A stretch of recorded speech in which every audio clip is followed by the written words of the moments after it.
Alright, welcome back to another stream of Assassin's Creed Mirage, and probably the last one of our first playthrough, because today we are diving into the last bits and pieces of the main story.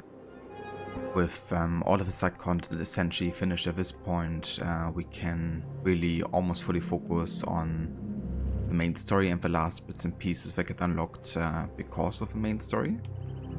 Mainly the last Lost Book here, and also the last Assassin contracts. But yeah, the plan for now is to kind of like focus on the last major target before we reveal the case around Al-Bahamut, also called the Head of the Order. And yeah, currently there's nothing left to do other than talking to Rebecca and the Hidden Ones to plan our approach. We dispose of a tax collector and a harbor master, so the way is open and our target is exposed. So yeah, let's go ahead and crack on.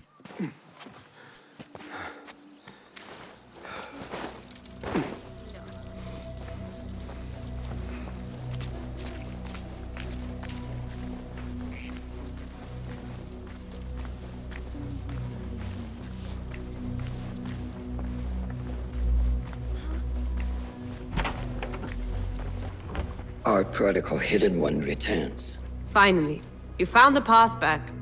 What do you have for us? The one we are looking for is a Dimiyun, someone out of Baghdad. You are certain?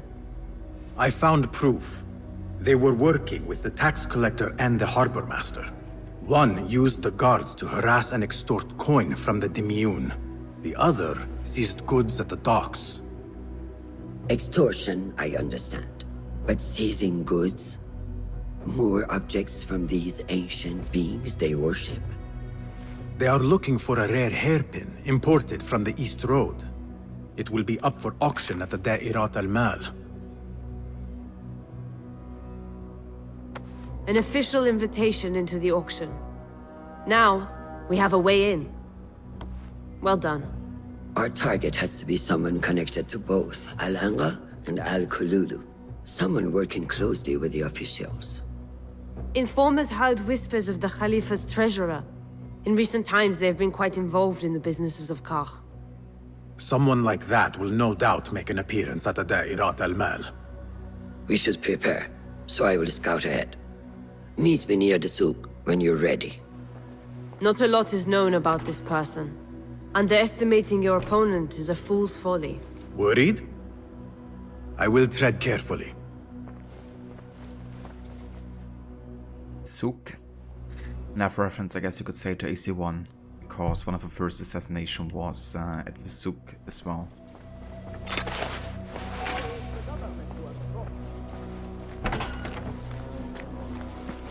Also went ahead and upgraded and changed my tools a little bit. So for the instance of throwing knife, we now have a charge. Kind of like throw them further. And we also added more damage for them. As for the noisemaker, I made it more of a lure again, instead of like creating both panic and fire. You still have a panic effect on there, but yeah, it will kind of like lure people to a certain location, instead of like being more offensive now.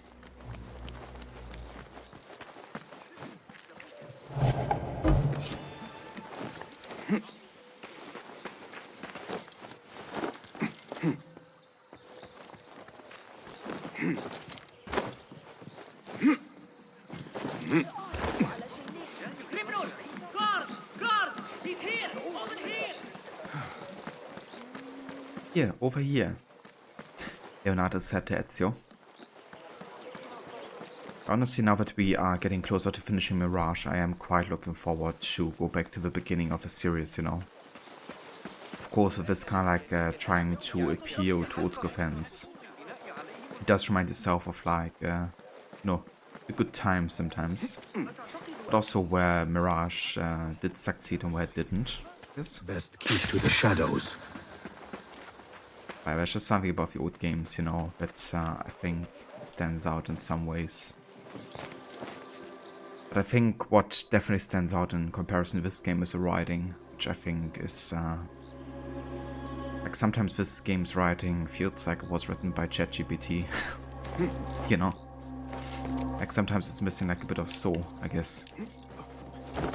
And wow, I really like some characters in this game and also some quests and writings. Like overall, you know, there's just a much better quality. It really makes you think much more like the early AC games than this game does. So I would really like for Ubisoft Bordeaux, the developers behind this, to get a chance on another game. But please hire different writers.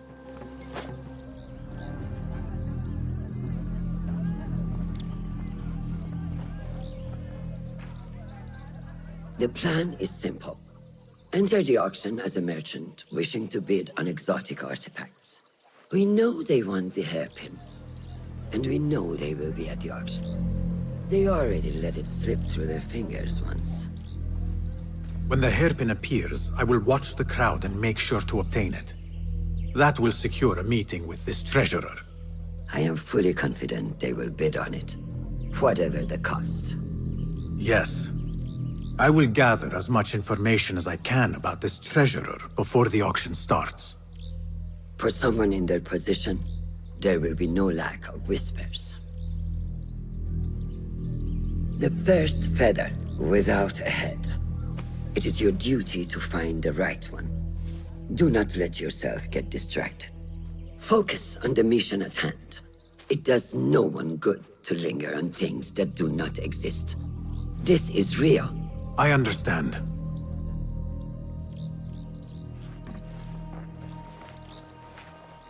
Silence is better for the wise, and how much more so for fools. حباً موفقاً.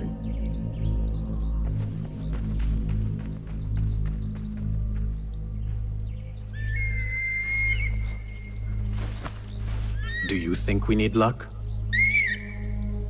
Make our own luck. I feel like this whole story arc would actually be really good suited for being the first or second. Treasurer. Property stolen. Merchants extorted. Foreigners tormented. Corruption is rank and everywhere. But you are at its heart. Even now, your poison spreads along the East Road to lands untouched by the Order's venom. I hear you hunger for a hairpin. One up for auction at the Da'irat al-Mal. I will play the rival for your heart's desire, and draw you from the shadows. Indeed. I feel like this story arc would be very good suited for being the first one you can choose actually, because for one, it goes very much into the backstory of a lot of characters, you know, like for Roshan, for Basim himself being a street thief back in Baghdad as well, before he went to Anbar. And also some other characters like Rebecca, for instance, the Rafiq in the Borough. So, yeah, I feel like for that purpose it would be nice to play this earlier, so you have like more of a meaning to some characters later on. Another thing is that Roshan is very much like trying to guide Basim through the story arc, which I think is also fitting to do at the start, because she's still trying to teach Basim the hang of things. And yeah, I guess those are like good enough reasons to kind of like play this a bit earlier maybe next time. So yeah, I think the next time I would try to do this one earlier in the game actually. Assassinate the Treasurer. Sitting at the top of Karg's web of power as the Treasurer, and controlling taxes and extorting the merchants of Karg, the Treasurer is successfully funding the Order at the expense of the people's livelihood. Coveting a rare hairpin from the east, the Treasurer seizes the imports of any foreign artifacts at the harbor, causing great distress for various businesses. Having hidden themselves successfully in the shadows, the Treasurer's identity is known to few. It is time to draw back the veil. Look for Into to expose the Treasurer's identity.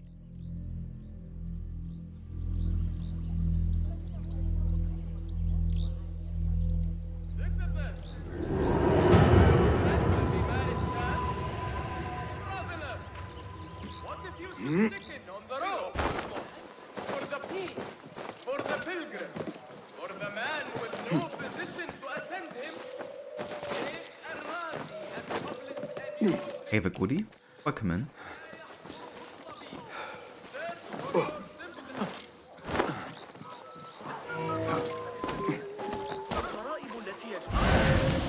Travelers and visitors.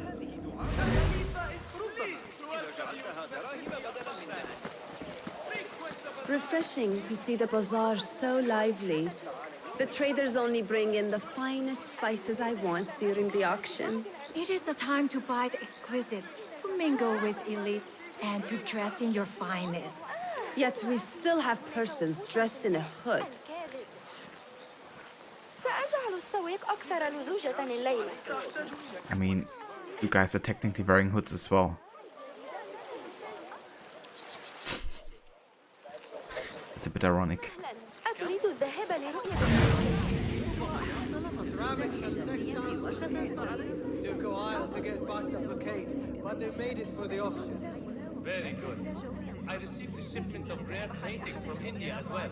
They will fetch stellar price. ماذا كنت أنوي أن أقصد الحديث بوقاحة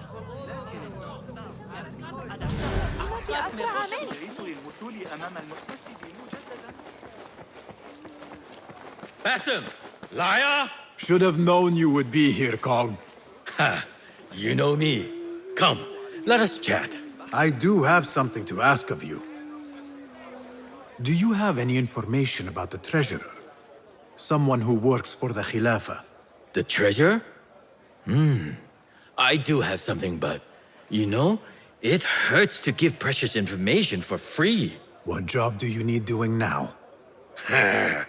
Already know what is on my mind, eh? You see, little Finch, the Da'irat al-Mal is not only an important event for the upper class of Kakh, but also for thieves. Did someone take something of yours again? A precious ceramic saucer. Luca has it. He has always been jealous of me. Where do you think it is? I knew I could rely on you, little Finch. You should be able to find it in the crates near his stall. Be right back.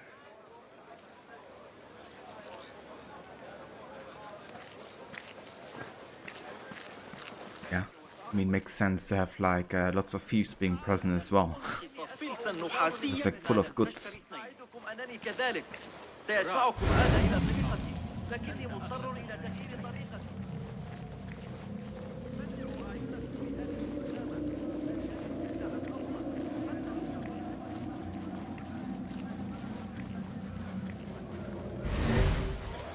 أهلاً أهلاً.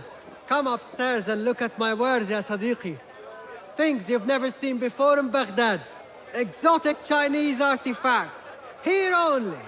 Nowhere else. Don't be shy.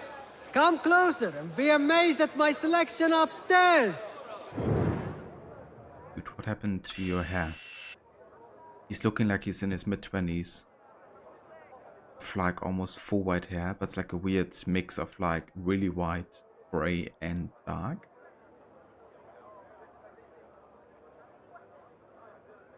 But yeah, I don't know, maybe he's like graying very early in his years.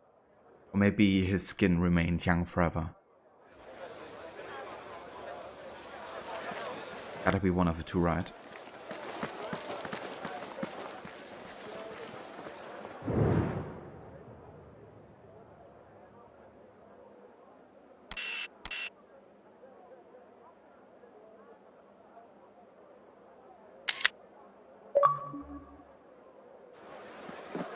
Assalamu alaikum. You mentioned Chinese artifacts. Yes, friend. Welcome, welcome. You will surely find something of interest here. Longing for the exquisite, ya Sadiqi? I have ornaments that hail from the Far East on auction. Rare vases, delicate teacups. But the hairpin is my prize. One of a kind. A beauty even the treasurer asked about. Wait, the hairpin? Where is it? It's going to be up for auction. If you wish to purchase it, make sure to bring a good bag of coin. A hairpin from the East. This must be the item El Kululu was after for the treasurer. I must look out for it at the auction. So we can participate in the auction apparently, or we can steal it maybe. One of the two. It'd be cool if I could actually kill my target with the hairpin.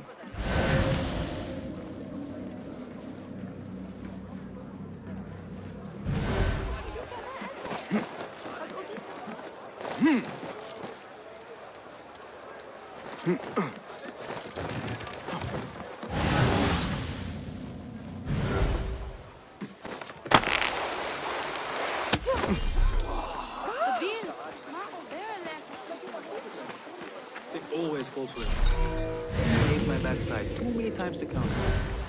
How I killed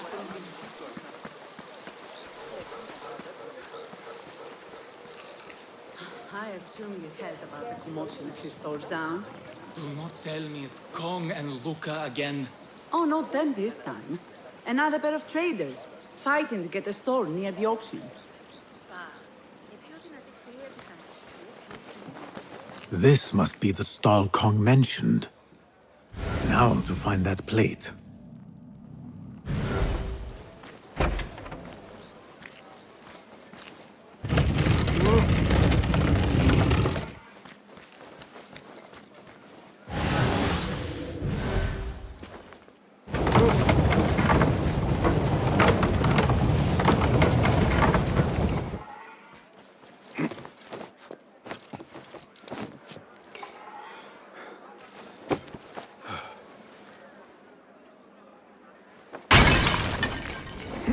So the freaking explosives never land where you aim them.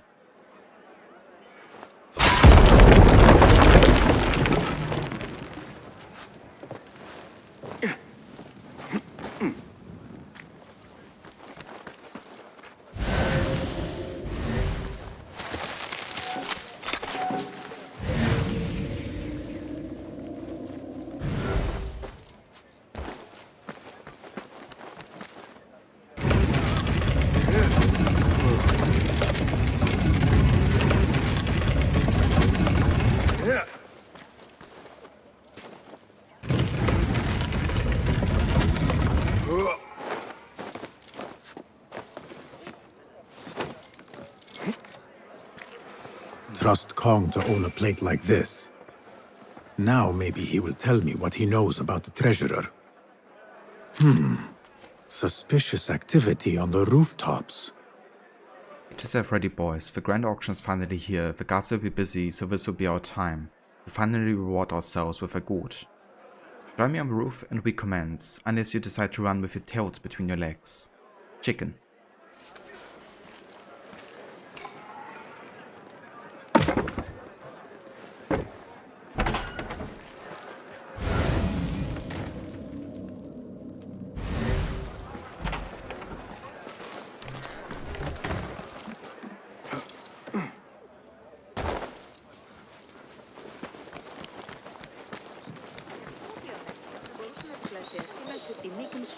Hey, what?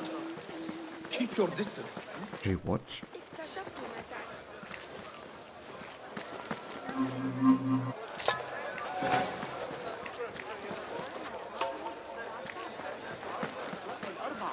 هذه إهانة للتجار. أنا رجل أعمال. الفارسية عند باب حسد في الإمبراطورية. ذكرتني. لقد وجدت. Hey there, Goldie. Welcome in. How's it going? And how was Tardiness game? is not something the treasurer appreciates. Lies of P? I hope you enjoy it. Not something we can rush, yes, Saidati. The treasurer will not be happy. Neither will I. I know that. The perfume creation is complex. We are already doing our best. Your best is not enough. Come. We talk elsewhere. There are ears in the walls. That woman mentioned the treasurer. I should keep my ears close. The treasurer is fond of the Kina, as you know. No one is more unhappy when 3 dozen bottles go missing. With the harbor withholding our supplies, production has been slow, Ya Sayyidati. Certain incidents there have also made our situation difficult.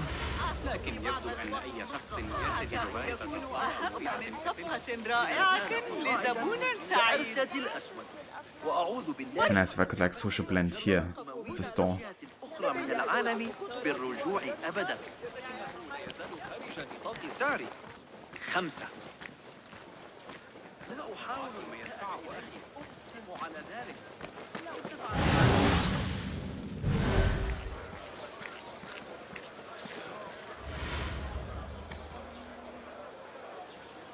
You are not telling me exactly what it is we are missing. The blood, my lady. The blood is essential in the scent. It is what makes the Kina perfume special. We must have it. I will talk to the Khalifa. See what we can do. The treasurer will have to wait for her supply. This perfume on the tax collector's letters. I thought it smelt like iron. Was it blood? This woman could be from the Khalifa's inner circle. She knows the treasurer. I must speak to her. Citizen Ava Afro, welcome in. Assalamu alaikum, ya Sayyidati. Wa alaykum assalam. I could not help but overhear, Sayyidati, about the perfume. It is not courteous to eavesdrop. Seeing as you are an admirer, you are pardoned. My name is Kabiha, the woman behind the Kina. It has a unique scent. Rose, honey, sandalwood. And if you heard, a sliver of blood. Blood. I should have guessed. I had thought it might be iron. Blood is born from iron, is it not? But because of that detail, it proves difficult to bring in large quantities. If it is so exclusive, it must be popular amongst officials. I think I caught a scent of it near the treasurer. Ning uses the Kina. She is quite taken with its rich mystique, as are many. Curious. You do not look like one who is interested in the art of perfumery. It is unwise to judge someone by how they look. Indeed. Did I not catch your name? Basim. Basim. I must not waste any more of your time. I wish you a wonderful time at the Da'irat al-Mal, ya Sayyidati.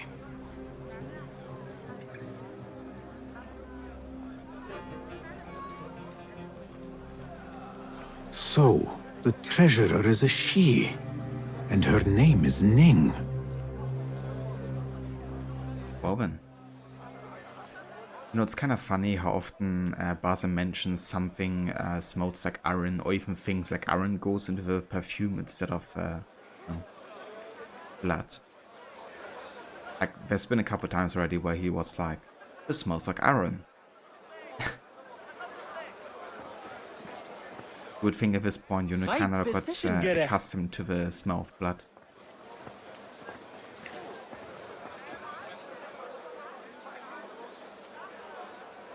Yeah, no worries, Scotty, definitely understandable. I can only imagine, you know, I've never actually played like a Soulspawn games by myself. So I can only imagine like what it would be like, you know, challenging wise. But the Lies of P looks pretty cool, I guess, of a whole setting and art direction. So glad that you've been enjoying it so far. Iron to be smelly, right?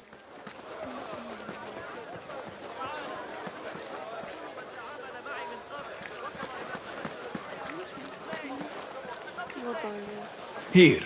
Little Finch delivers once again. Just the very thing I need to complete my set. I thought this was yours. It is now. Anyway, listen close. I was having my usual afternoon tea when I overheard two ladies speaking about an order they fulfilled for the Da'irat al-Mal. They made a beautiful robe for the treasure with intricate Eastern embroidery. Open your eyes to that. Eastern wear. Thank you, Kong. The treasurer is likely a foreigner from the East. The auction should be starting soon.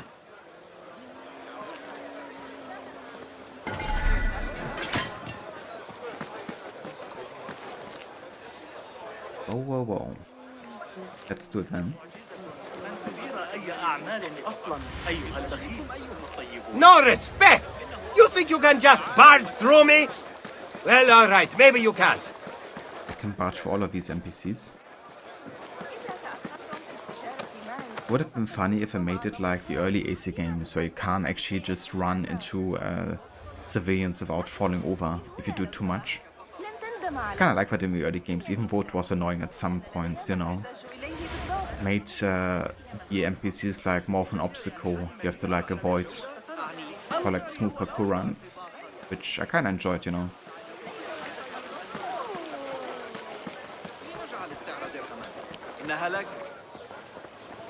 ذلك تقريبا ضعف ما حاسبتني عليه المرة الماضية.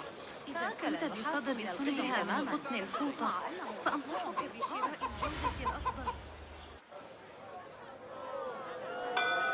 مرحبا. السلام عليكم. Yasas. Ni hao. Hello. It is the time of year again to fulfill your deepest yearning, to listen to your heart's desire, and purchase what God has shown us.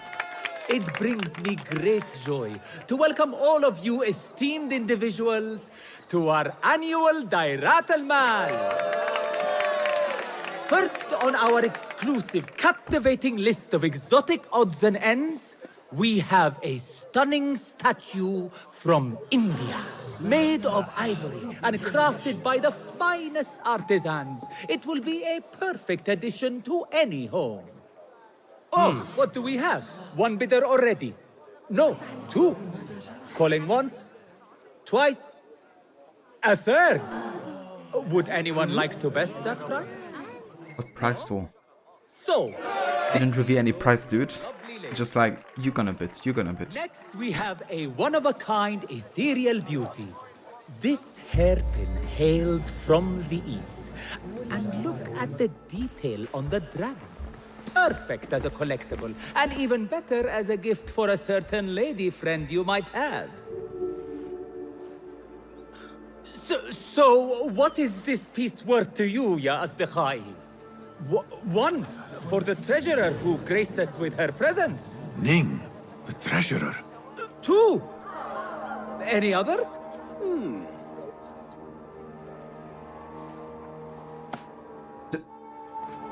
She's like, yeah. How about you kill him? Also, raise the hand. We have a third there. Ho! Who owns it again? Number 3. What will you do? How much do you want this, my friends? Reach into your heart. Listen to your desire. Yeah, 500. I can pay that. No one? Then sold to the handsome bearded man. This hairpin belongs to you now, Sayyidi. Now, for the third item.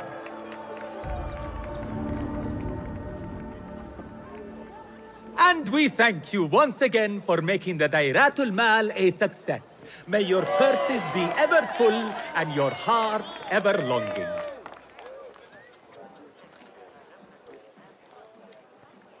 This kind of reminded me of the auction in the Hearts of Stone DLC for Witcher. Did you see her?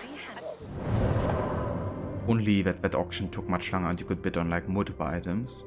Would have been cool if actually threw in like a talisman or something you could like buy maybe. You know, something that's kind of like more visual, maybe even like a sword. You know, they could like sort of sword in the auction. Because in Witcher you could actually buy every item. You could bid on every item that was like sold on the auction.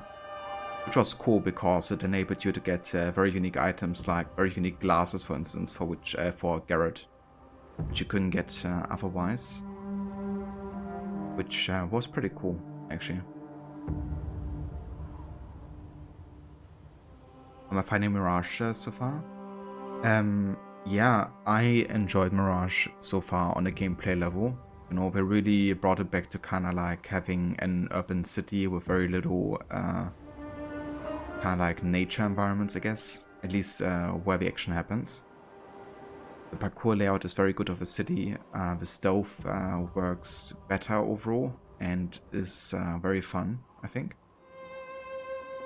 And yeah, but it still brings its issues from the RPG games, you know, in terms of like parkour mechanics being very simplistic. It's more like sped up.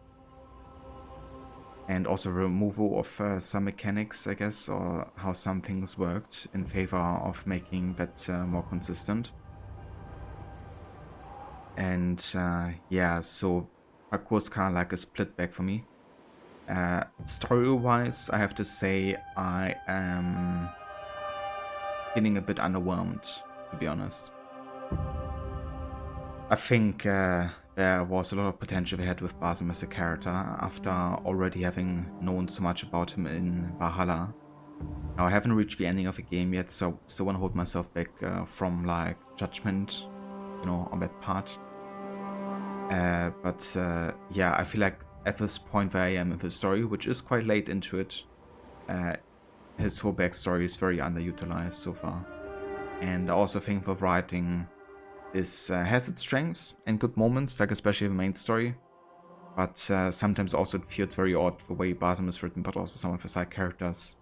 There's also side quests like Tales of Baghdad where you really think like, did they actually write this with ChatGPT or something? Because it doesn't feel like a natural conversation. So I think that's why they missed the mark in terms of like trying to be like the old AC games, because they had a really good writing in my opinion. So that's a bit of a downer.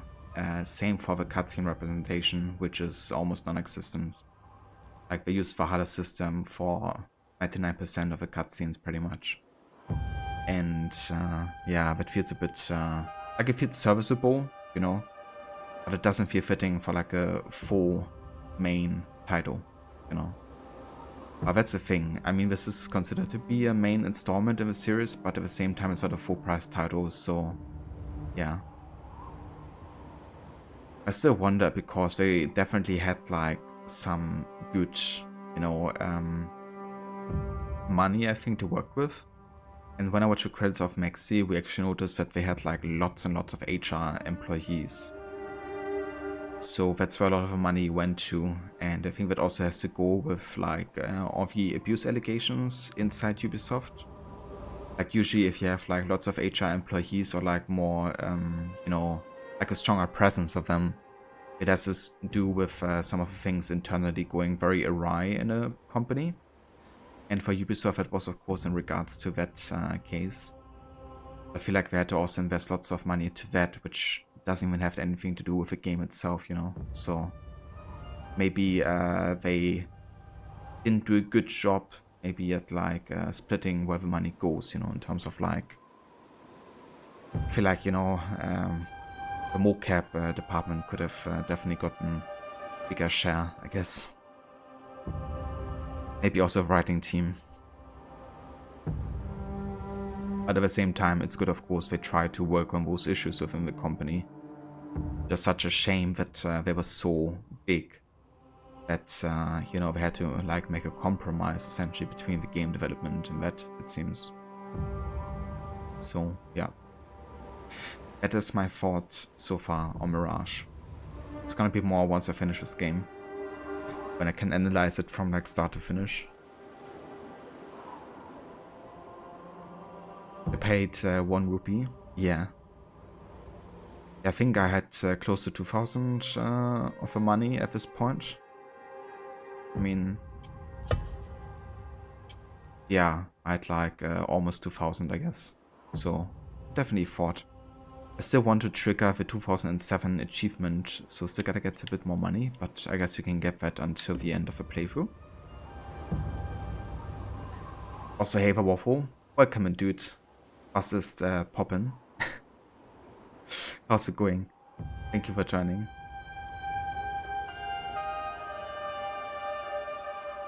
Yeah, Valhalla's quite large, but same for Odyssey, right? I think Odyssey is close to that much gigabytes as well.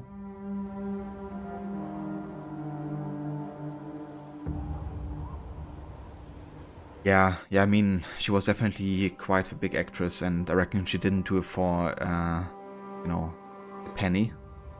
So I guess definitely lots of money went into her voice actress performance. And I mean, I like her performance. But if it means that it takes away from like other budgets, then I think they should have committed to another actress, to be honest. I mean, you know, her voice is great. I think she does a good job. But sometimes it's like making a choice between, you know, what's more important, I guess. But yeah, ultimately, though, they do work on a budget war, I guess, right? Like, they know how much money they, like, are allowed to spend, I guess, and Ubisoft is not just throwing money at them either. Which I guess is also why it was like a smaller, starting price for the game. But yeah, of course, we're also like missing just lots of insight, you know, into how the development exactly worked and how much leeway they had with budget.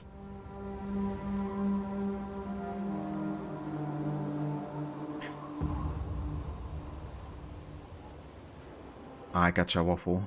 Yeah, that's fair. I was about to say, like, this must be quite early for you. Like 6:30 or something in the morning. But I hope you enjoy the free time until you start your old job again.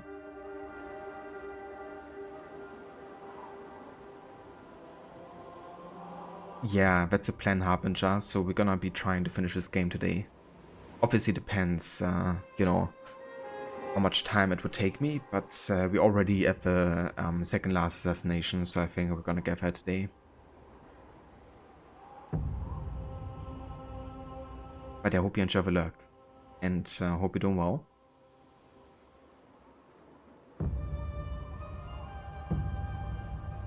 Really, Afro, because I did see that, actually. Like, I did see stats. I think it was on the Ubisoft site themselves, so like on the Ubisoft website. I'll actually have a look.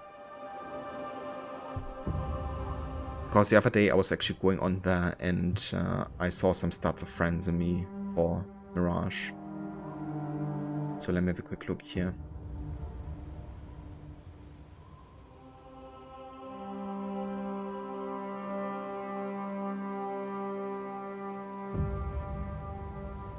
Yeah, so basically you have to go on the Ubisoft website, you go on your profile up right, then you click on there and click on Mirage, on the game selection, and it will tell you your playtime, your progress in the main story, the amount of leap of faith you've done, the amount of desynchronization, the amount of contracts you've done. Actually quite a lot of stats actually, yeah. So you can have a look at that. And you can also compare it with friends. Like for instance, if I compare myself with Afroheart, you had 2 desynchronization, I had none so far. You also killed 10 Shakiriya and I killed 1. Apparently there's 20 contracts and I've done 18. That's good to know. So I'm missing 2 right now. Definitely got lots more tokens than I did.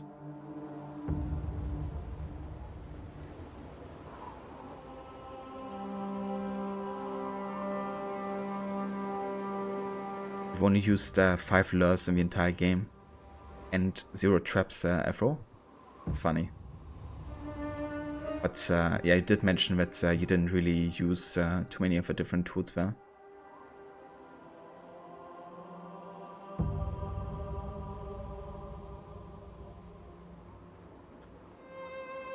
Right on the money. Nice, Waffle. I hope you enjoy going back to that. The first elite guard caught you off guard. I don't blame you. If I would have stayed in combat with the dude, he would have also killed me, to be honest. At some point I just ran away. I'm just glad I didn't die to 4 damage once so far in this game. But it is quite forgiving, like if you misjump.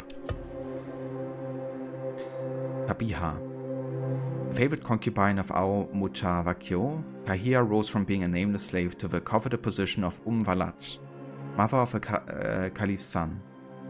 Charismatic and intelligent, a patroness of art, science and business, Kabia skillfully managed rivals, collected followers, and inspired loyalty as leader of the Caliph's harem.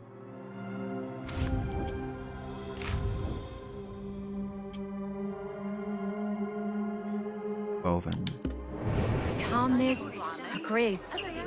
Like a lone, shining star against a dark night. If only I could speak to her. Not a chance. I hear only members of the Merchant Guild can arrange an audience in her chamber. Well, maybe if I found out where she purchased her robe or her beautiful fan. One of the guys just sounded like Hyvam's voice actor, actually.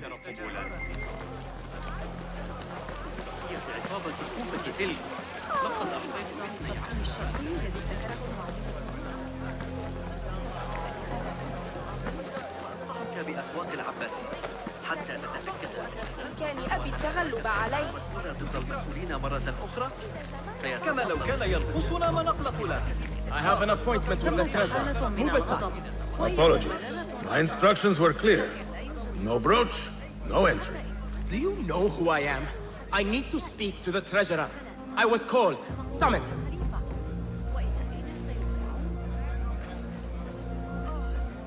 A brooch, huh? Why do I have to speak to the gardener? Well, we know that we need a brooch. Maybe we'll reveal what kind of brooch it is? Assalamu alaikum. I'm here to see the treasurer. On what business? I have a gift for the treasurer, if she will see me. Only members of the Ivory Coin are allowed to enter. No brooch, no entry. Ivory Coin, huh?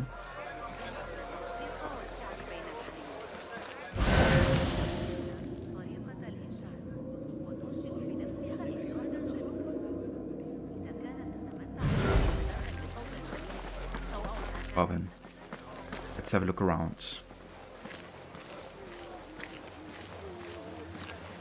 Maybe Kong knows? Seems like it doesn't.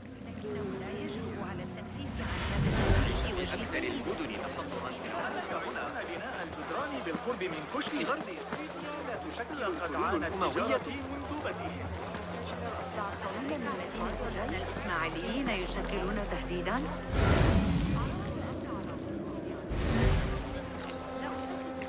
Is someone?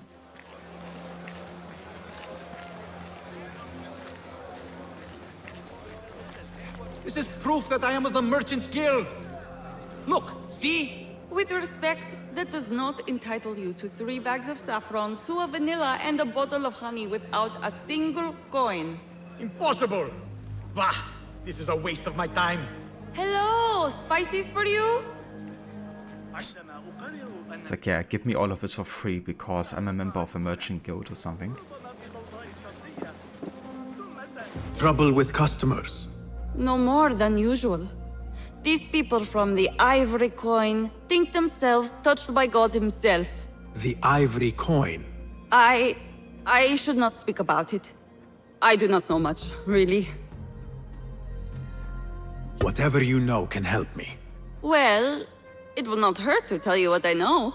The Ivory Coin is an exclusive merchants guild. They have a brooch that grants access to certain places. How do you obtain this brooch? I hear only respected merchants are part of the Ivory Coin, and that you can only be invited by another member. They think their status gives them permission to take goods without coin. Have you ever seen such vanity? This is expected in Karch. Thank you.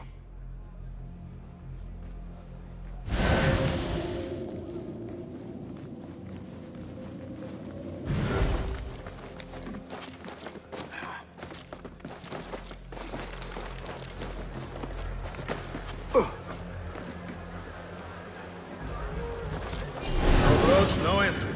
You know how this works. Yes, but I left my brooch in there. Do you not see the problem here? No brooch, no An entry. exclusive union for the merchants of high society. I should have expected this to exist.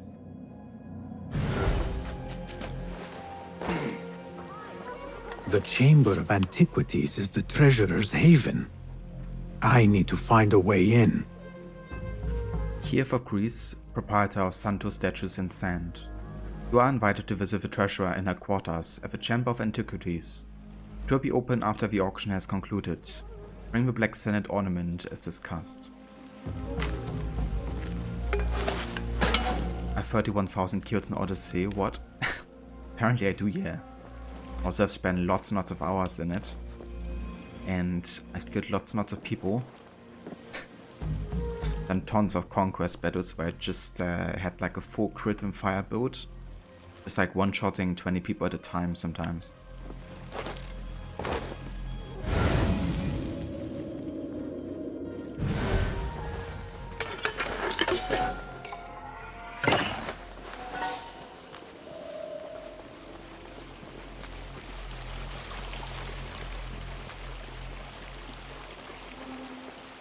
What?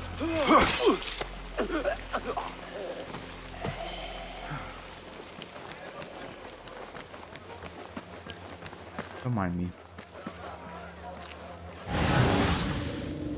Wasn't he the guy I had to steal from?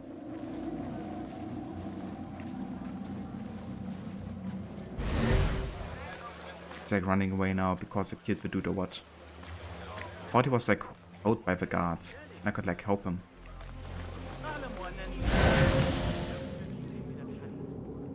He's just running away and I can't pickpocket from him either, it seems. Let's go back up here. See what happens.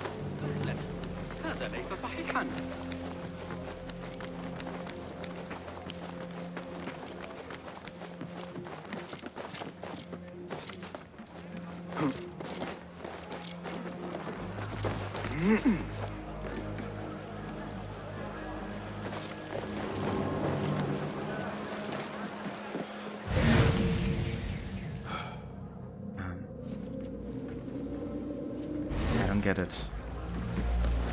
The symbol's appearing up here, but I already collected the blue.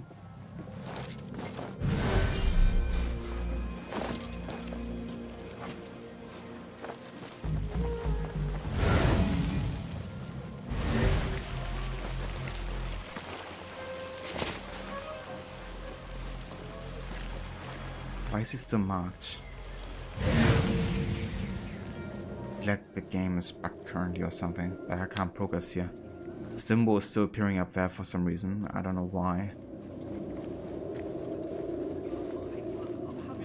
And this guy is also marked, but I can't interact with him. Get the thing? I don't know, man.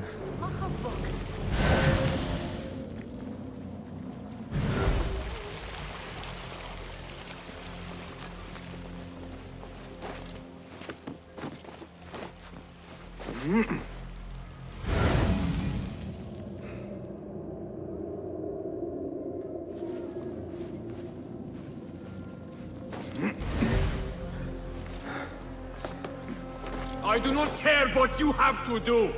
Burn them, or murder their dogs if you have to. Understood, Sayyidi. We will retrieve your coin from the merchant stall on the morrow, at all cost. Why not today? Yeah.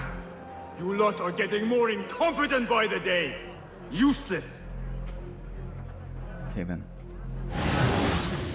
That is.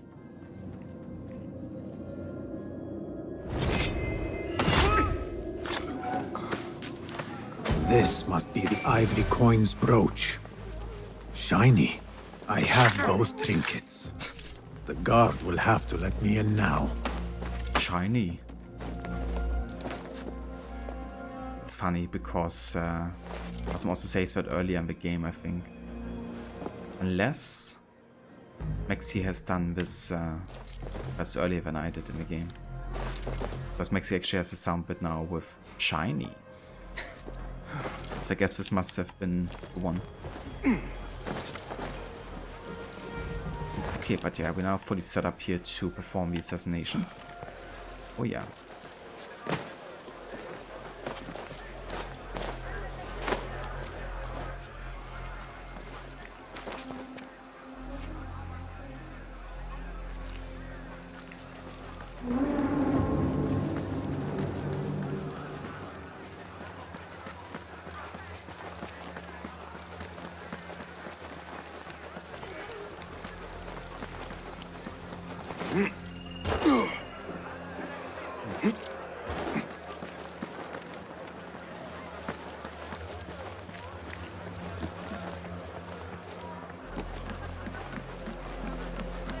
kind of like how it did the bazaar actually. How multi-layered it is.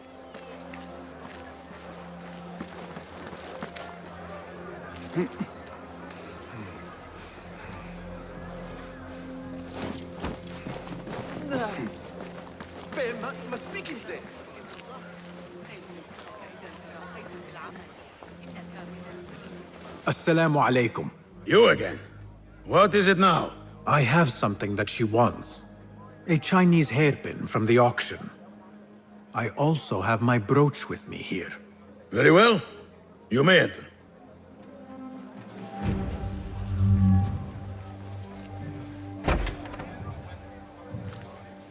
This way, Sayyidi.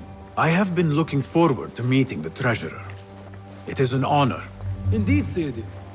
She is busy, and her time only allows for a few rare appearances. I have never seen so many treasures in one place.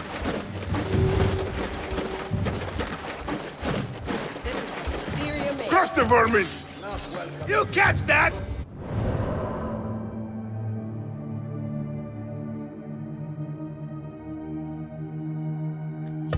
No comment.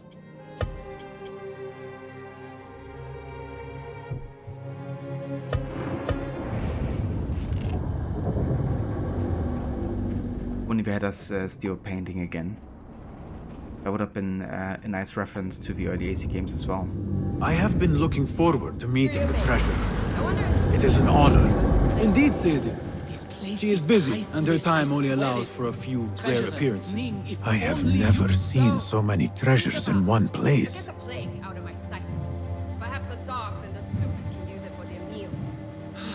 The standards are too high. One has to be careful not to get bitten in there. Please refrain from speaking about the treasurer inappropriately. You may enter.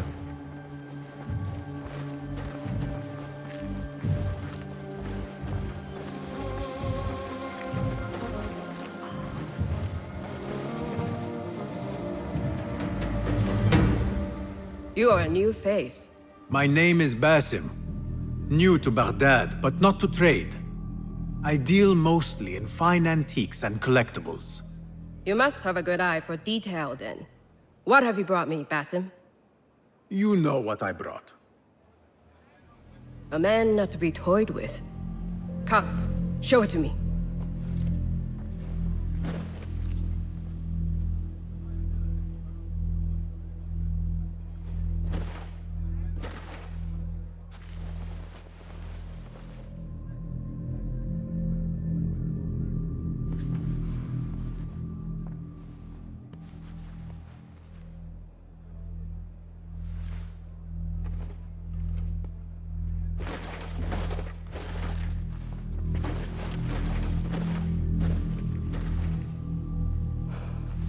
Exquisite. Ever seen something like this? So perfect. So delicate. No, but I am surprised that you have not. I do have a penchant for them. When I was but a child, my sisters and I would tie our hair with sticks, adorn them with stone. I pretended they were the rarest gems. We had nothing, but we felt that we had it all. There are many reasons why people see me. For advice, a taste of power, and most often, to win favor. Why have you come, Basim? As a fellow collector, I have heard much about you from others. Your extravagance, your taste. I wish to learn. Did they say I was lucky? I loathe the word. When I first arrived in Baghdad, I was one of many seeking my fortune. Now, I have even the East wrapped around my fingers. I clawed my way here when many gave up, preferring to spare their nails. But me? I don't mind a few scratches, a bit of blood. Surely there have been connections. The people you met that helped you get to where you are. No matter what others say, you only have yourself. No one else.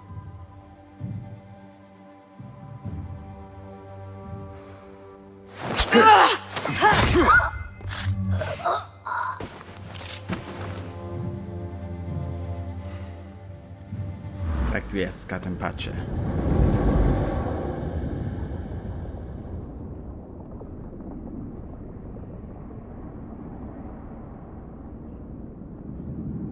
Everything prospers when family is harmonious.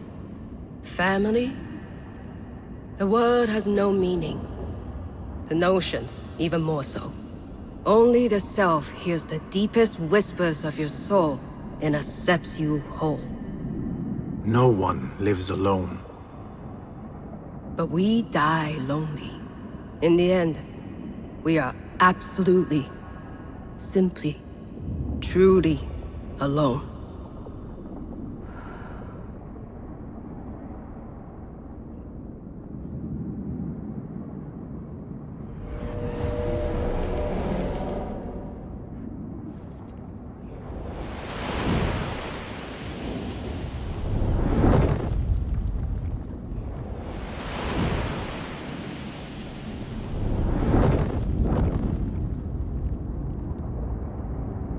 Mind blown.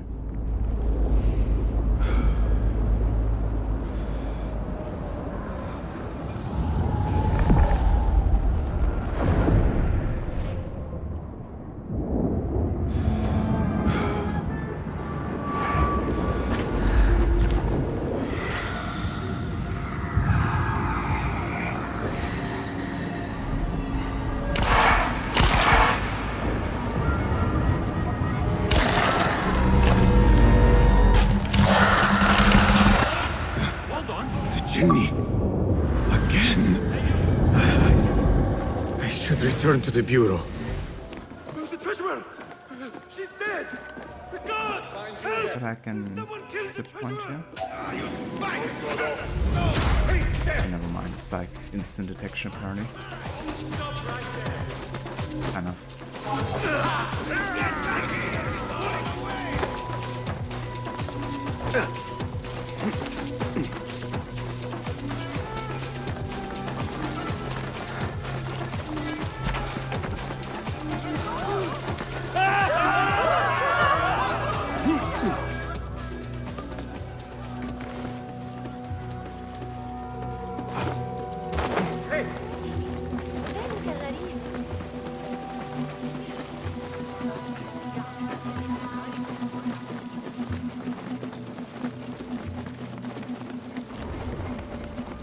I was a bit too fast there. It was kind of funny because I followed the guy pretty closely. And all of a sudden he stops and I just go 2 meters too far. And it's like, okay, you're dead now. Instead of him like calling me back or something first. But yeah, it's fine. At least I had a good checkpoint reload there. I like the assassination though, like the way she also realized that we're probably there to kill her.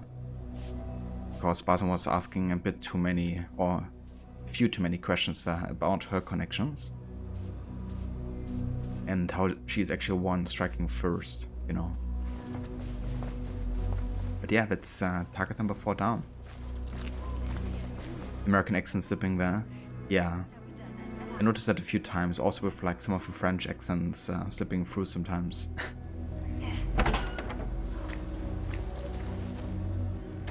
Basim, how did you fare? The streets are alive with talk about the auction. Rumors spread quickly. It was this woman, Ning. A woman holding the reins. She must have angered many. Angered and enthralled, in equal parts. It is no wonder she kept her identity hushed. Now the upper echelons of affluent louts are soiling their silk robes, wondering if they are next. The Order will not stop here. If they have reached the east, then there is no telling how far they will spread.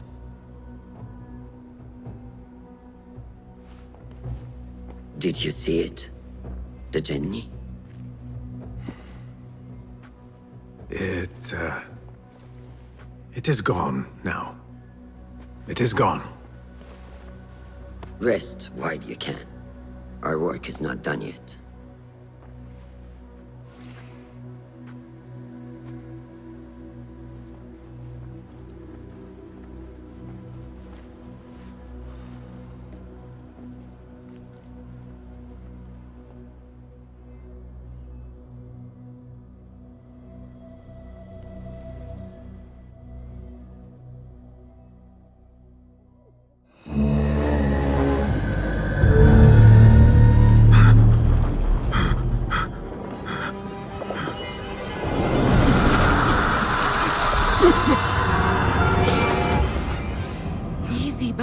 am here.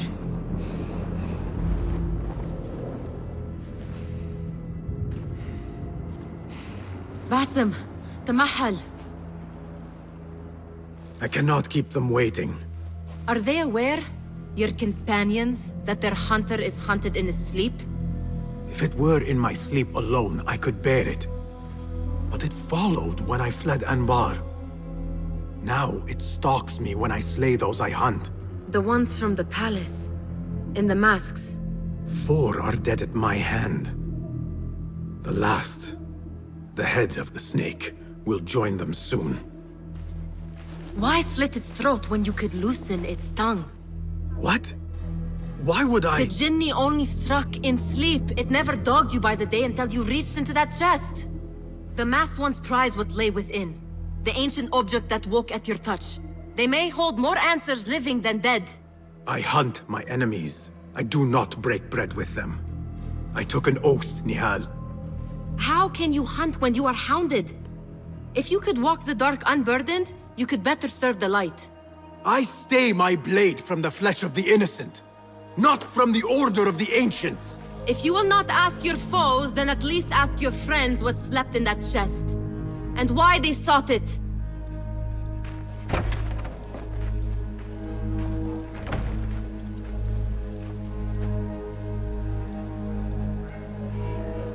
My companions wait for me at the Harbiya Bureau. Clear your mind, Basim. Focus on the task before you. Kinda makes you wonder why we went back to Anbar, like to sleep here again. Like, is this our home again all of a sudden? I mean, we kinda went back here at some point to visit Nihal, but didn't really... the game didn't really tell us Basim actually went back here to live here again. So I don't know, but yeah, that dialogue just now seemed very fan servicey, you know, like out of the dark into the light. I stand my blade from flesh of the innocence of the order of the ancients, you know. But yeah, I would be curious to see, you know, what kind of decision Basim makes eventually. Like, is he gonna lift the head of the order? Like, is he gonna let the head of the order live? Get the answers that he needs? That ultimately trigger, you know, him connecting with Loki? Could be. Could be.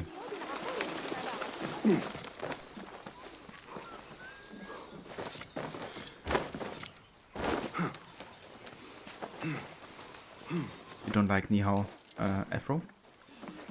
I don't mind her, to be honest, but yeah, I can also understand that you might not be too fond of her at the same time. I feel like there's definitely things I like about her and things where she can, you know, grind the gears a bit.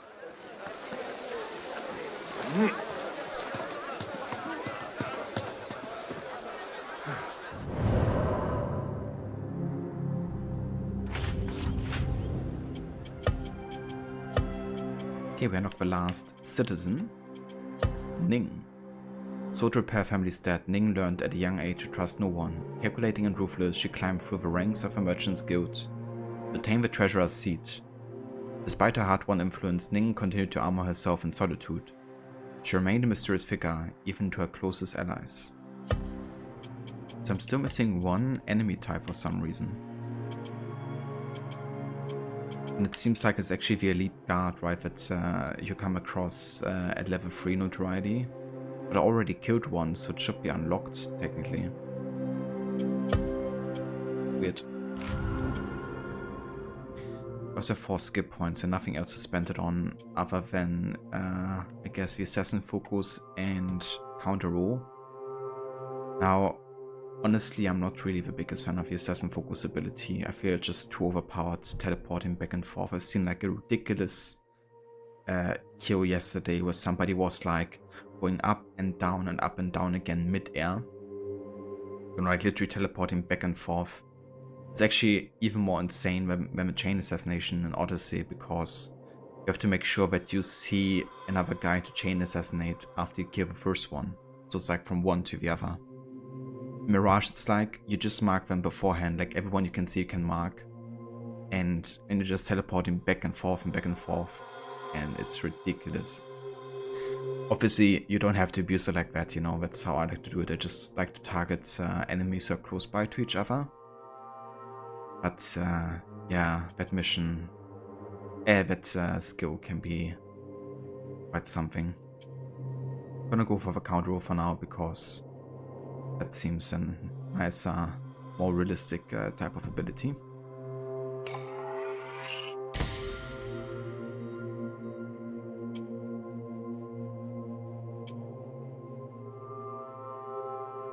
How did I kill him? I mean, I guess in combat? I'm not sure. At least according to the stats, I did kill one, so yeah. Maybe I gotta kill another one, but I'm not too worried about it for now.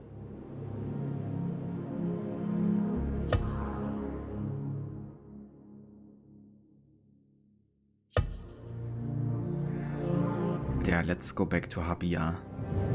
Then it's time to take on the head of the order. Last chapter.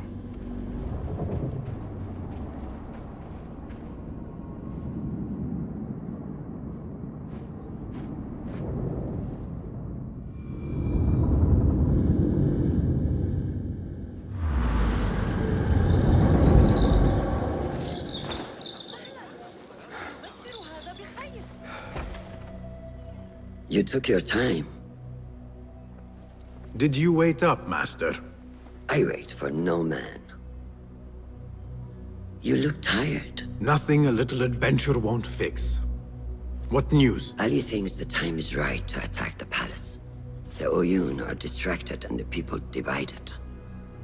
Divided how?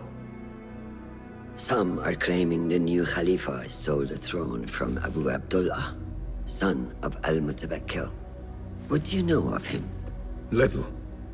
He was there at the palace, the night his father... The night I reached into that chest. Master, have we learned anything more about the object within? Why do you ask? It seems a shame we know so little about something the Order prized so much. Should we not seek to know our enemies better, the better to defeat them? Marhaban, Basim. Have I interrupted? No. We must turn to the task at hand. Of course, Abu Abdullah. Rebecca tells me you have met his mother, Qabiha. I did. I think she could be first among our foes. She, or Arib the poet, or Muhammad the governor. All three had ties to our enemies. Muhammad ibn Tahir. His cousins govern the land on which Alamut sits. Their protection is all that shields us from our enemies. I cut our enemies' legs beneath them, Master. Let me strike while their stumps are bloody. I will unmask them and learn their intent. Basim is right. We must act swiftly. Go to the Round City. Investigate all three, but take no further action. Reports back to me atop the house of the previous hill.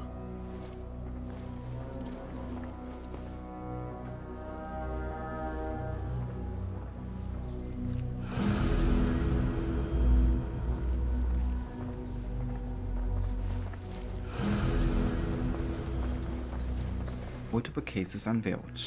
Classic. So, we don't have any new contracts. Still.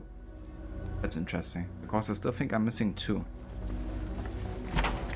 Hopefully will be unlocked now, you know, like so close before the end of the game.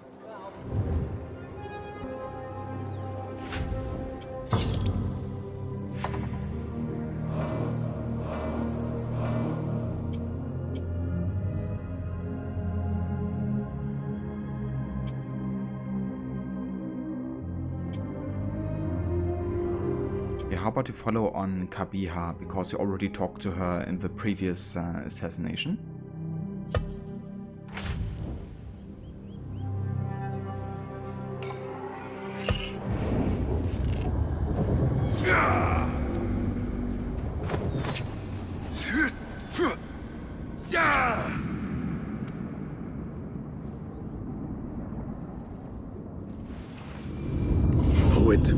politician and concubine. I will soon know which one wears the mask. They say the harem is home to hundreds, secluded and kept from sight of men. This place may be more secret than Alamut. It's kind of funny how his voice is muffled when he's inside a haystack. I need your eyes, my friend.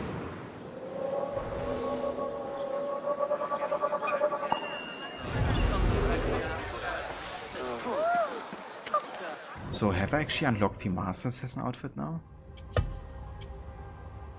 We got a new die for the Initiate, but I guess you only get the Master Assassin outfit after the main story, or after the Head of Order is done with. Is it? Ah, never mind, it's a costume. Okay then. So I guess we are Master Assassin now. Yeah, I want to use the Master Assassin outfit for this last story arc, I think. Because canonically he would have worn it. And we've also gotten the Assassin Talisman, so also gonna combine that for the canon look here. I do like how close it looks to the Altair outfit, but at the same time also like to what Basim is wearing under the cloak in Valhalla, right? Like this is quite similar overall. Oh yeah. But in that case, I'm not gonna use the Initiative Alamut outfit. I am gonna be using the Sanji Uprising because the reduction of illegal actions and the impact on the notoriety is quite nice. Sure. Very nice combo indeed.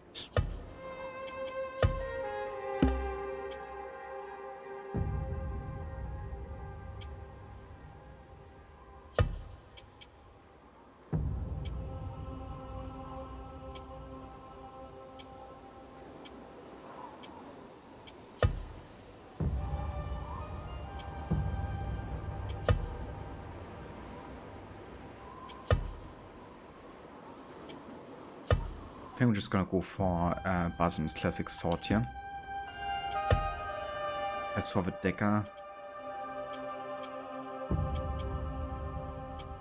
yeah, gonna keep it in one dagger. I quite like the design of it.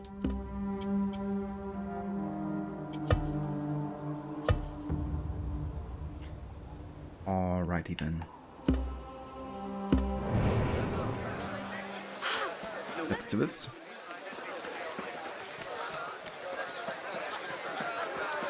I like how slick it looks. Enter the harem unless he is a eunuch or the Khalifa himself. I am neither, so this could be interesting. Time to pretend to be a eunuch. Imagine wo. Except for social stuff. Do not even think about it. Keep walking. That was friendly. I will have to find another way in.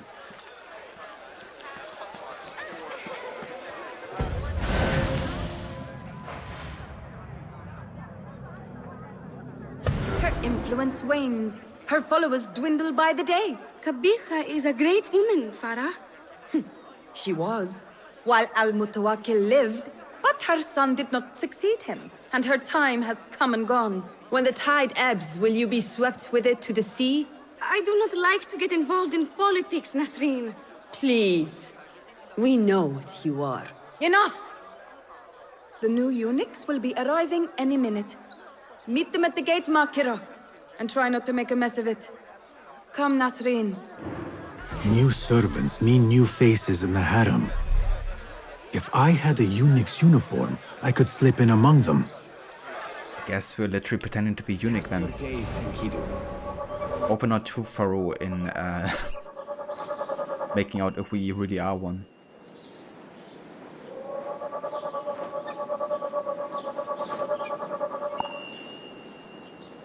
What is this thing here?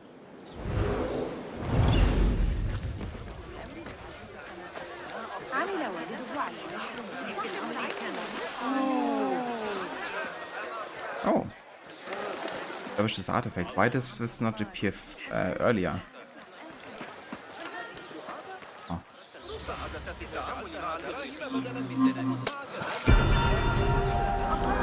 That tree wasn't appearing before this point.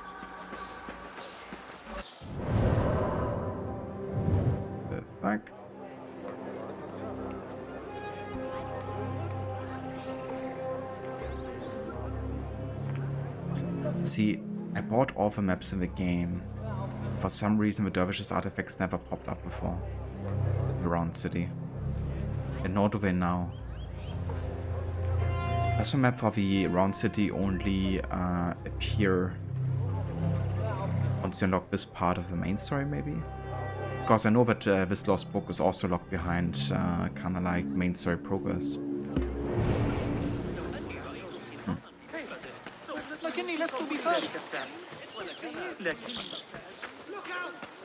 A eunuch's uniform freshly tailored. Perfect. How long is this going to take? I'm running late. I promise not much longer, Sayyidi. Looks ready to me. No, you don't. Guard! Got a thief here! Guard! Guard!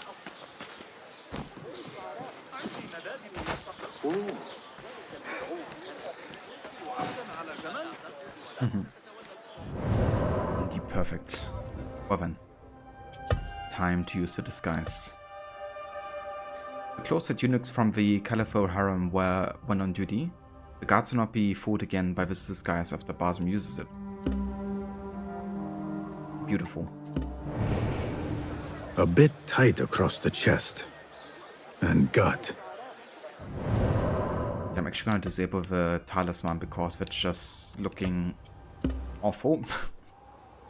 And revealing our identity pretty much. I can't disable the sword, unfortunately. So we'll have to have a weaponry equipped here.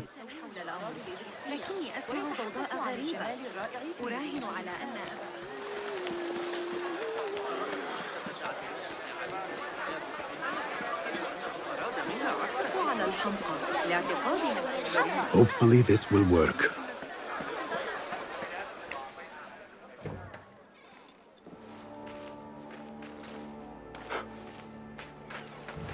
Tamahel, do I know you?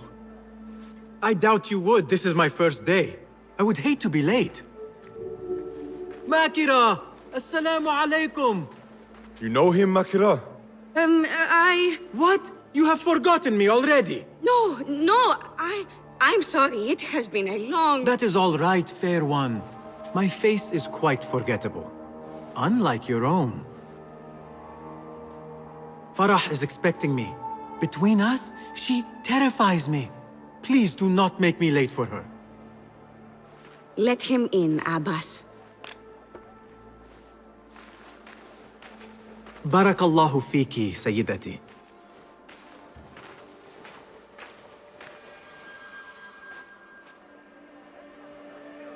I would say I like the voice actor's work here on Basim, you know, how he's like trying to pitch his voice up there. Sound younger, like more like a eunuch, no. And at the same time he also does a really good job with a kind of like deeper, more mature voice as well. I like his range, you know.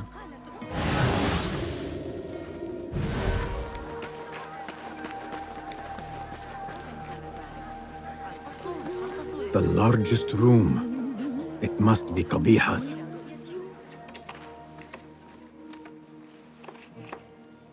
What are you doing? Makira! I was just... Breaking into Qabiha's office? You are no eunuch. Leave now, or I'll tell Nasreen. I'll tell Farah. Tell them what? That you let me in here? I cannot imagine they will be pleased about that. You are a kahramana, no? You serve the concubines every need. When is the last time someone asked what you needed? Someone who would not judge. Someone you could forget was ever here. There must be something you need, Makira. Or want. There is something.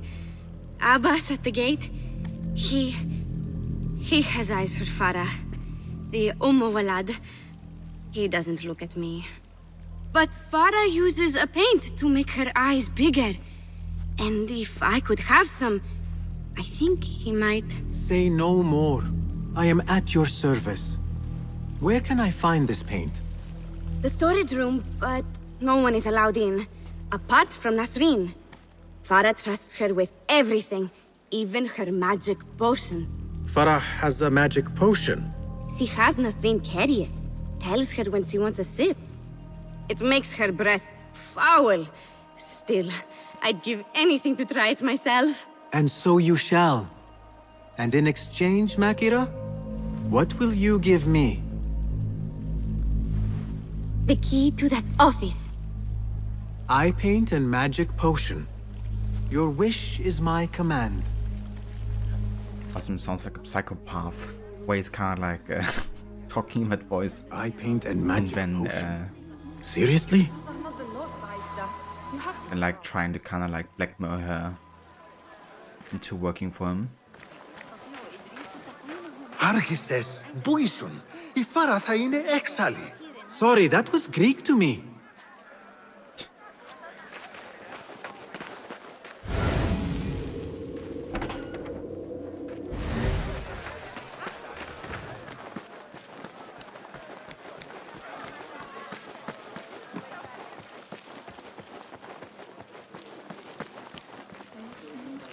Perfect timing. I need an honest opinion on my poem. I'm having trouble with the 23rd stanza. Yeah, give me a sec. What is a stanza? Never mind. Philistine.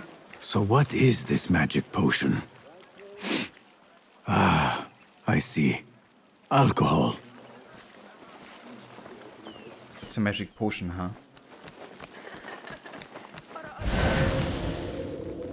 Why do I need to learn algebra? I am never going to need it. You! Tell me you have read Al-Kindi. I am sorry, Sayyidati. Hey, does no one read anymore?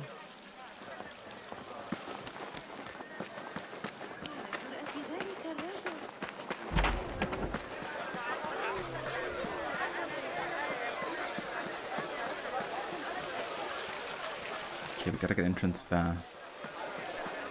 On the inside, I'd imagine.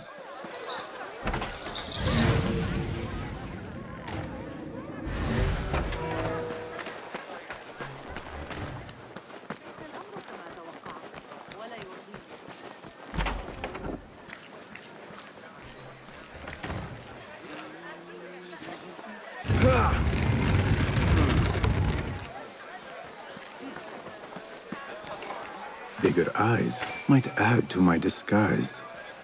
No, focus, Basim. You need that key. Paint and potion acquired. Now to get that key. Yeah, Basim, make yourself a bit of makeup. I'm sure gonna blend in much more nicely.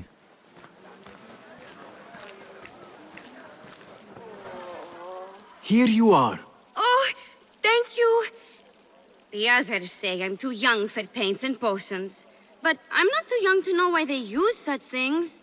Of course not. Now the key. They only know more than me because they've all read this book. The garden and its mysteries. It's all about biology, the body, its secrets. It is quite infamous. Have you read it? No. Farah keeps it in the Khalifa's quarters. They're on the roof, and strictly forbidden. Makira, we had an agreement. Please, if you could just get the book and bring it to my room? It's in the east corner on the left. Oh, fine. But then the key. Paint, potion. Now she has me fetching body books. I meant to play a servant, not be one. Like his internal monologue there.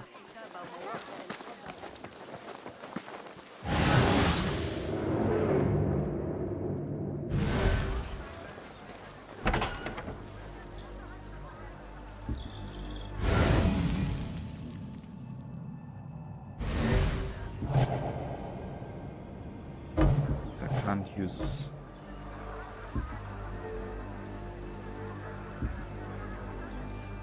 Can I still assassinate if combat isn't permitted? I can't even use my tools, right? The door's just gonna stay open here. There's...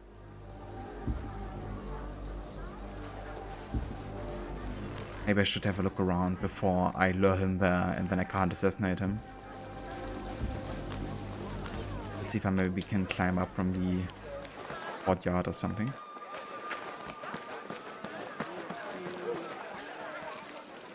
Okay, there's an opening here.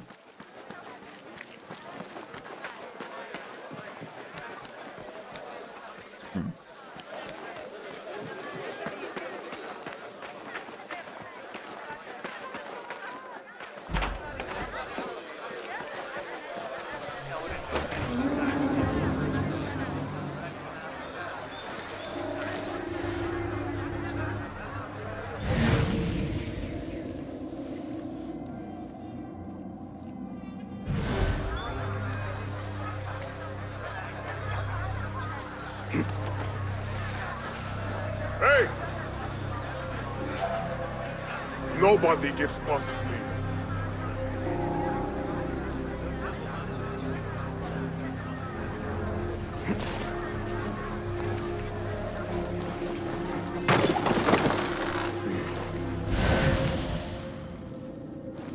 Quarters fit for a Khalifa. The garden and its mysteries. Not much spice to the title. I guess that was the idea.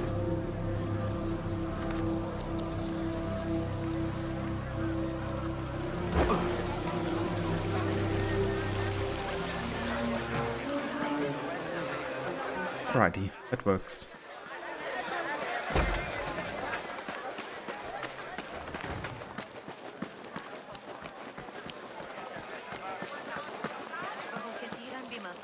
Abu Abdullah's ambition knows no bounds. But Farah, he cannot still believe he will take the throne. Have you met his mother? You. Kabiha might have been lax about lateness, but I am not so lenient as she. I am sorry, Farah. It will not happen again. Farah?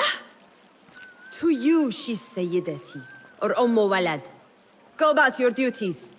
ما دفعني إلى التفكير في الأمر كان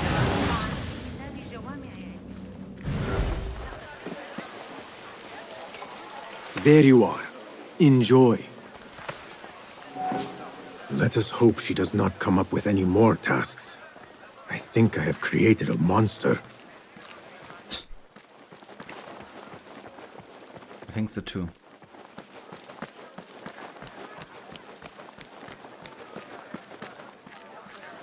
The book is in your room. Now... So? Are my eyes bigger? Huge. Makira, I need the key. This potion, it gives you confidence. I feel like I could take on the world. Yes, I am familiar with this potion. We had a bargain, Makira. The key. Now. Wait, you have to return the potion to Nasreen. If Farah finds out it's gone, she'll be furious. Then the key is yours, I swear. Fine. Drink some water while I am gone, will you please? This is the last time, Basim. Put your foot down. It's Echo wo.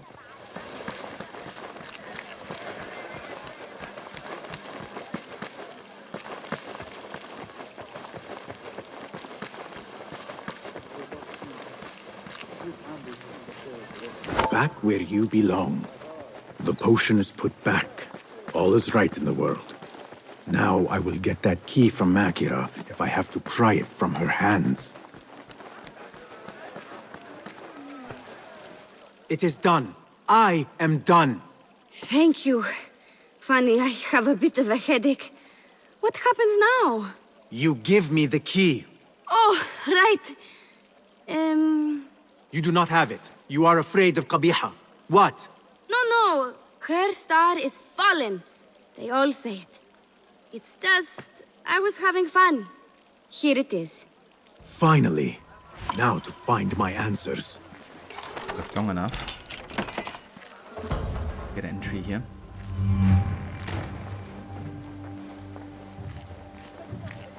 A hairpin. Nings. When did Qabiha get it? I remember this perfume. I smelled it in the bazaar, and perhaps in the harem. But on who?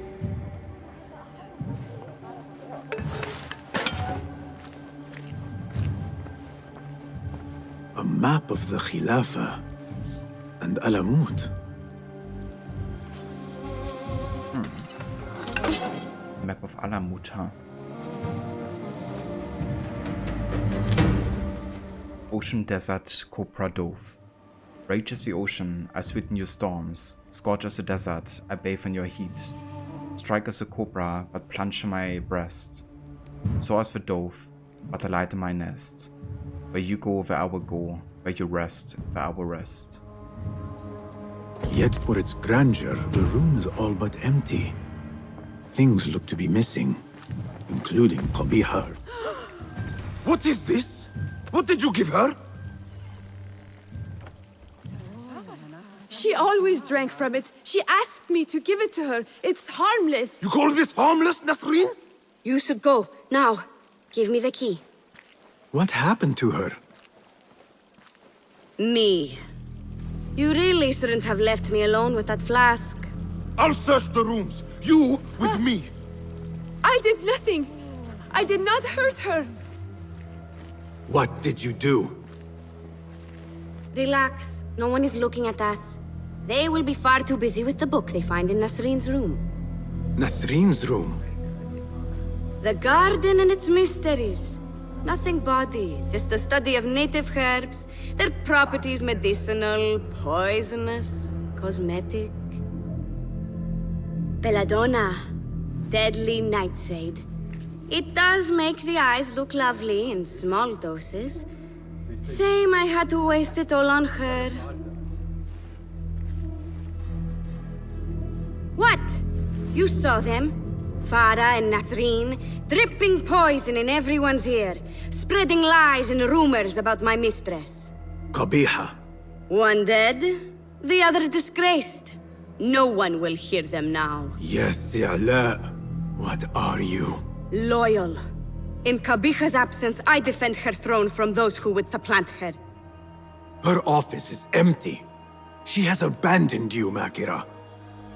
You serve a faithless mistress. She will return from the palace when the danger has passed. You really should not have told me that. It makes no difference. You will never find her. Now, play nice. There are children present.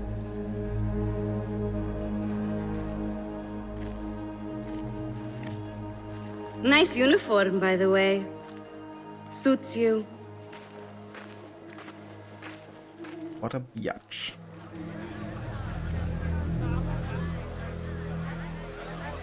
I can do nothing for Farah. But if Qabiha is the head of the Order, I could still spare those who have yet to suffer at her hands. I honestly didn't see that one coming. This forge was like annoying, but I didn't expect her to actually go to the length of killing competition there.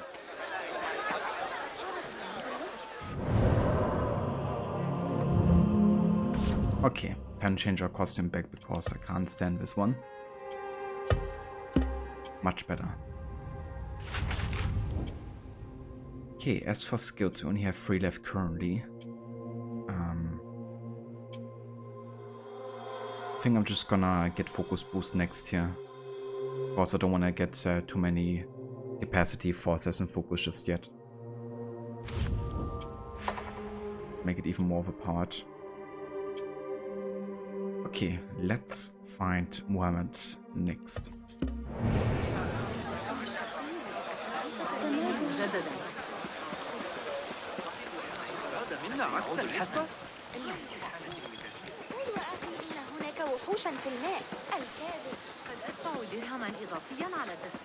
Let's maybe also check the cat of Brafa again in case he's now selling another map for the round city. Peace. Nope, I bought the entire shop. Right.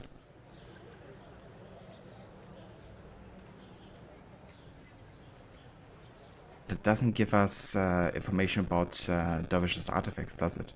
Only lost books, enigmas, and treasures, apparently. Okay then.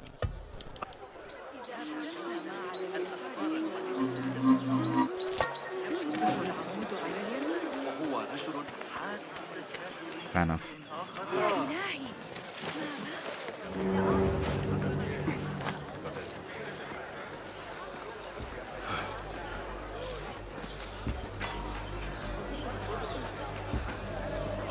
Hey, you there! Halt! Now you pay! That's right,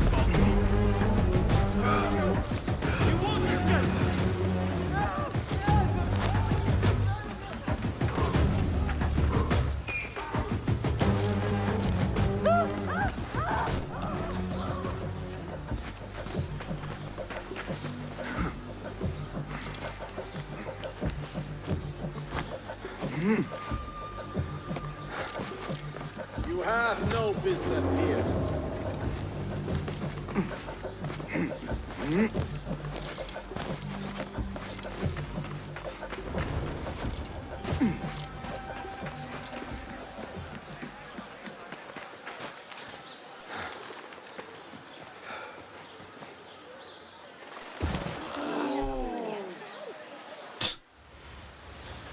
ooh sound. Quite impressed by my jump there.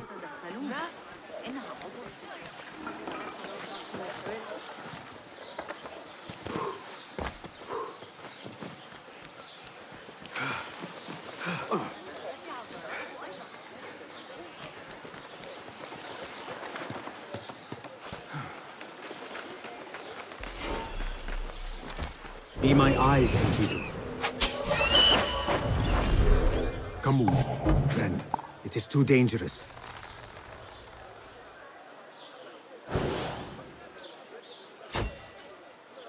Oh yeah, I really like this charged. They are knife ability. Fly free, Enkidu.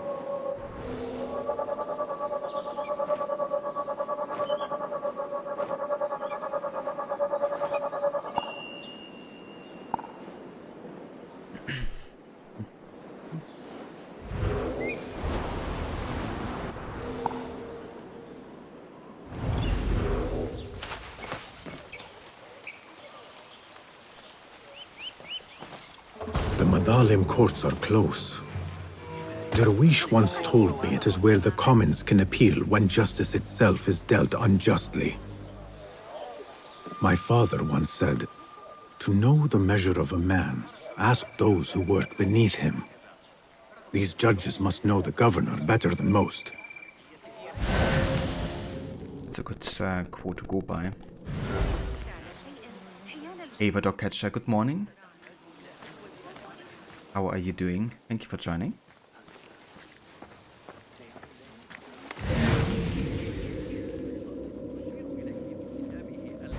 Did you hear how he ruled? Ridiculous. He completely misinterpreted the scripture.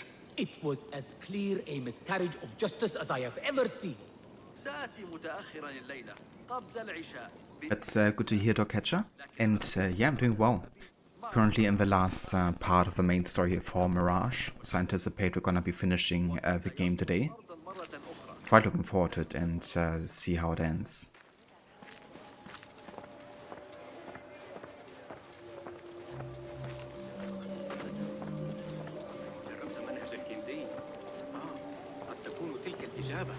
Greetings, Sayyidi. I wonder if I could ask you some questions about the governor, Muhammad ibn Tahir. I am not underpaid to answer questions. I suggest you make this worth my time. Otherwise...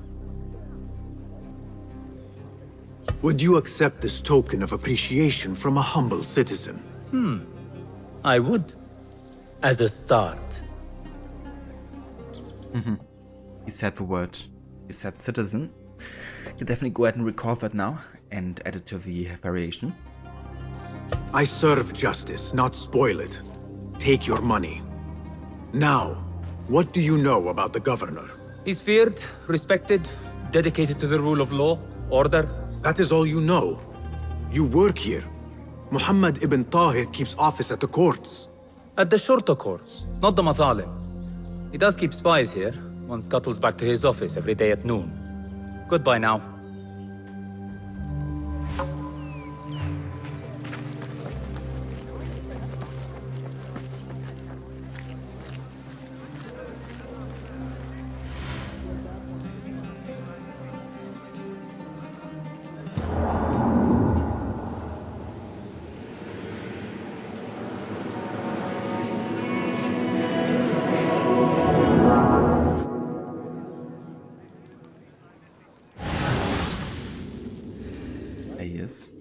That messenger could lead me to the governor's office, and whatever secrets he buries there.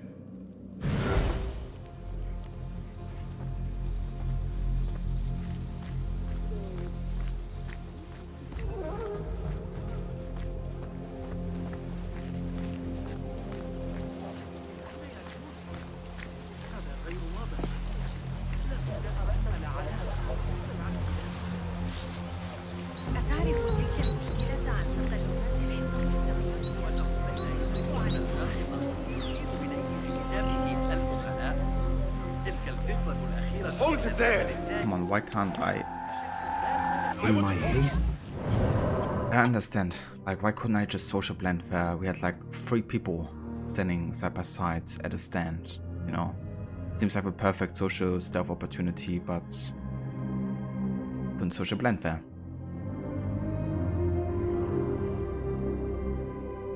I do like how they made the social stealth like more seamless in this game, you know, how it's like easier to blend in with others, but at the same time it's not really clear to me like when I can and when I can't, you know. Not away, but I will find you again with better focus the next time. 3 people standing here. See, there is even social stealth, it just didn't trigger. Like, I was literally standing still there for 2 seconds almost. It didn't trigger. Guy saw me. I guess it was just bugged or what.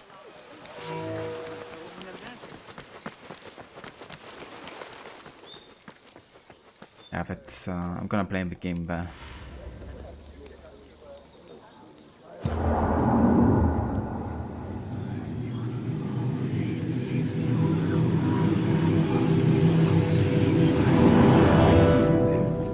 Now show me the way. You there! Hold!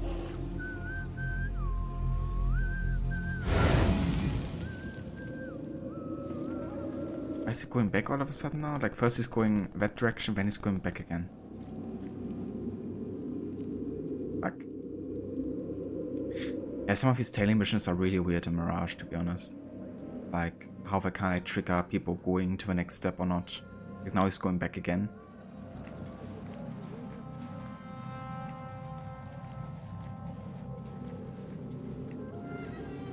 You agree? Yeah. Yeah, often it's like also part of like how close you have to be to someone, not that you actually have them in your sight. But same as before, but I think it would have been better if they actually made it more like depending on are they in your sight or not, rather than having to be very close to them.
Good. Now stay where I can see you, would you?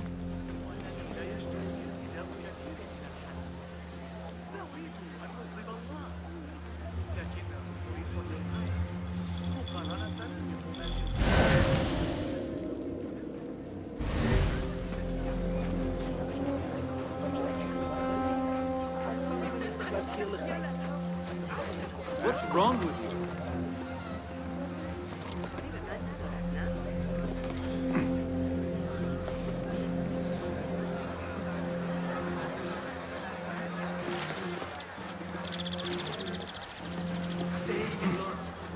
Something is amiss. Yes, Said.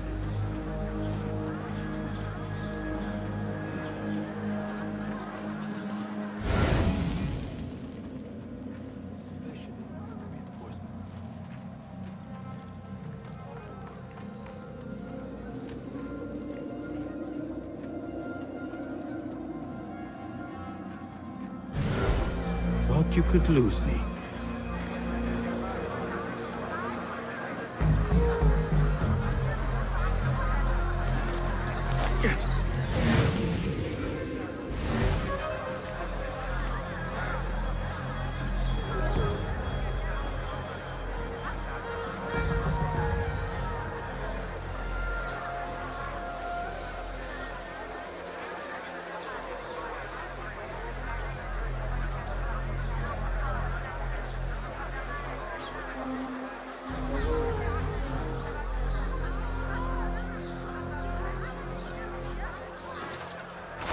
Longest tailing mission ever.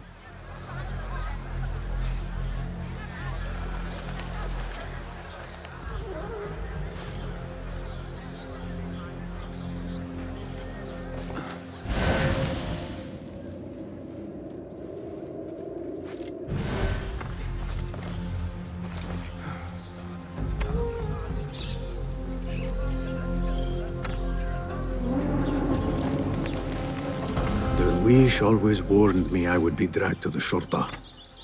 Who would have imagined I would walk in willingly? Soon I will go to be welcomed into her house. Alrighty then.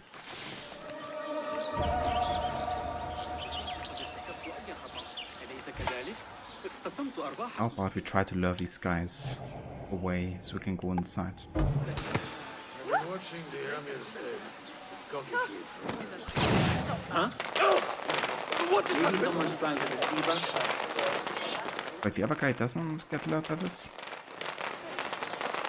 I see not going there.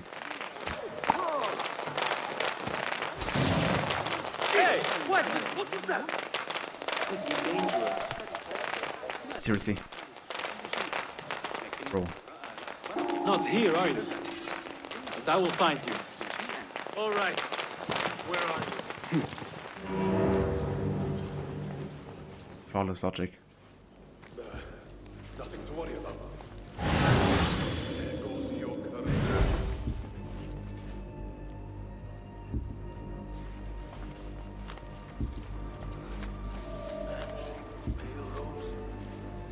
Actually, eavesdrop from there.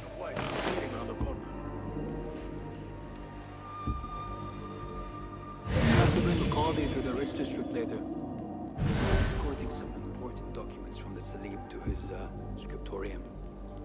Seeing them work. I'm glad I never learned to read. I have to eavesdrop from there. Oh, I should mention, I won't be walking these streets much longer if I have my way. My brother's finally opening his armory. Wants to use me as his salesman to the Haras. The inside man, so to speak. I mean, we hear something, but... I can't eavesdrop from there, apparently.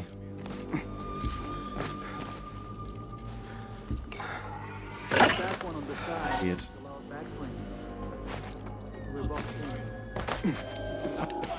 Fuck. Basim!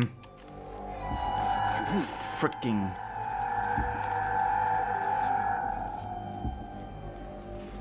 He's just trying to get me detected here. Great, now I can't eavesdrop there anymore. Good job, Basim. Good job.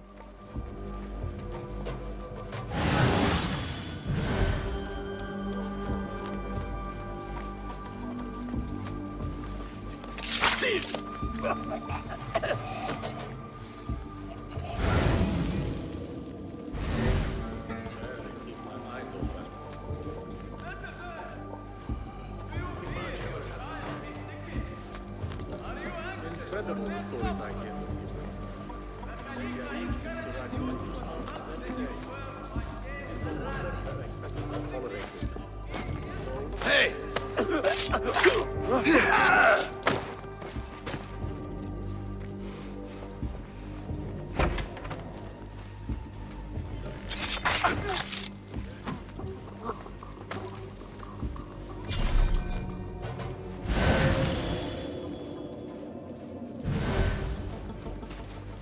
Mad in the streets today. What have Abdallah's thugs sown chaos?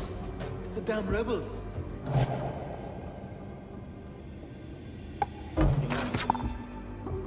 The governor has a plan. He will see us through his stores. Wait.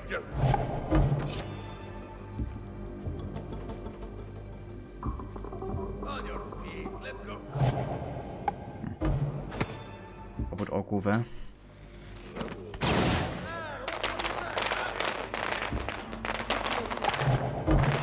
Guys, check it out.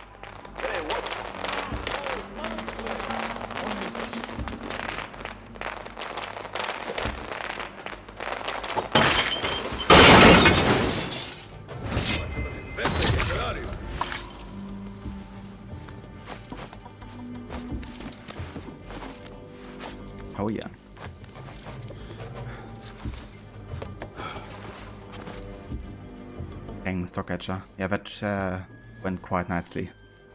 Didn't expect it to go that smooth. Given how AR behavior can be sometimes.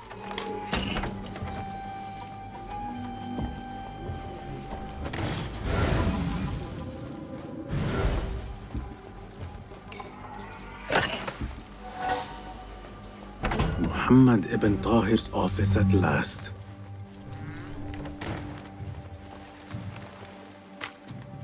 Letter from the Tahirids. Custom pay requests or terms of Alamut are hereby voided. Our pledge of protection revoked. Our offer of asylum rescinded. Abdallah ibn Tahir. Our requests with Alamut are hereby voided. The Tahirids agreed to withdraw their protection from Alamut at the governor's request. The Hidden Ones are betrayed. Seems like they are. The governor has been tracking the rebels and the Hidden Ones.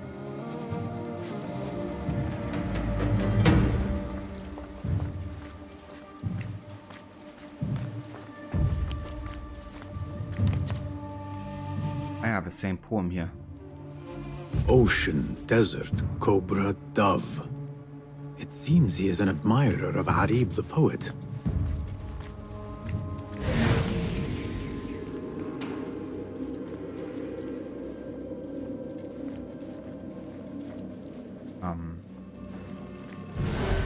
Price is still marked.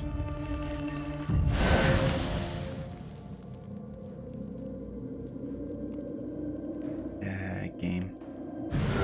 You're blocking me from progressing here because it's still marked as something to investigate. But I can't. I've already did.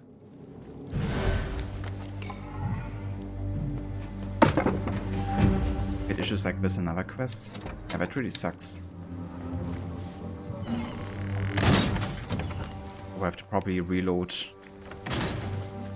because I'm like literally locked right now while progressing. Oh boy. Okay then. When was this save? 7 minutes ago? Fuck me. That's almost 10 minutes of progress lost.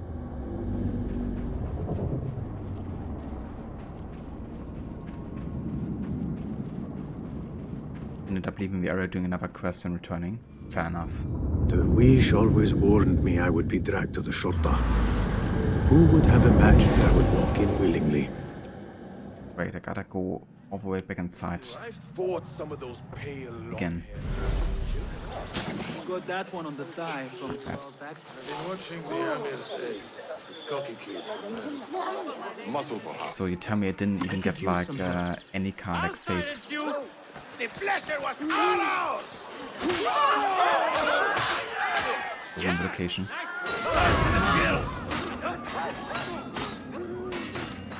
Just die! I will not fail! So what happens if I go past them inside? Will they attack me? No, they are distracted. Wait, now I can eavesdrop on these guys? Are you actually kidding me, game? Like earlier I couldn't eavesdrop. Now I can. Then I couldn't progress further with the investigation. Too many bugs right now, to be honest. Has the governor returned? I'm not sure. Nice camera. See him go upstairs. Oh yeah, that's very helpful.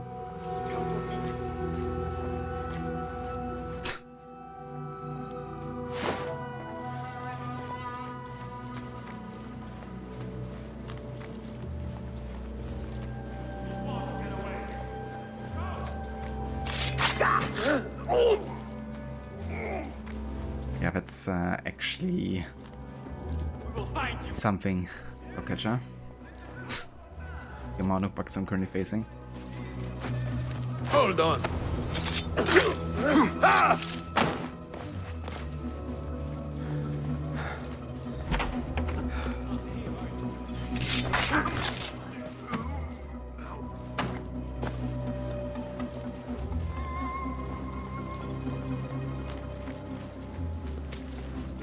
bad in the streets today. If it's not Abu Abdullah's thugs sowing chaos, it's the damn rebels. It is all we can do to keep riots from breaking out. The governor has approved. The storm.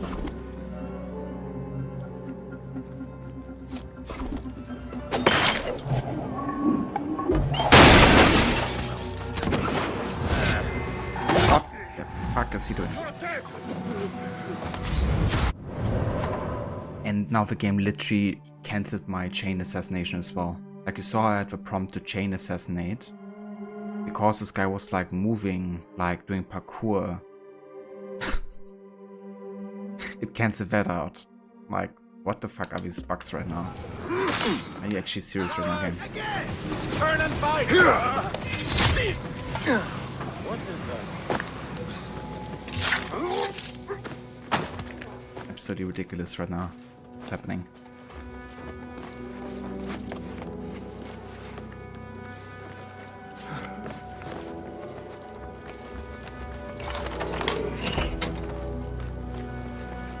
Now we have a knife stuck in Basim's hand.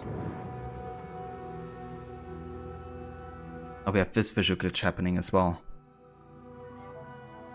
Like, what is happening right now? Like, why am I having like 5 glitches in under 10 minutes or so? I think to actually fix this visual glitch, I have to restart the entire game as well.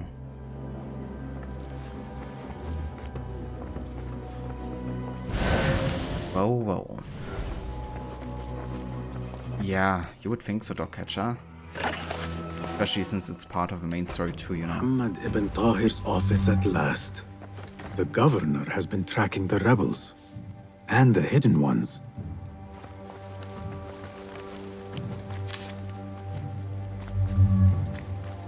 Wait a couple seconds here. Ocean, desert, cobra, dove. It seems he is an admirer of Arib the poet. And it's still appearing. See that? The Tahirids agreed to withdraw their protection from Alamut at the governor's request. The hidden ones are betrayed. Dude, I still can't progress this freaking quest. Can I? Okay, good. Now I can. You can tell your masters I've had copies made. Shred that page, slit my throat. Our bargain stands. My masters? The masked cabal, the order of... I don't care. Are you not in their service? Are you not in their service? I serve the Khalifa. I serve Allah. And I do it without hiding my face. Now, if you'll excuse me. Why were you giving commands to Asif at Turkey, a member of the Order? The brute was stoking the fire of 1,000 rebellions. Thankfully, someone spared me the trouble of putting him down. A hidden one, I heard. Are you the one to thank? I read your letters. You forced your cousins to remove their protection from Alamut. You sold us to our enemies. And brought peace to Baghdad. You've already helped yourself to the receipt. Abu Abdullah's oath of allegiance. What does he have to do with anything? His ambition would have torn the Khalifa apart. I offered the Order Alamut. They gave me assurance he'd threaten us no more. So to trap a fox, you loose a wolf. The Order will see Baghdad burn, Governor. History will judge you for this. History can hang me for it. I'll leave this world knowing that there is courage in compromise. There is also cowardice. How old are you? 20? I was about your age when I came to this city. Righteous beyond reproach. What happened? I grew up. If you really wish to spare Alamut, turn that blade on your enemies.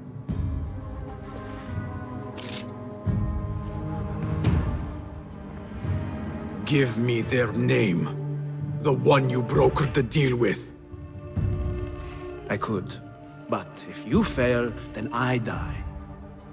And I'd prefer not to. Now, I have things to do. No hard feelings. Guards! No hard feelings. So the day ends with you fleeing the Shurta after all. the governor! What was that? What from the haystack?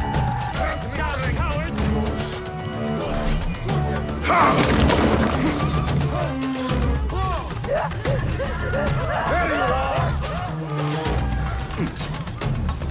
Got you! Back up, you shit!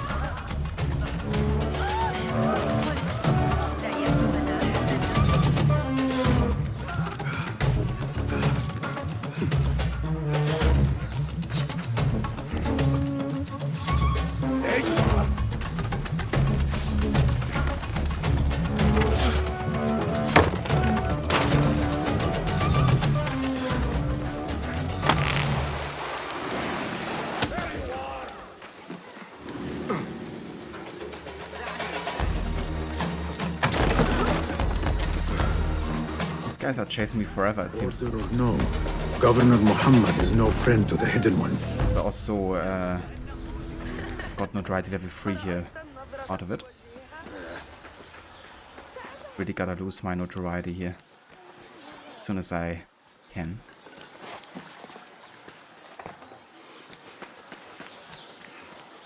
It's like the only improvements made were to parkour, but even that. I guess they also improved maybe the stealth a bit. At least they made it, I guess, both easier and maybe also a bit more predictable. But, yeah, like, I mean, honestly, this playthrough hasn't been that buggy overall, but, I guess it was just really unfortunate to have, like, so many bugs in a small amount of time. It was definitely a bit ridiculous, you know, like, how many happened there, like, back to back, pretty much. Now, even with the visual glitch of, like, Basim holding the throwing knife.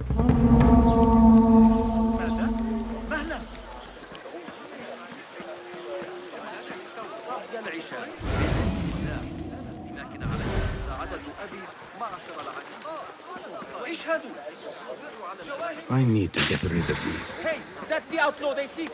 Guard! Got enough improvements to the game, in your opinion?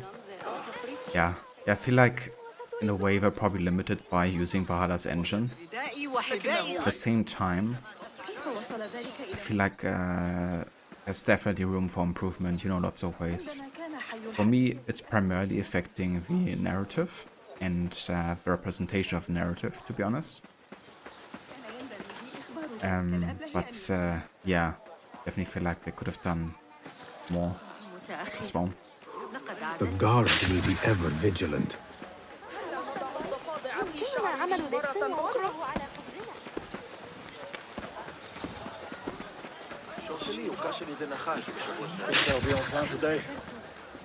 Alright. Back to 0 notoriety. Very nice. Okay, we've got one more investigation to do here. Find Arib, the port. Was just a throwback to the original AC game, enjoyable, but you expected more, to be honest. Yeah, fair enough.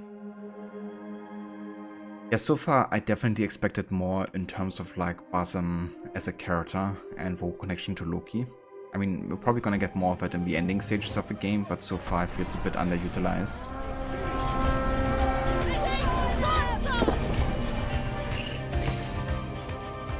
Also, hey Verot, welcome in. Thank you so much for the raid. And how's it going? How was the rest of Silent Hill today? Did you end up finishing the game? Welcome in Raiders 2 to some Assassin's Creed Mirage. We're currently on the last major target here, the head of the order. So we'll be finishing Mirage quite soon, I think. So we're entering heavy spoiler territory for those who may want to stay clear of anything important happening in this game. But yeah, thank you so much for joining. Brutus, welcome in as well.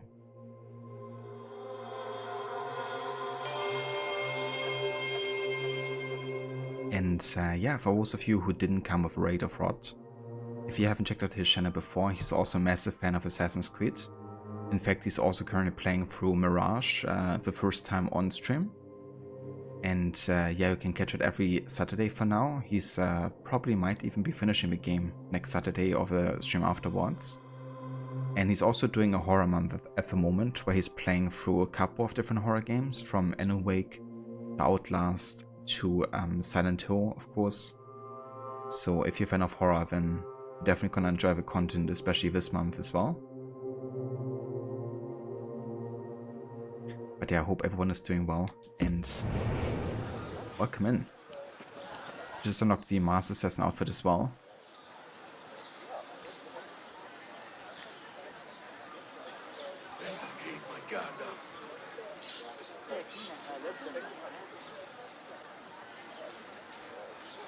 Very nice, Rod. That's awesome. GG's on finishing the playthrough.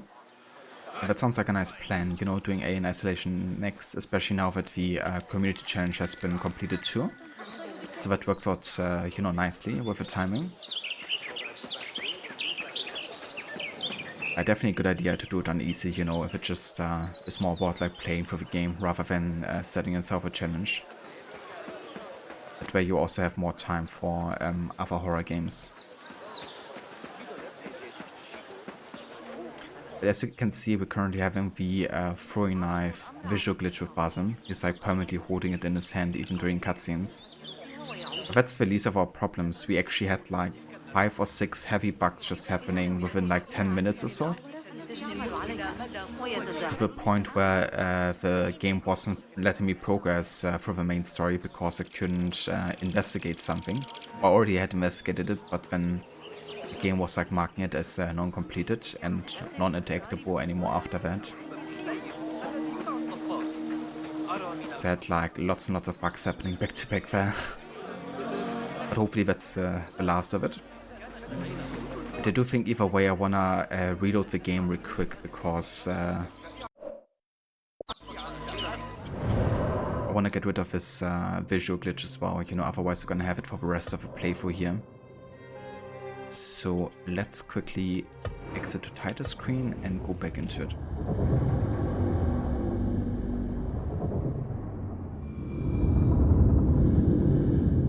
Definitely, yeah, I mean, you played this game a few times the past couple of years.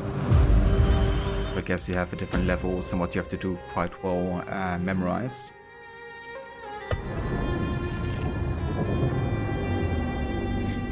I was saying this earlier, like, overall I had a pretty bug-free playthrough for the most part. But yeah, that was just insane, like, how much happened back to back. I guess they were just like throwing all the bugs at me at once.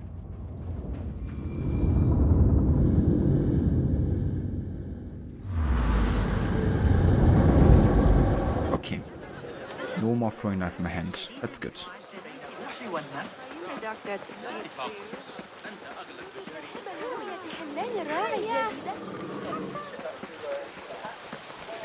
لا يقتنع ثابت بتلك النظرية على الإطلاق. من المرجع تحس أن الأشياء تعرض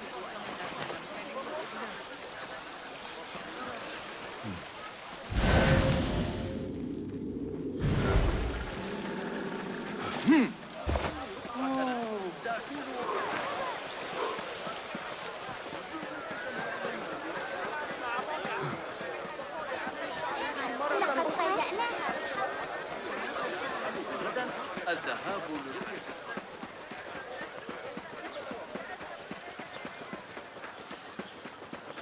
لا تجعلني أتطرق إلى الحديث عن أولئك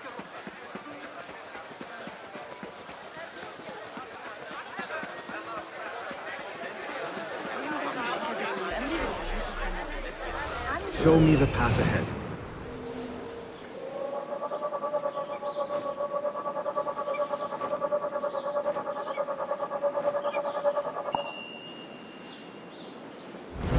No worries, Rod. Definitely take your time. Enjoy the lurk.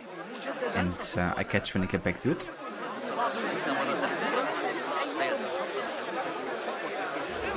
What beautiful homes. Far different from the slums of Anbar.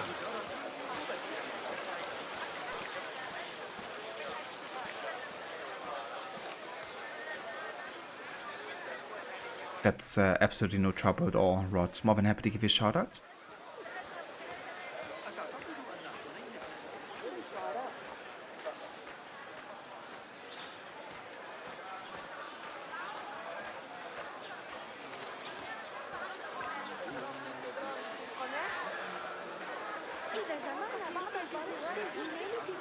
النظرية الفلكية الجديدة التي ألقاها علينا ذلك الغلام الكوري. Can I go through here? I can't.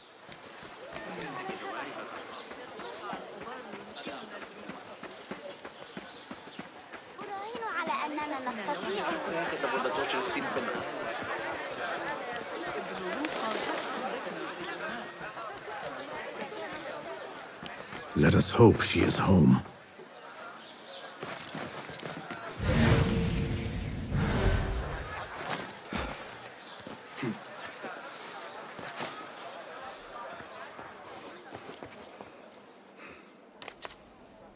I tell Up's lament. Oh, to stop running. To put up my paws and retreat to my den, far from net and thrusting spear. But what are we when we are tamed? Not a fox, but something smaller. Our tail a lesser rat to better blend with state surroundings. What are we, forsaken shadow? Do we embrace the light or hide within it? And what will we be to each other, you and I, when the chase has ended? Subodh. Sayedati.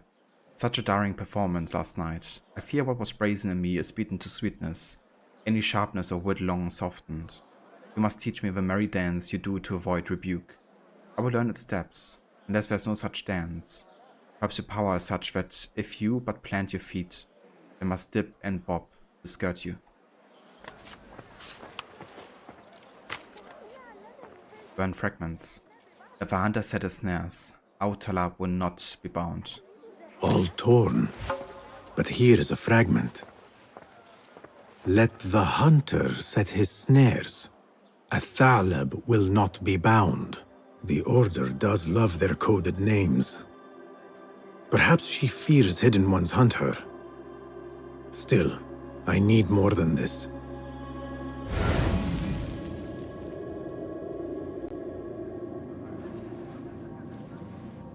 Well then, let's go down. Or maybe have a return. Cry for wisdom. Why should we submit to the rule of those so fearful to question, to disturb the universe, that would tie my tongue and shut my eyes and sew my mouth, when I would stand and beg for wisdom, for answers to why and who and how? How can I hear the wind with shut ears? How shall I ask the skies with sewn lips? I must speak, or I will scream. Perhaps the heavens are screaming too.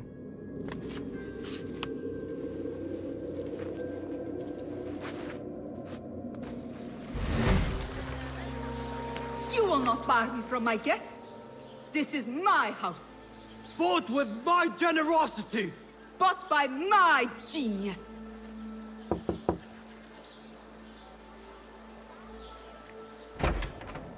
For tokens, favors, and personal dedications, you may find Sayyida Arib in the garden after her recital. Good day. You must be her patron. It is an honor, Sayyidi. If I may, I seek a private audience with the poetess. Do you? I have been moved beyond words by her words. Symmetry of sky and sea. I only wish to express my sincere admiration. Pretty words. Nearly as pretty as hers, and just as false. We both know what mask she wears, don't we? Mask, Sayyidi. Enough, Sayyidi. I know what you are, and I know why you've come. You think I haven't seen you skulking in the shadows. She's no longer party to your plots, your secret meetings, your foolish nicknames. I have scrubbed her clean of them. For I have set a watch on her door. My men dog her recitals. Every letter she's had of you I have shredded or sent back. Sent back? You will find them piled at the Postal Bureau. Burn them, bury them, do what you will. You can choke on them for all I care.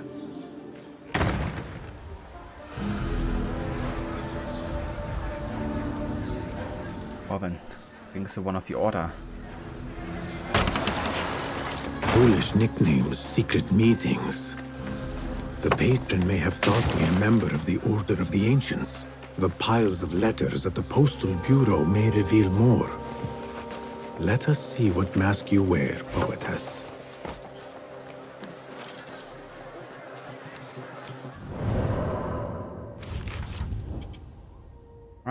second last ability, Assassin's Focus Capacity 1.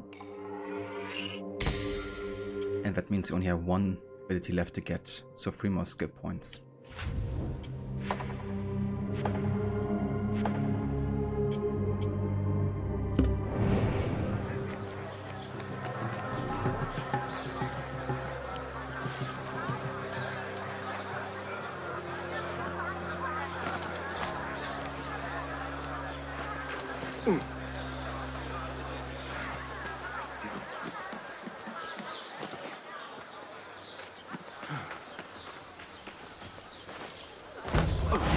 Postal Bureau.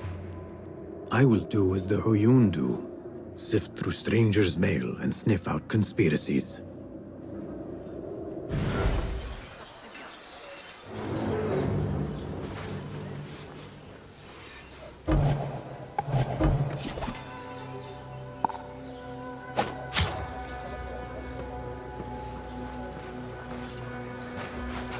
Jesus.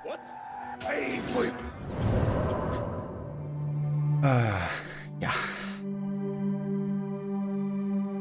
Right. It's like, press RB to assassinate. Or you wanted to attack, right, and get detected instead. Sure did.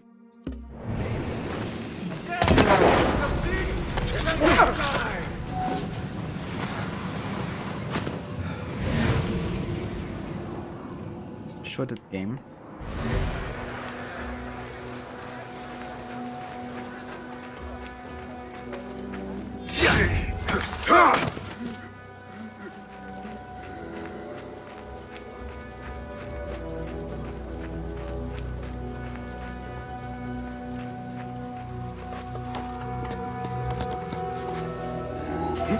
There must be mail here from every corner of the Khilafah. Now to find Arib's. Good spot for... Hey! Good spot for... Perfect timing.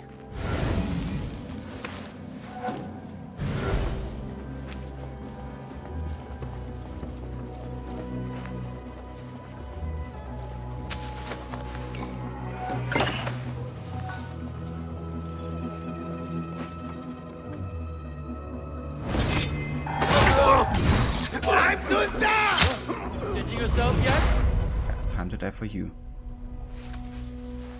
Threatening letter. You jape and jig for the base pleasure of your betters and pave a path to ruin. Silence the song of sin, or I will do it for you. Silence your song of sin, or I will do it for you. How kind. Moving on.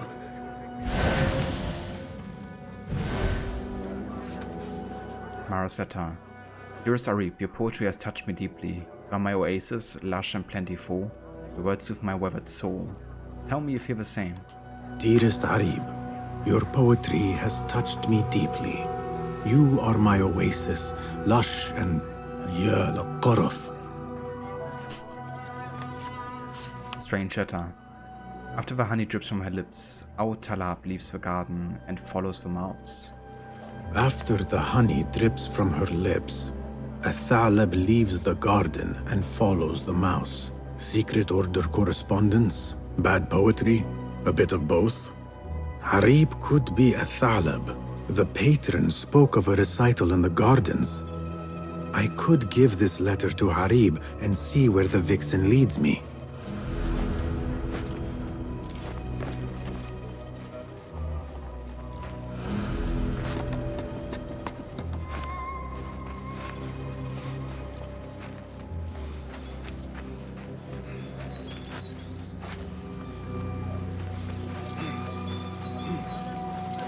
I will go to the garden, give Athalab her letter, and follow where she goes.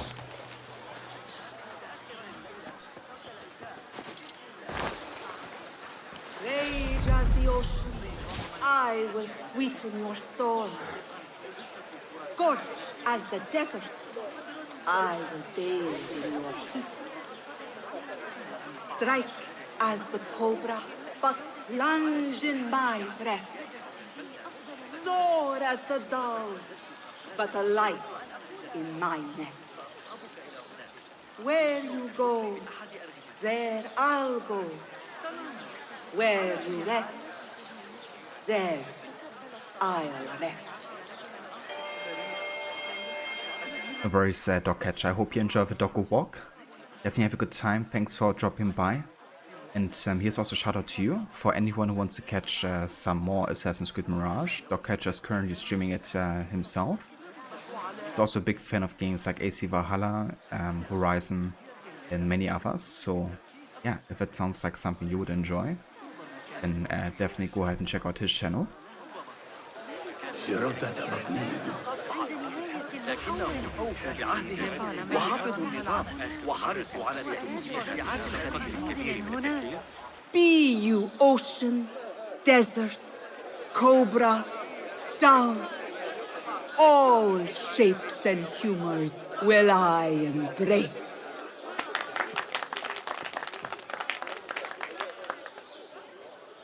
Hello there. Have we met? Come, don't be shy. I rarely bite and I never leave a mark.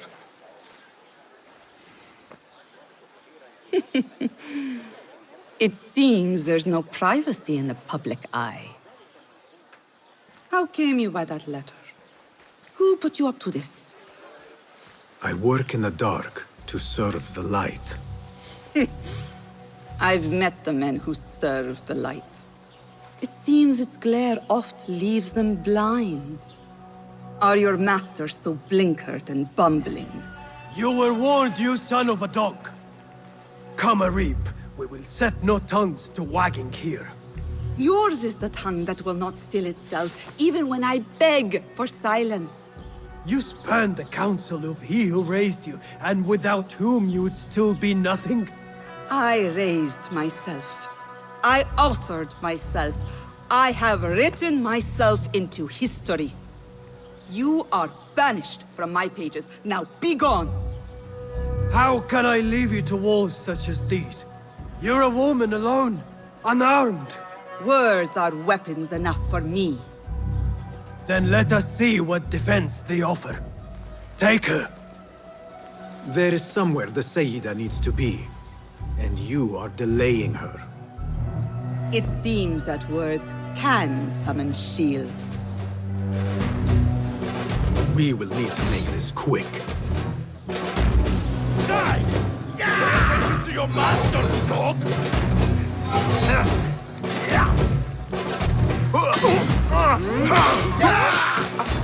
He's a murderer! Get him!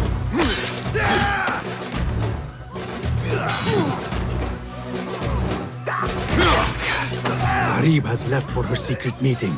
I must hurry. The letter commanded Athalam to leave the garden and follow the mouse.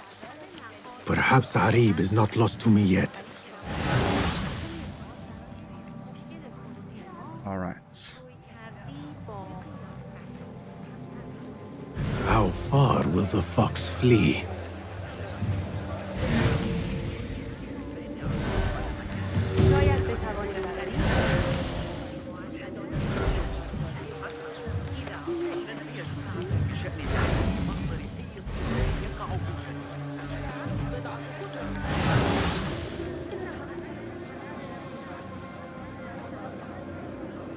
Why is the donkey marked?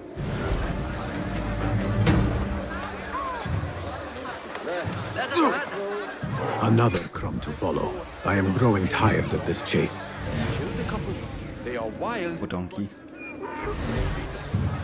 This didn't deserve to be pushed.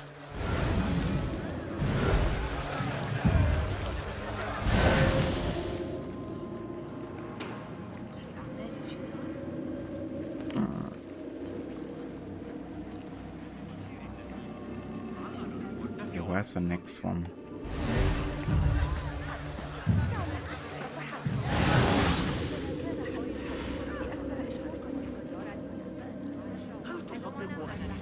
Yeah.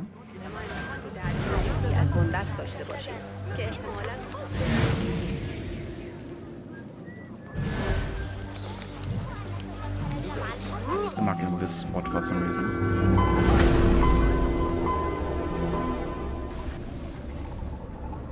Thank you for the follow and welcome in.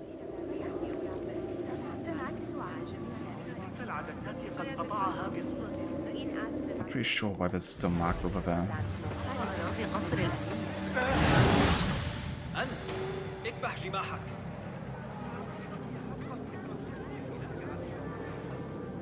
Like, we've seen this symbol, we've seen that symbol. Yet this place here is still marked. Gotta interact with it again.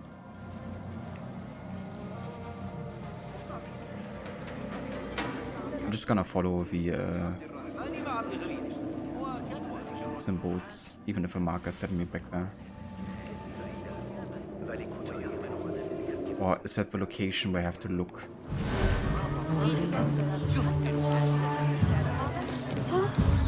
Like, investigate further.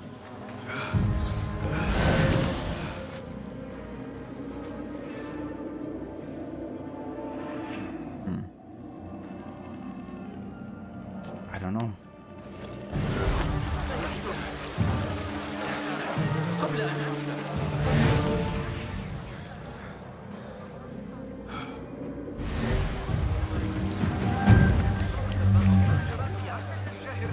Let's just carry on here. One symbol here.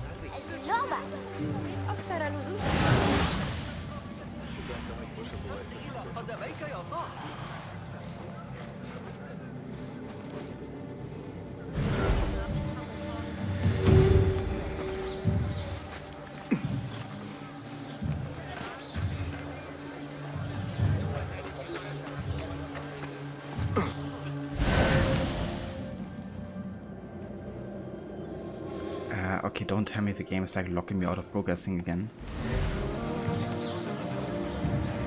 Ah, very nice, Doomstar. Hope you enjoyed playing for Mirage. We were very close to finishing the game ourselves, so we're currently on the final investigation.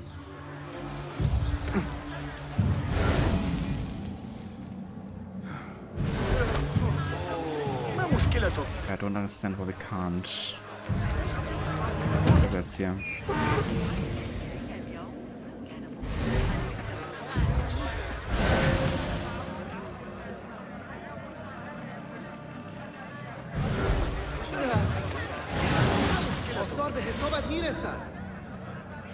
Blend in to kind of like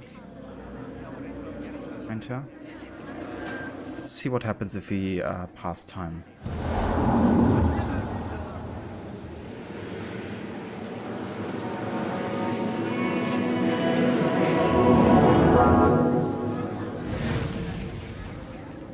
Yeah, nothing changed here.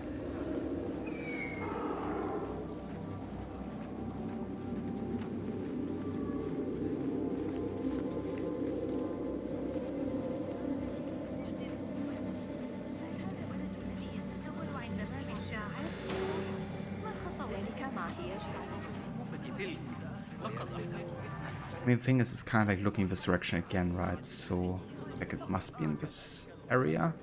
At the same time, I feel like I've been everywhere in this area already, so... we have to wait here. Last time. Let's see.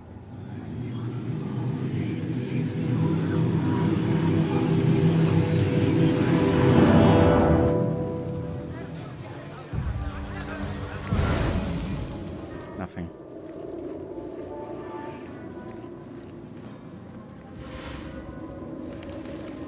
Oh, there's some.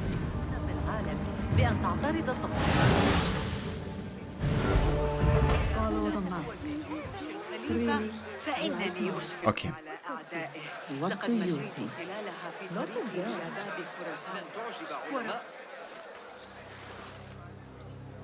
You should bring him before the Medallion Court. But he thinks only of my reputation, Sarah. To safeguard success, I must be palatable, discreet. He fears I am too proud. You? Never. I write that love is feral and free, unbound by strict hero statute. Should I not practice what I publish? Practice makes perfect. It also makes enemies. So be it. But let me choose them. Courtiers, caliphs, patrons, partners. So many men have tried to decide my enemies. And friends. Though Allah knows I once chose poorly. He hid himself well.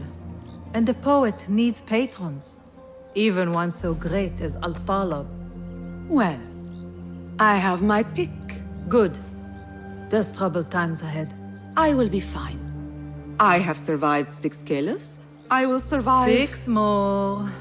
Don't worry, Sarah. I'll kiss the rings I need to kiss, but I will not be bound again. Not by anyone.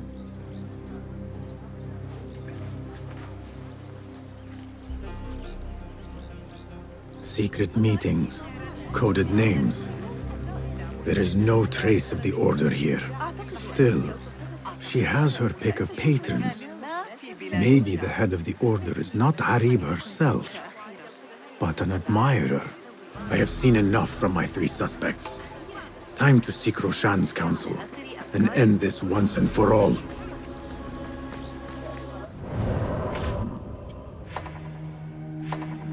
Alrighty then. It is time to do this.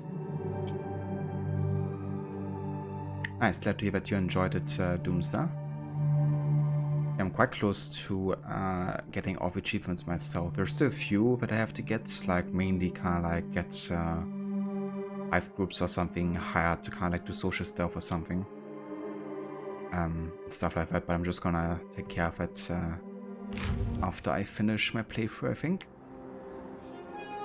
Now I'm just focusing on ending the main story here.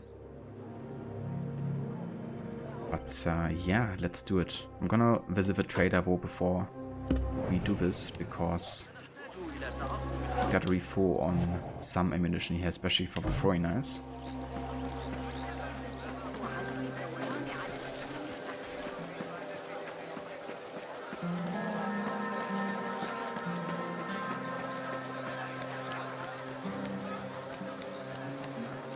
Hey Velizzi, welcome in. Thank you for joining. How are you doing today?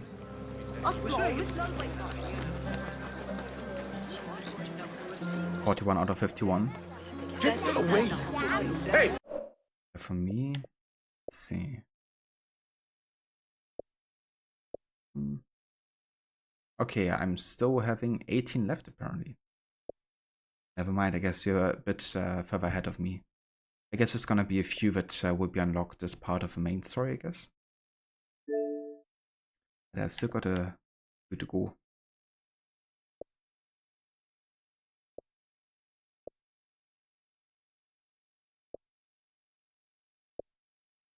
That's close enough. Definitely did, Lizzie, yeah. Yeah, rated me like half an hour ago or so. We finished Silent Hill 3 earlier. So I got that game done, and then he's gonna be playing Alien Isolation next, actually. It's part of the community challenge.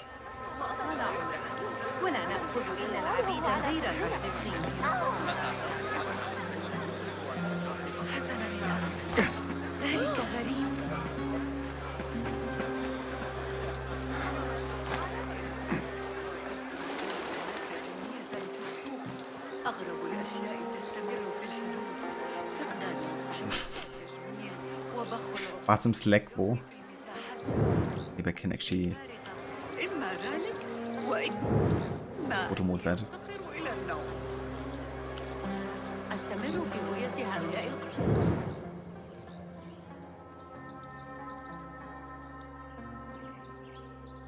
It looks very comfortable the way his foot is bended there. Doesn't it?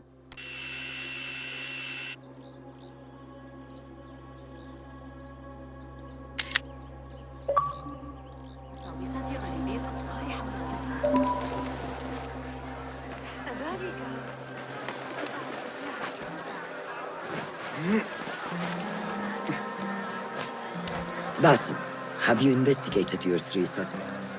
If not, then your work is not complete. Yeah, Basim is definitely more flexible than Ava was, that's for sure. You appear decided, Basim. What have you learned? Harib is innocent. The governor less so. He made a deal with the Order and removed his cousin's protection from Alamut. Tabban.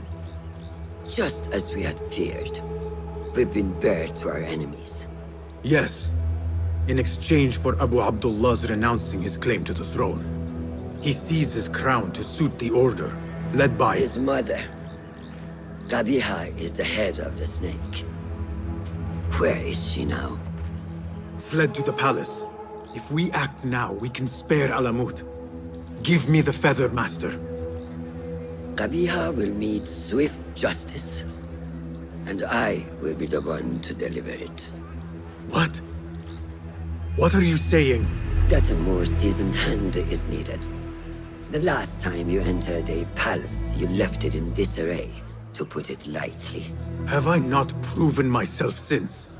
Master, I have earned the right. Earned what?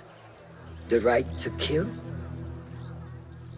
No, that is not... A blow from one of us is a blow for all of us. Or does your ego demand the honor?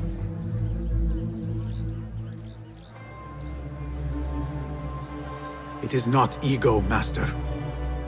It is duty. I took an oath to leave my life behind, to walk the shadows and to serve the light. I mean to. Qabiha is more dangerous than her underlings.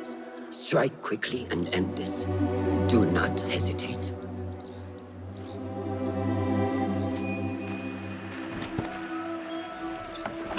Blood from a stone. Who is she to keep you from Qabiha, or to tell you when to strike? My master and mentor, without whom I would be nothing but a corpse in the streets of Anbar. You spy on me now? Always. So you will swallow your questions, strike at her enemies, serve without complaint. And live your life dogged by El Jinni in the hovel you once hoped to escape. You know where to find me when your duty is done.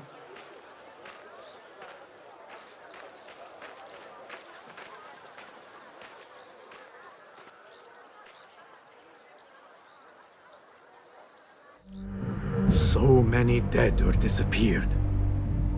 And each trail of blood leads back to you, Al-Bahamut, the last mask to be lifted.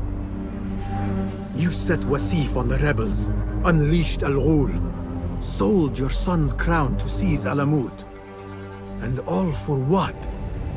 Some worthless token of a long-forgotten age. No matter.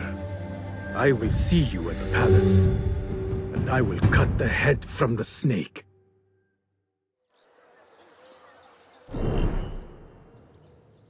So I gotta say, I'm not really with Basim there, when he kinda like is starting to criticize Roshan for wanting to deliver the cure herself. Like, Roshan is the assassin mentor, this is the head of the order in Baghdad. It's only fitting that she will be the one to take his life, you know. Plus, Basim isn't like the only assassin, you know, he shouldn't be the only one to have the permittance to kill all of these, even if he has a personal motive with them. So honestly, I'm totally with Roshan there, like, you know, this kind of seems like it is actually about Basim's ego, to be honest, you know, because why should he be the one to do it if there are so many others? And why not Roshan, who is already a master mentor assassin, you know? But I feel like this might be a foreshadowing to Basim failing or Basim screwing up in some ways. I guess we're gonna see. Hey there, Stan. Welcome in. Take a seat, young Basim. No kidding. No kidding. My duties of a creed, not my own. No worries whatsoever, Lizzie. Definitely understandable to stay clear of spoilers. This is also the last major assassination, so yeah, we're entering heavy spoiler territory here. But thank you for dropping by and saying hello.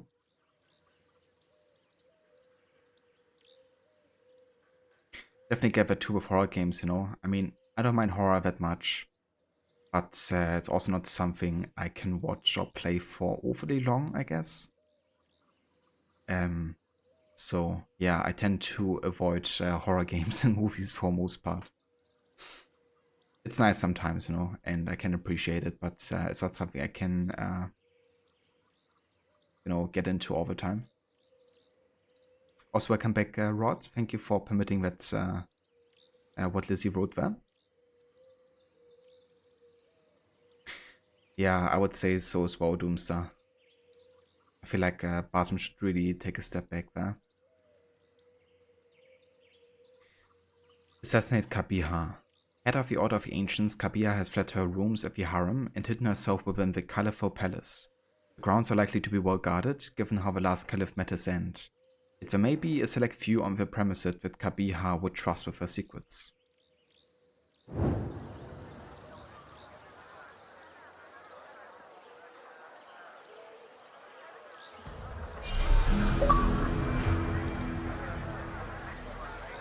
Serving the lines. Reach maximum hit 1 rank.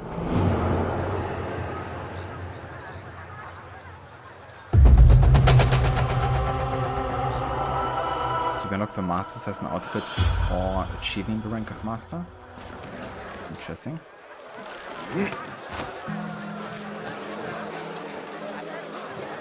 Let's go ahead and refill on some ammunition here, if the game allows me to.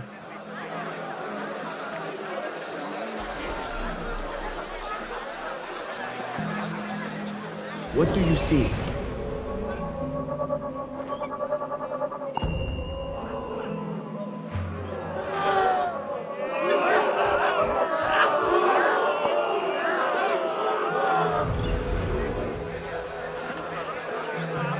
Peace, friend. Good to see you. It seems like if there's a target nearby, then you can't talk to the shopkeeper. Makes sense. What do you... The tools of the trade. All right. Have a gear improvement project in mind? Is that...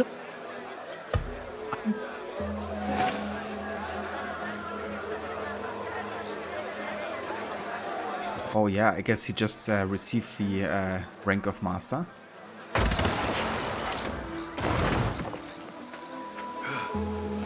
I guess questioning your mentor is the way to get Master Assassin rank.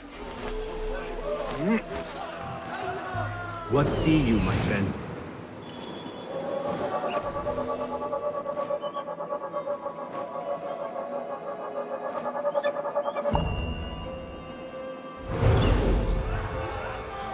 Okay, so it's kind of like a protest happening here, so that could be a way inside, but kind of high profile.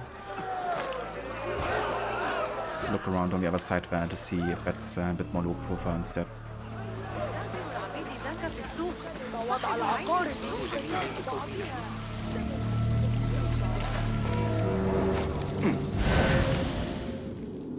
Never mind, I gotta get big around.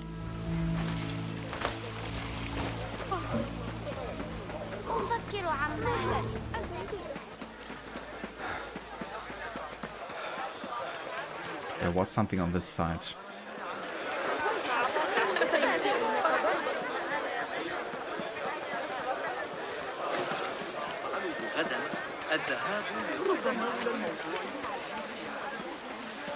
Yeah, I had that happening a couple of times too, where I just wasn't allowed to interact with a merchant. Probably a handful of times already for me. Go, Enkidu. Wait, so this clue is like inside there already?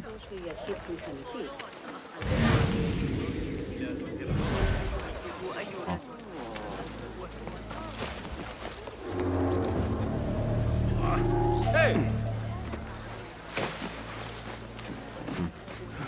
Never mind, I thought this was like another way inside the area. I guess it wasn't.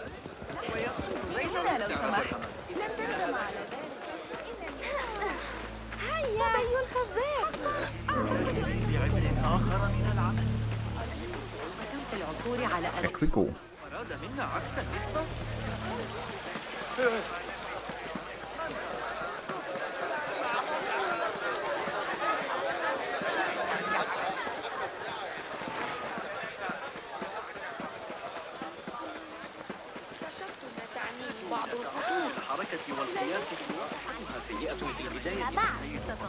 لا أحد عنده.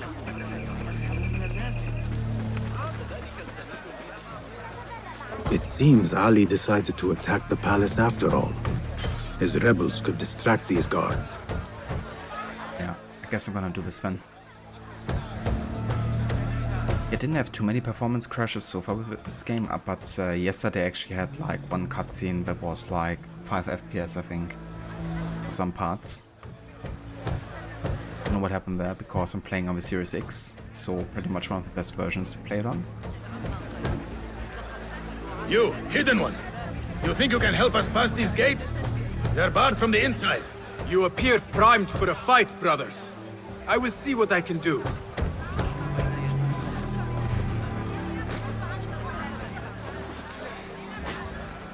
Can't get there.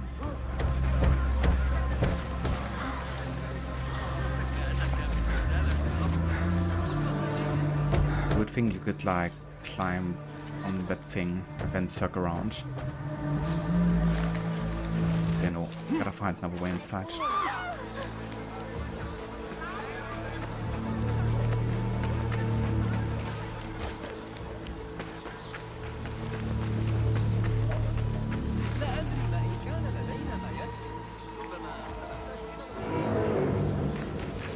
I must be quick and quiet. Qabiha will be on her guard.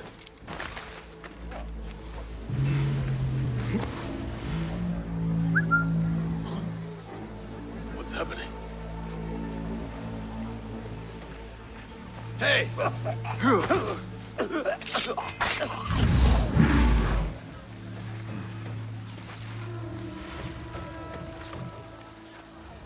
I gotcha, Doomster. I wonder if there's any major difference between two versions. Or it's pretty much the same.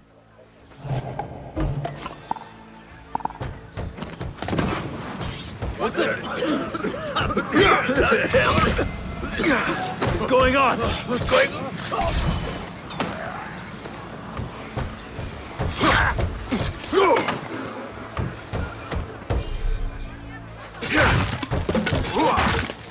Chaos be my friend. Mask my steps.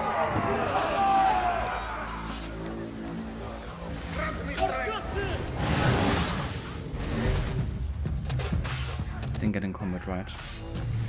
We're good.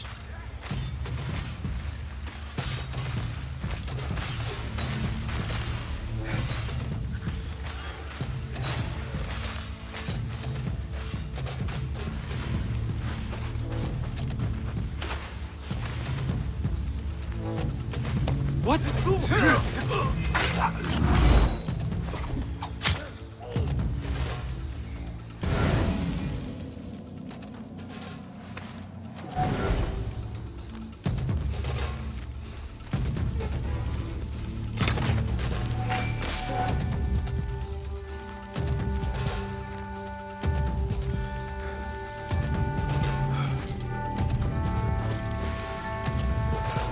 Some music would brighten the day and draw the guards. Wonderful playing. Ahlan, Saidi. I'm afraid you are early. I am still warming up. I think you are warmed up enough to play for those guards. Perhaps, but not for free. Not really huge difference, but probably slightly better on the X. I gotcha. Indeed, Afro. Yeah, currently on the final one here. Here you are. Thank you for supporting the arts. Let us hope this clears the gate.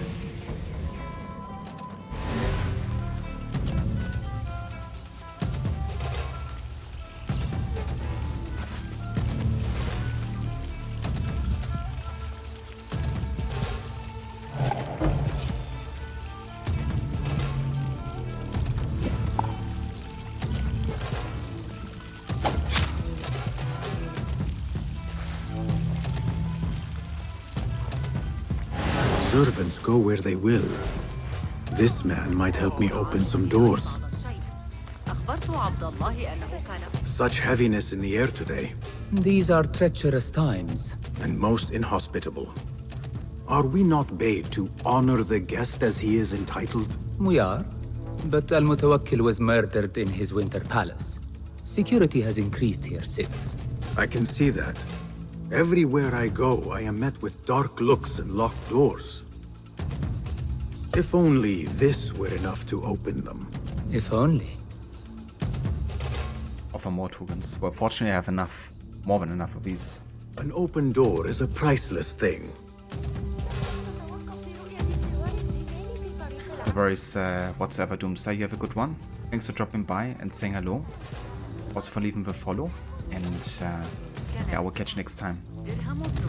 Good luck on getting the platinum too. 30 more. I could afford 30 more.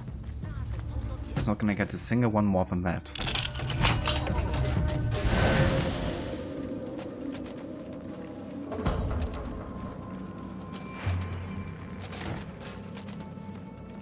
This will throw open all doors. I hope your visit improves. I feel a change in the air already. Now I will move with ease.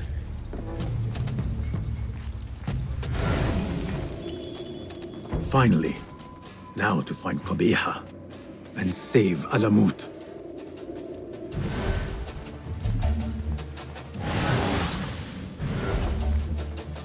Think they'll be on time today? Or late? How can any man sit in a bath that long? Word has it Qabiha enjoys a good soak as well. Like mother, like son.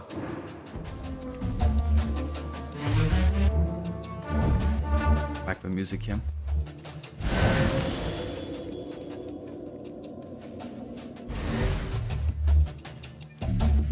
Abu Abdullah must be nearby.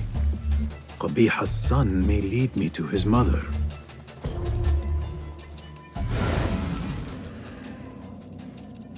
We can let the rebels inside here too. Might be a bit overboard actually. Not yet.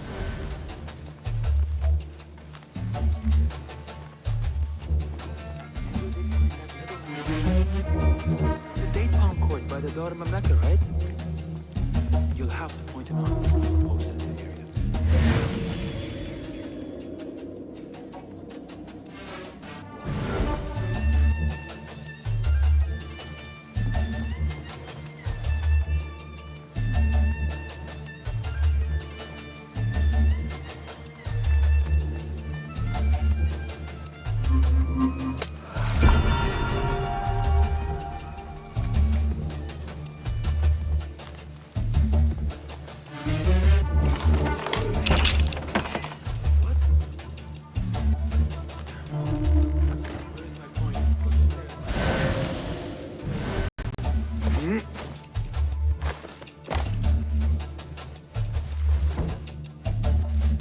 Classic bathhouse.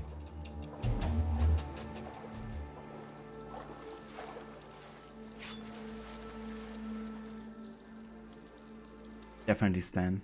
I do the same, only it's every 9 months. Where is your mother? Do you have any idea who I am? Where is Qabiha? I do not know. I haven't seen her since she made me sign away my birthright. Then where would she hide? Think! There is a passage in the library. I followed her once. She used one of the books.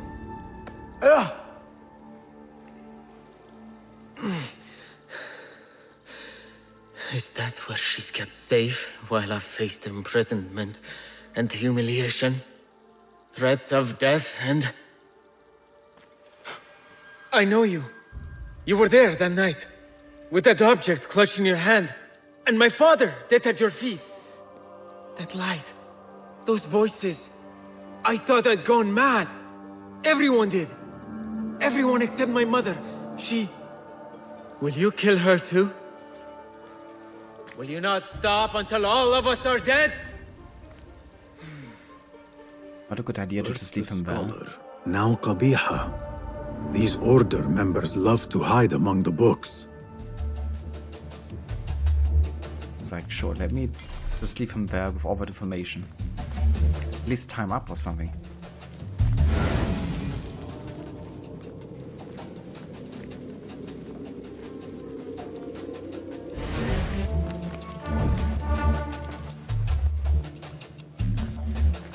Okay, where does this lead here? Outside? I know right then. It is quite nasty.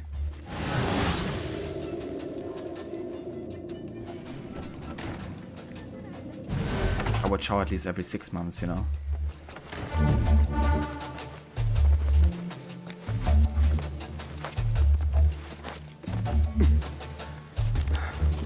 Just got... Fuck person. Just... What are you doing? Why is this even climbable? This cloth. Go. Go up here. Thank you.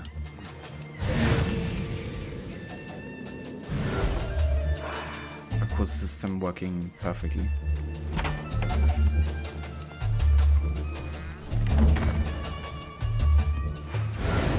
Ali's rebels are at the gate.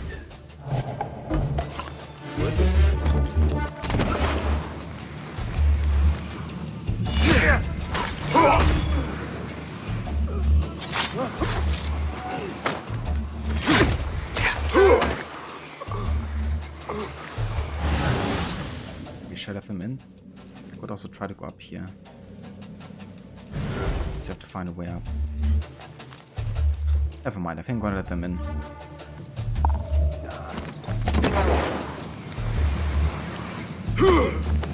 Problem?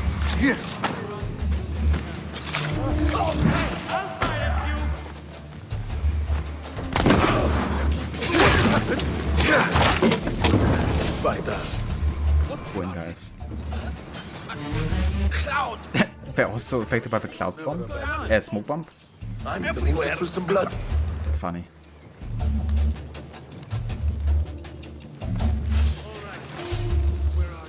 But hey, at least it's realistic. Victory or martyrdom! Kill everyone, guys. Montegram! Steady! Friendly fire. I mean, I like it sometimes. Can of course be annoying, but can also be realistic. So how do I get up here then?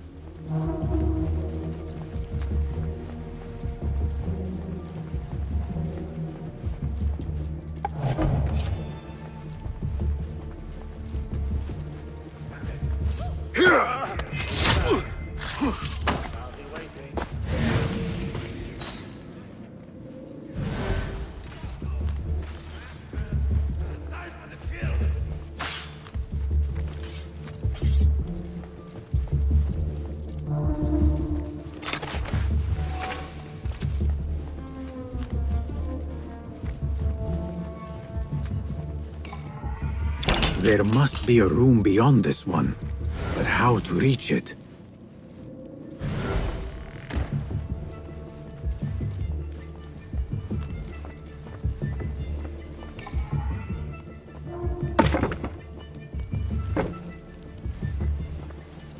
Yeah, it is kind of funny sometimes how little the guards actually notice, you know? Like, you can actually have like 2 guards in one room. You assassinate one, the other gets alerted and you kill him with a chain assassination, but you still enter combat. He even screams at you like intruder and stuff. And the guy just 5 meters away in the other room is like, I didn't hear a thing. I guess that's kind of like gameplay stealth being favored in, you know, in favor of, or not in favor of realism. More in favor of fun gameplay. What was it Arib recited? Rage as the ocean, I'll sweeten your storms. Scorch as the desert, I'll bathe in your heat. Strike as the cobra, but plunge in my breast. Soar as the dove, but a light in my nest. Yeah, Basim, that's what she said, because you already read it 4 times already. And heard it even more. Many volumes by Arib. Qabiha is an admirer. Blue, black, white, and yellow tomes.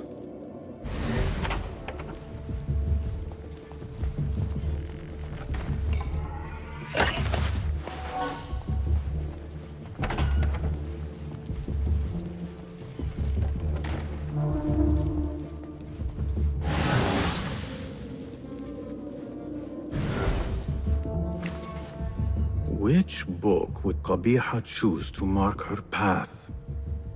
She had Arib's book in her office.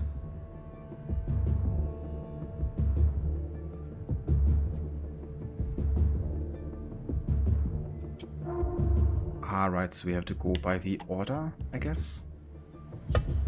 What was it Arib recited? So ocean.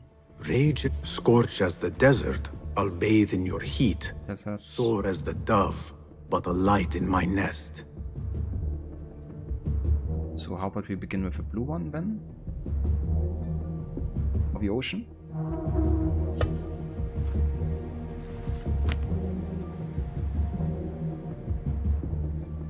So, we have blue, then we have desert, so I guess yellow would be next.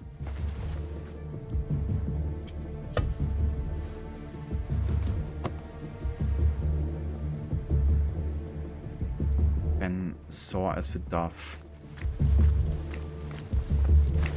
Dove would be white, I guess.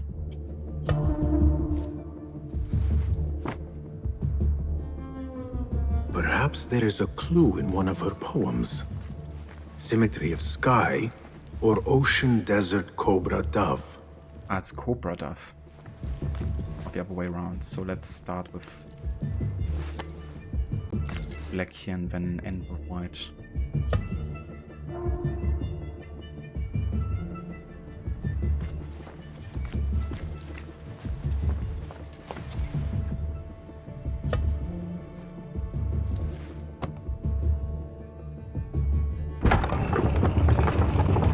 Easy enough.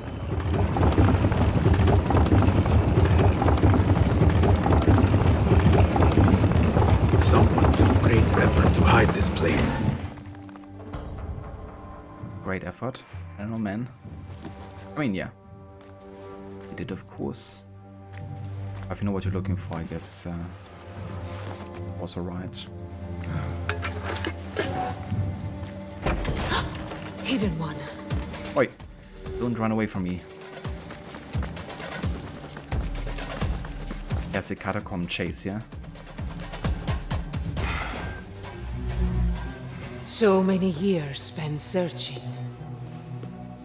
Combing ancient tomes and tombs. Tracing forgotten histories. Snatching at rumor and at myth.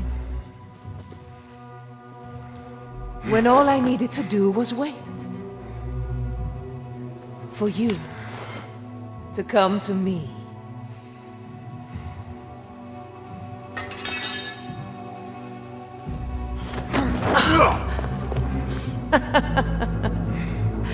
Our prodigal scion has arrived.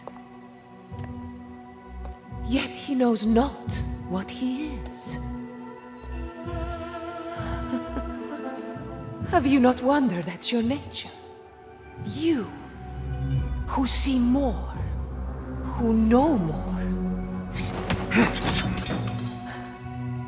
Even my son knew to ask what you were. When he saw your hand touch and wake the ancient's gift. What am I? Something more than man. Enough riddles. Speak plainly! Why speak what can be shown? Come with me to Alamut. Beneath its temple walls lies all the knowledge that you are heir to. Your so-called brothers would sooner die than see you claim it. But take heart, Basim. We will prepare the way. And set you free. No!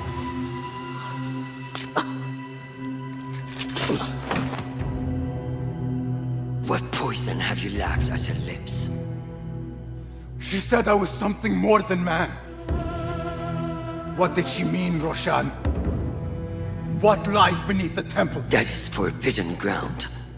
There's nothing there for you. I told you of the nightmares. The Jinni. You called it weakness. Told me to mend it. I tried and tried, but you hid the way. You let me struggle alone! Not alone!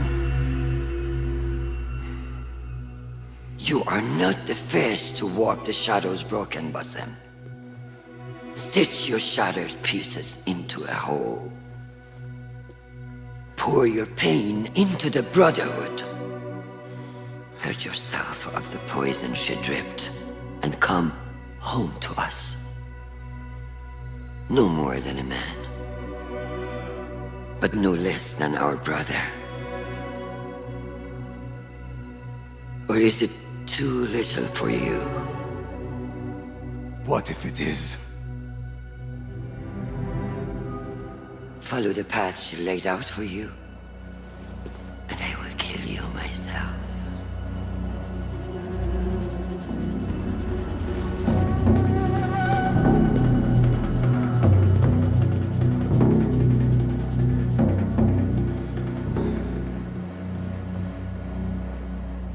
I have to get out of here.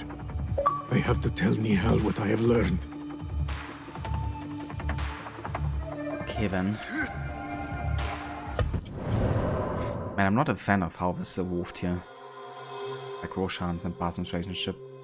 First the war encounter, like before the assassination, where Basim is like, you know, I have to do this. Nobody else is allowed to, not even the mentor.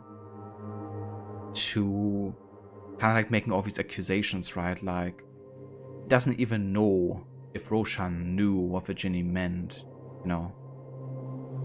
Like, all Roshan knew was, okay, yeah, he has nightmares, and the nightmares also follow him past the assassination, but we don't know anything about how much he knows.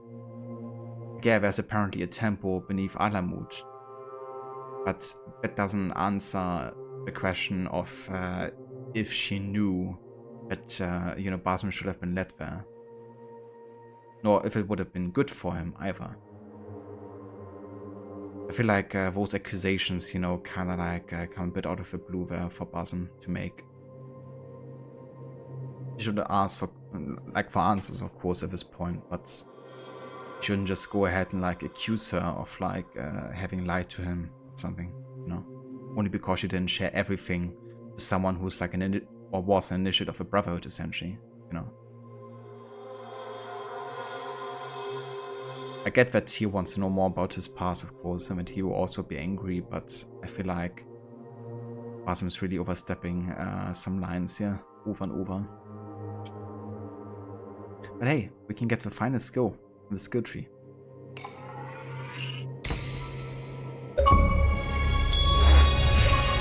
Another achievement. The way Roshan leans in and says the line, yeah, it's very well performed for sure. I definitely tell, you know, the threats. Her voice.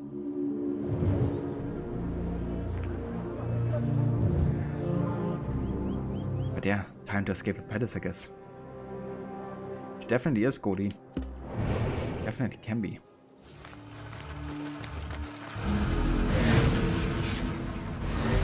Guard! Guard! To me! Down there! You will not escape justice! You catch that?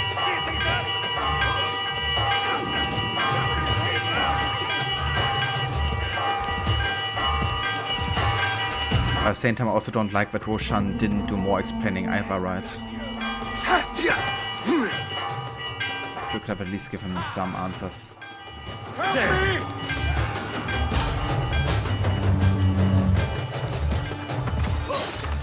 Alhamdulillah.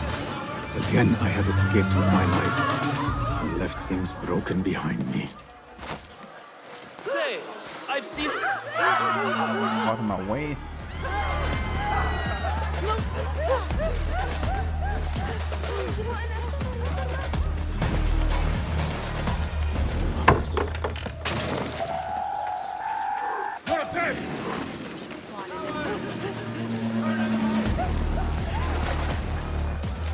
What is wrong with you today?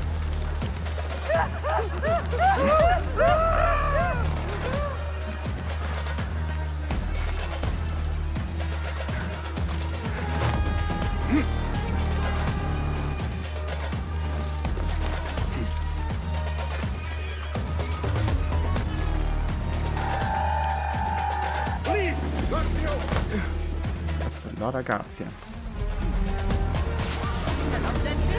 Then again, we have reached level 3 notoriety again.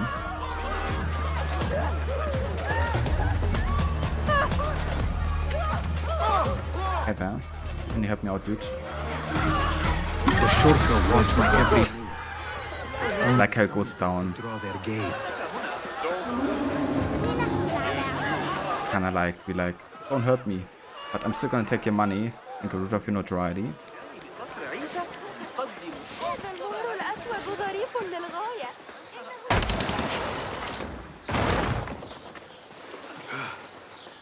And there's some really weird bugs happening as well with kind of like the motion blur effect.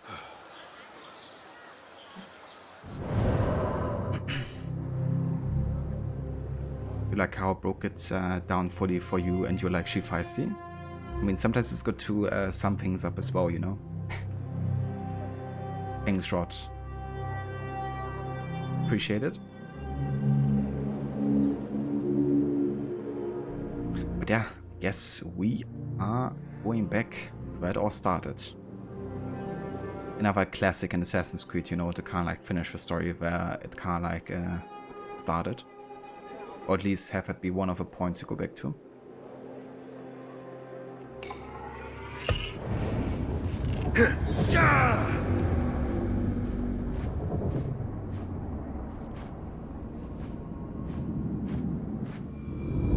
The earth has shifted beneath my feet. I need to get back to firmer ground. I need home. I need Nihal. Am I going to play Lies of P at all? Don't really plan on it for now, to be honest. I think I first really have to get into the genre. You know, the only Soulspawn game I ever played was Dark Souls 2 and a bit of 3. And that was like with a mate. So I feel like I will probably play a game like Elden Ring or Bloodborne first. And then kind of like make a decision whether or not I enjoy the genre enough to you know, play others like it, I guess. I want to go back to kind of like a series that kind of like made it prominent, I guess, you know, before I play some other titles of a genre. I would say that Lies of P looks pretty cool with the art style and everything. So that's definitely appealing. So give me just 1 sec.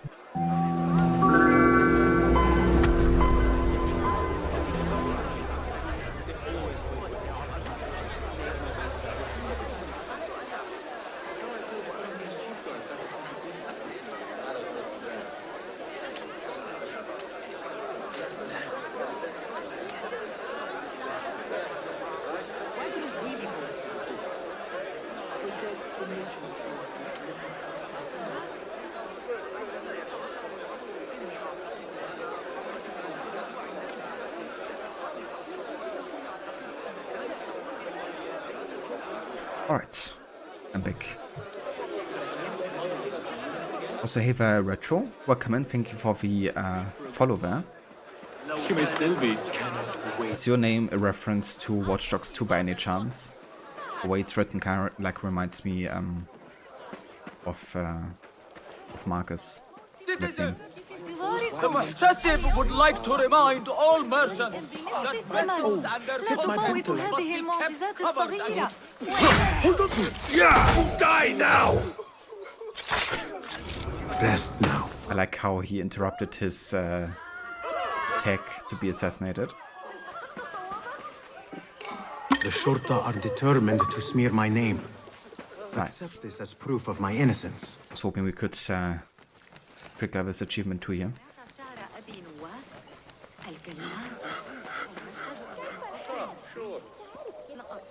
And yeah, I'm doing good, thank you. We're currently in the finishing stages here of Mirage, so I'm almost done with it now. It's like one of the last missions here, I think. So have you spotted territory in case you haven't played this game before? It sounded cool when you heard that, but then again, you also like old games. Fair enough. Do you have like any favorite old game or game series or something? I do also enjoy my fair share of retro games, but more like early 2000s, late 90s. هكذا.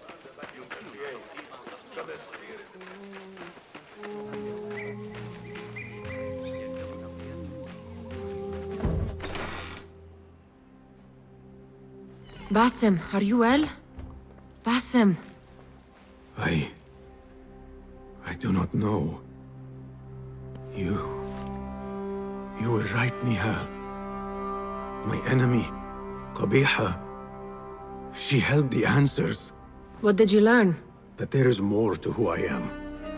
A truth Qabiha tried to tell me. A truth my master sought to silence. That truth lies at Alamut.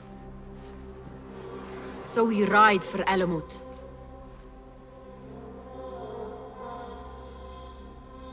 I don't think it's good you come with me, Nihao, just saying. Yeah, like, I would Basim assume that, I mean, Basim seems kinda manipulated right now, right? Like, to be honest. Obviously he wants to learn more about his past, but at the same time he has to realize, you know, that the Order was just trying to use him.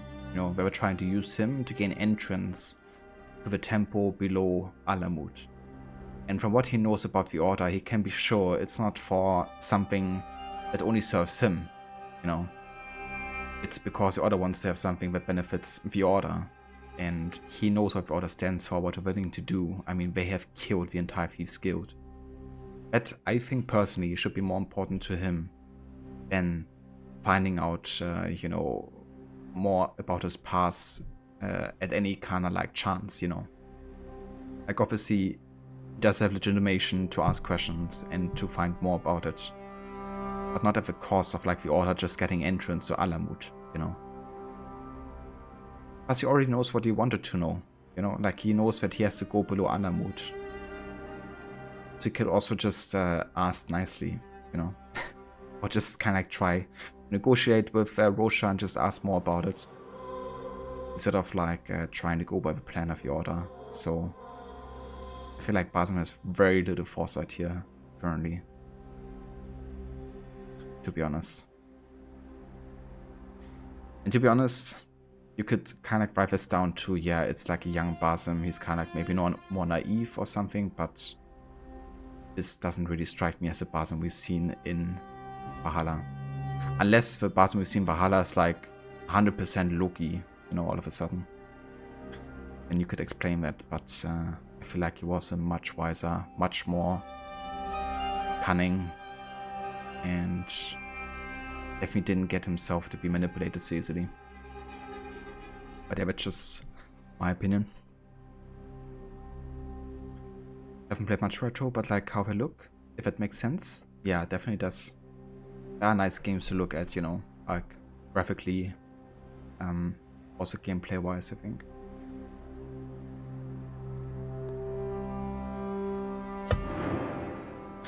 Are you certain that you wish to leave Baghdad? You will need to complete Basim's journey at Alamut before returning to Baghdad.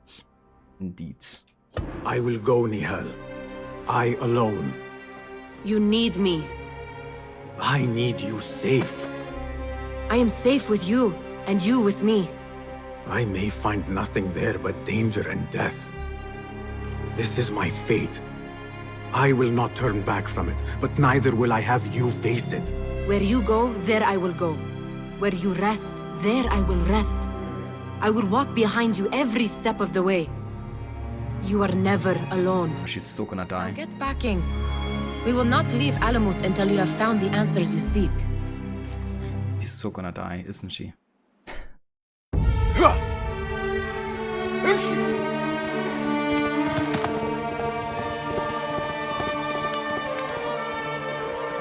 Yeah, she's gonna die.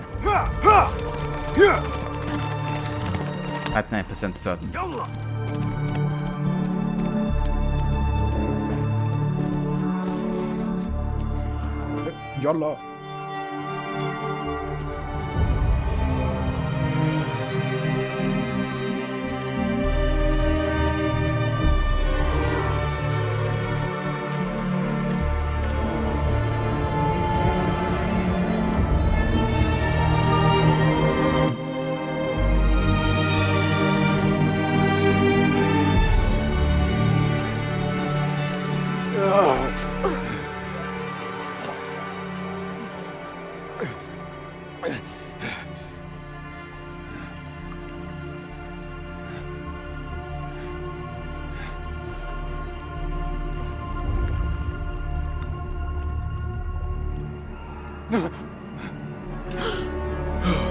Nihal!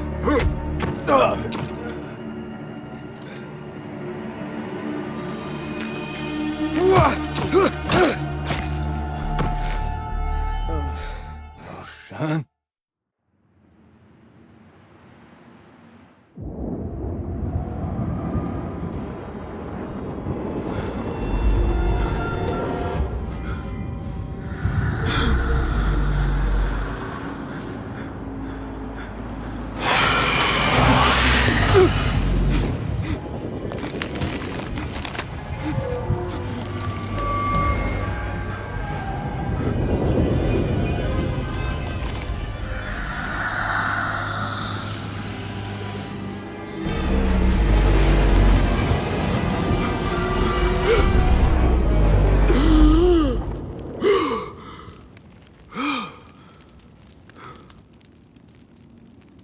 Noor? Not the welcome you were expecting, eh? Well, at least you had the fortune to be elsewhere when the Tahirids came for us. What happened? I fear Alamut has fallen. I was tasked with finding help. I went into the desert to find other patrols. Then I found you. Were there others with me? No. Only you. Then Nihal lives. And Roshan? I had hoped she would be with you. Come, brother. We must head out. Find any survivors and cleanse Alamut of its infestation. I fear I cannot. How bad? I will make every last one of them pay. Vengeance is not our way, brother. Our way? You sit bleeding to death and still cling to this foolish dogma. And for what? Our creed could not protect Alamut. And neither could I. Nor I. But our beliefs are why you still draw breath. And are why you must save any of us who may yet live. On that we can agree. You have my word. Waffaqak Allah, Basim. There is nothing left to say, brother. Go! Save who you can. Oh boy. Awesome, really. It's like, vengeance is a way. You're almost dying yet to still, you know, kind of like attach yourself to this foolish dogma. Vengeance isn't our way.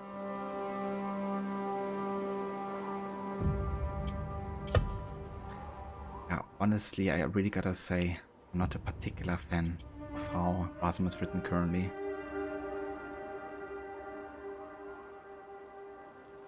But you love how the music is reminiscent of a sweeping epic movie like Lawrence of Arabia. That's true. I quite enjoy the music just now during the journey again. In general, I feel like the journeys to Baghdad and from Baghdad back to Alamut are done really well. With the music, the shots you see, you know. Like how they don't just make it like a fast travel, but essentially, you know, really try to showcase like, you know, the journey. Not gonna die? I guess so. It's looking pretty bad for him. I can't change my outfit or costume currently, it seems. That's fair.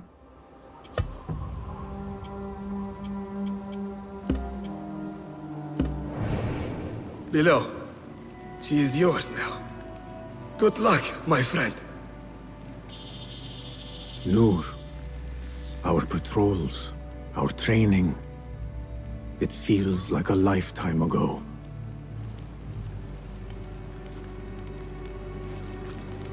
It's kind of funny how Basim all of a sudden goes against, you know, the idea of a creed and stuff so much just because Roshan didn't tell him something, you know. Which is literally the only thing where Roshan supposedly has failed him, you know. Because she didn't share everything she knew with an initiate of a brotherhood.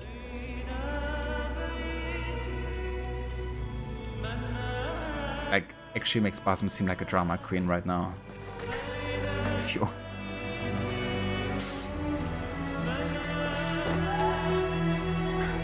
Steady. Steady, girl. All is well. All is well. Your master left you in my care. Assassin rank drama queen. You're kidding. Our temple. Whatever lies beneath, I must see it for myself. No matter the cost.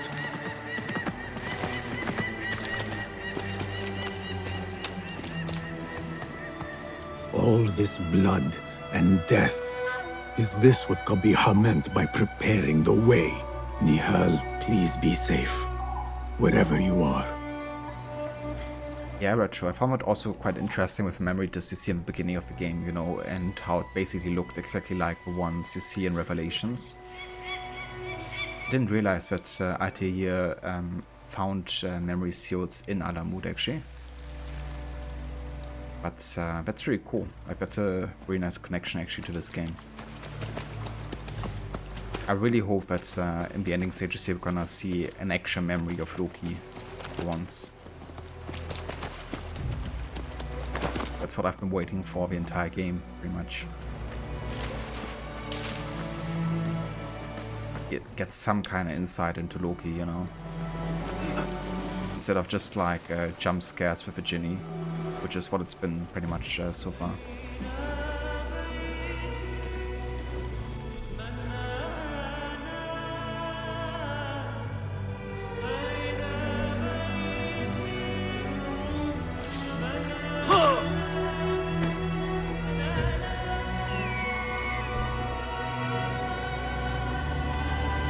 Some of my clan still live.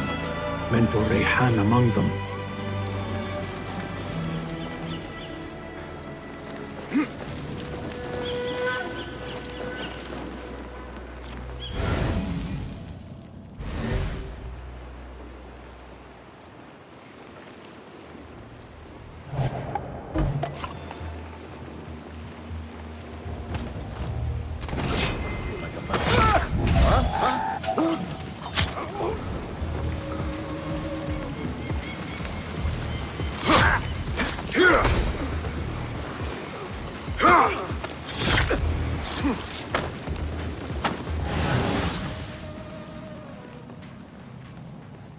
Hey there, Halesi. Welcome in.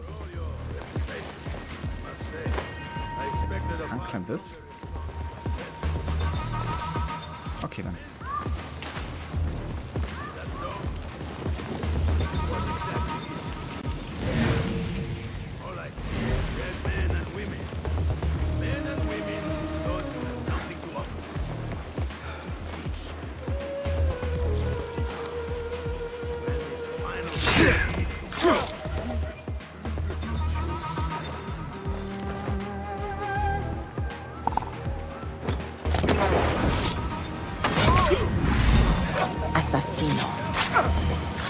Assassino.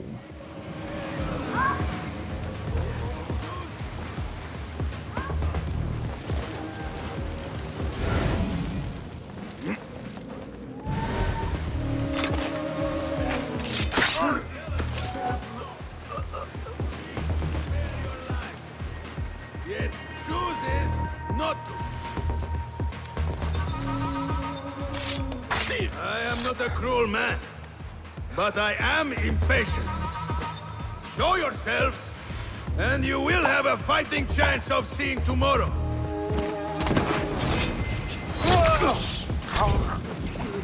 Wait, what? Wait, what? What? I do not see any others. Come, help me out of these restraints. Basim, how? I thought you were in Baghdad. Where are the others? Roshan! I came alone, for the same reason these men did. I know the truth, Mentor, about the temple and what it shelters. Our enemies told me as much. They urged me to seek it, because only I could. You? Thus the Order used the Tahirids to decimate Alamut, because you... You are their key. To what? What are you protecting that is worth all this bloodshed? Ancient ground. For generations, it has been our duty to watch over it. Defend it from the Order, who seek to exploit its secrets. The temple houses its entrance, but Basim, even though it is forbidden, I have searched. There is no means to access it. Then I will find a way myself. You must not. It is what the Order wants, don't you see? If what we protect should fall into the wrong hands... It will fall into mine. Look around you, at what the Order is prepared to unleash upon us. If I can gain the knowledge they seek, it can be what finally gives us an edge in this endless war. This is the way forward. For the Hidden Ones.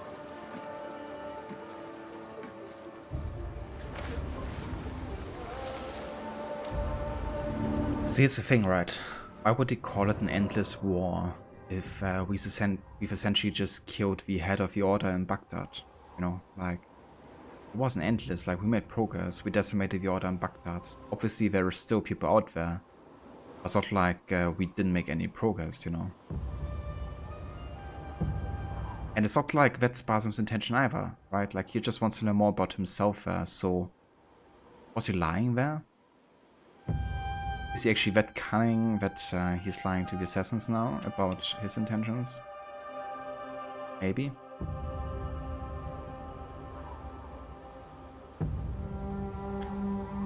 Also, Heva Carbon, it's going very good, thank you. We're currently the ending stages of the game, so this is like literally the last chapter, I believe.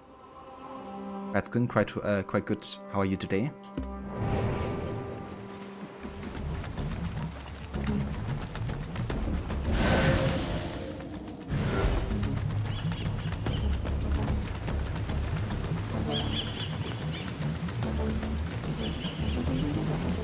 Nice, that's not you.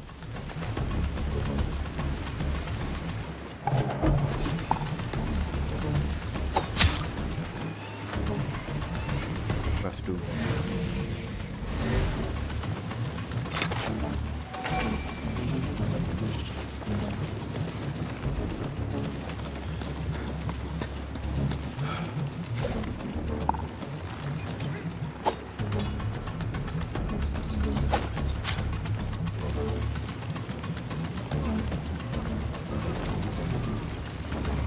The temple. Let us finish this. Nothing and no one shall get in my way. Not now, not when I am this close. See, no one. This, I guess, could also include the assassins. So I'm just gonna assume here, Basim really, like, to him it's more important than anything else. Get entrance there, to find more about his past. Doesn't care if innocents would die either, right? This is essentially what he's implying here.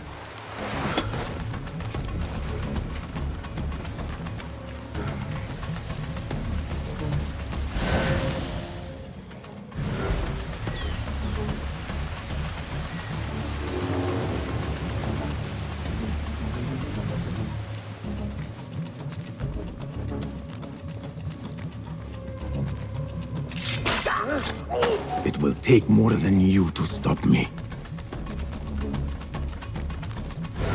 More of them ahead. Suffice to say, I am on the right path.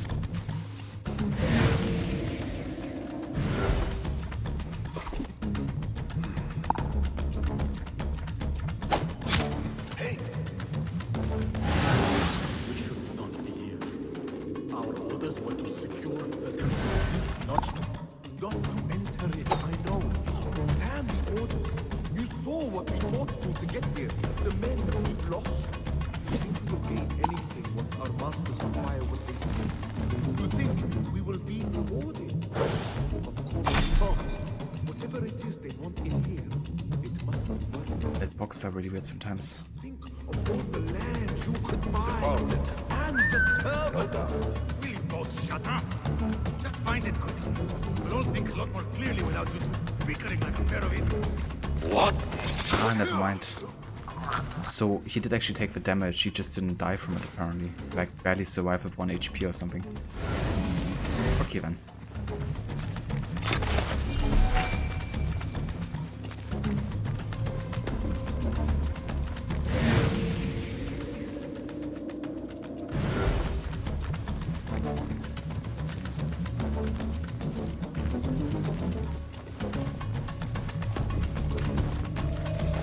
Oh, they actually see me up here. Never mind.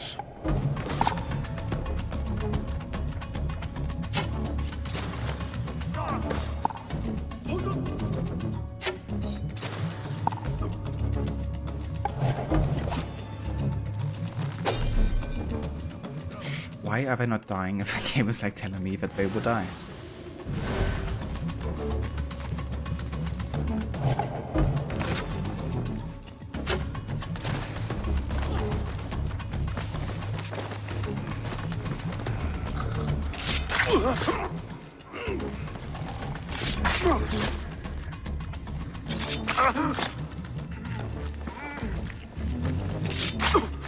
Now to see if I can... What magic is this?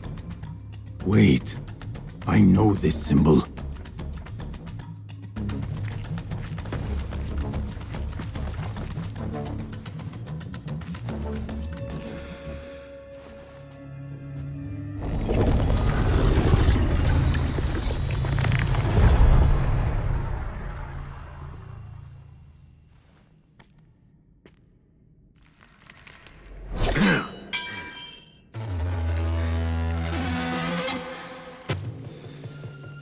I warned you what would happen. Last chance.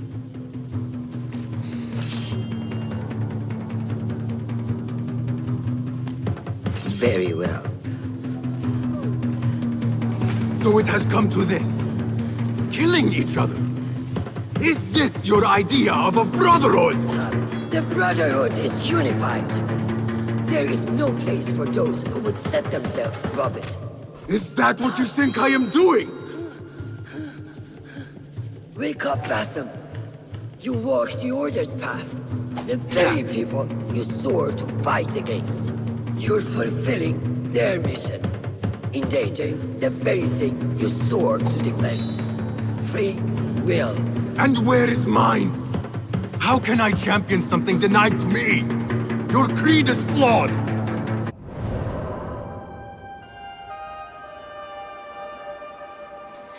Sorry, Basim, but I really disagree with you there. Also, he's just using creed as like a general term for anything that Roshan does. It seems, you know, like, because that has like barely anything to do with it.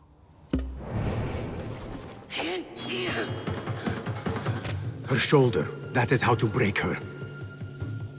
Like how she's just standing in the corner, just throwing knives at me. Take out the shoulder. Must be over. This is for you.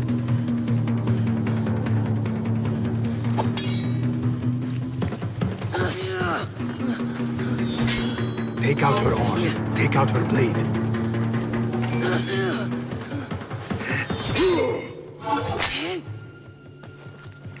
Can I aim at her shoulder then?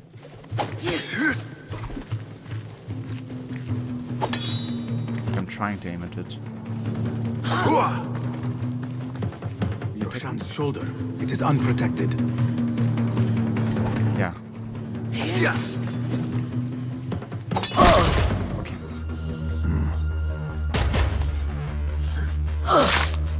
Last chance.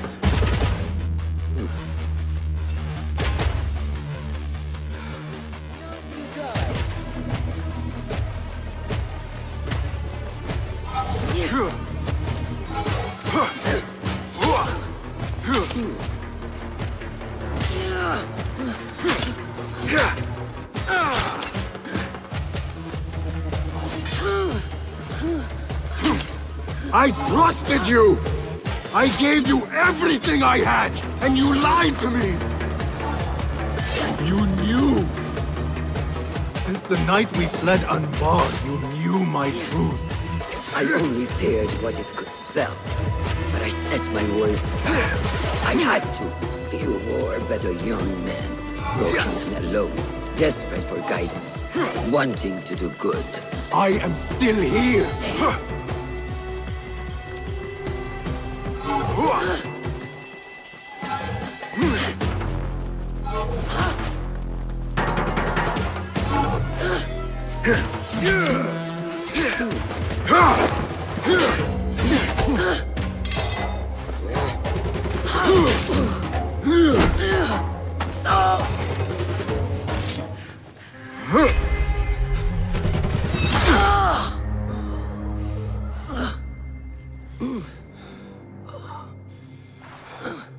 Yield.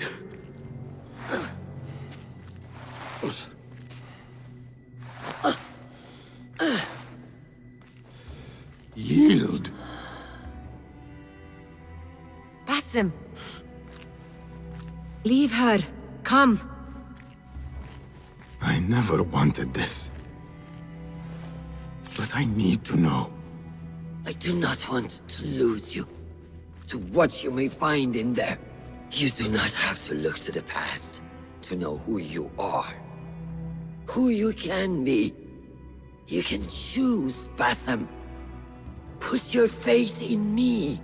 I tried. And in the end, you thought it best to control me. No different than our enemies. Basim. Over here.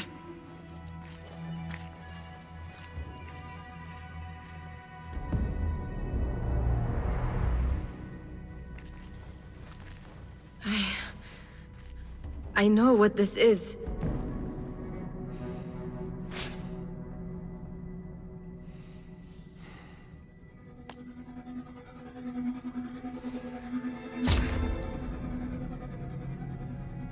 The key.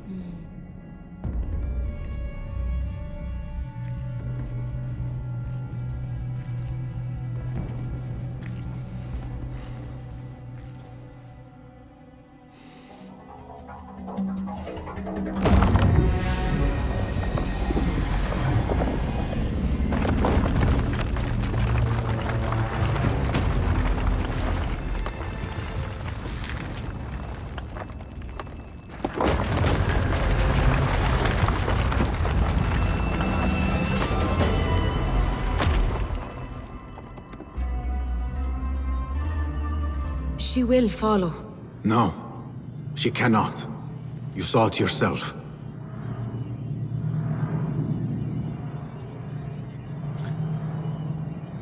Yeah.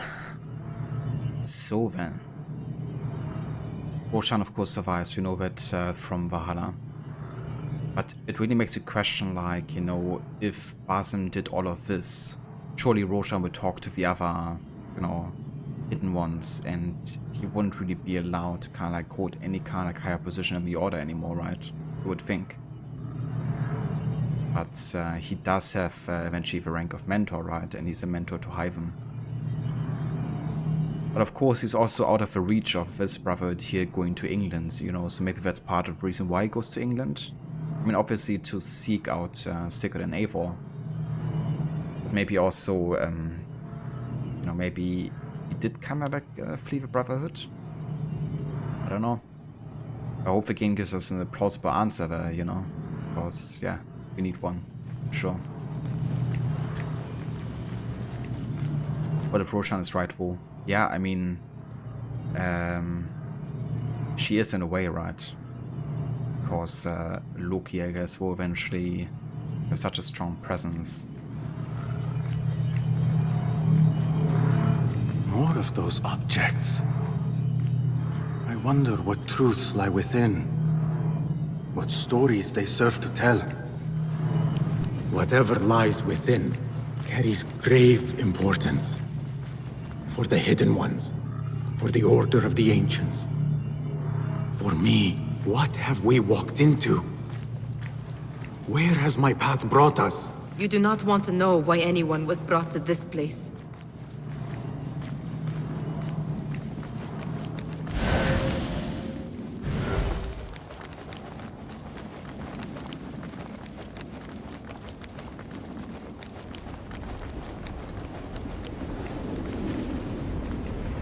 Are my eyes deceiving me?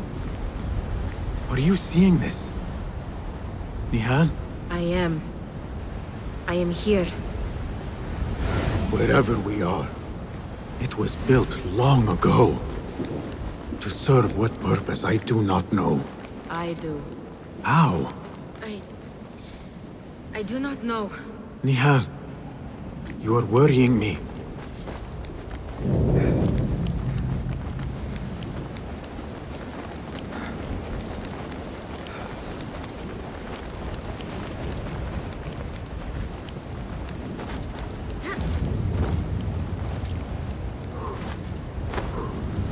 Nihal, look in here.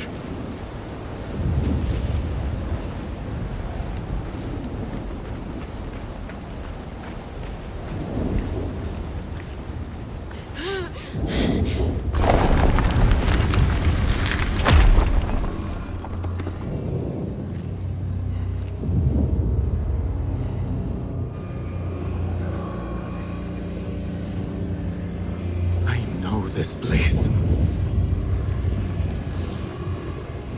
Nihal?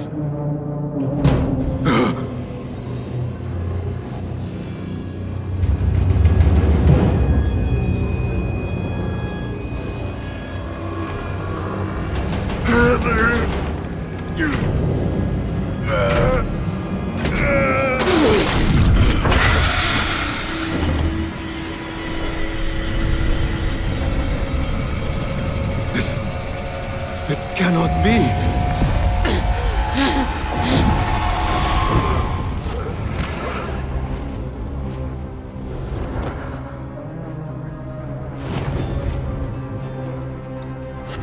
Why do I know this?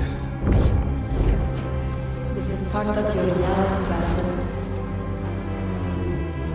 I am a part of your reality too.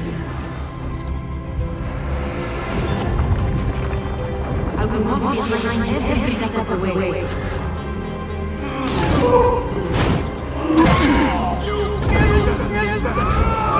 was your idea to steal from the palace. Enough! Let me out of here! How? What are you? Look! See for yourself!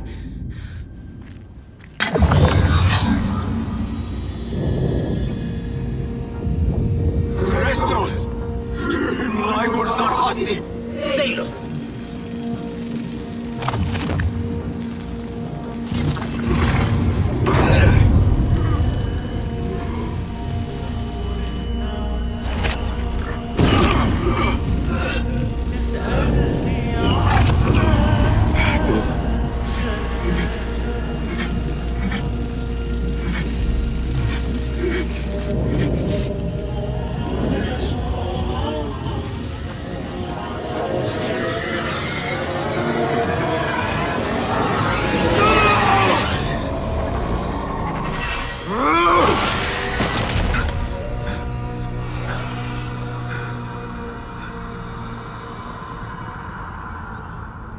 Show yourself!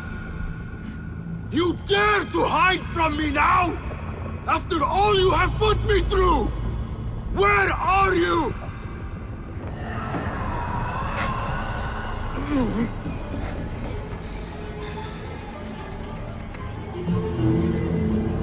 Yeah, I'm gonna share my thoughts after this sequence here.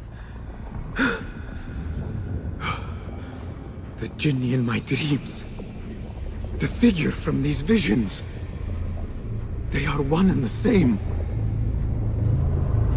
Is this what I have been seeing? The memories of a life long ago? Are they mine? Is that why the Jinni feels so real? My tormentor. The source of all that ails me. If this is so, then I must face you.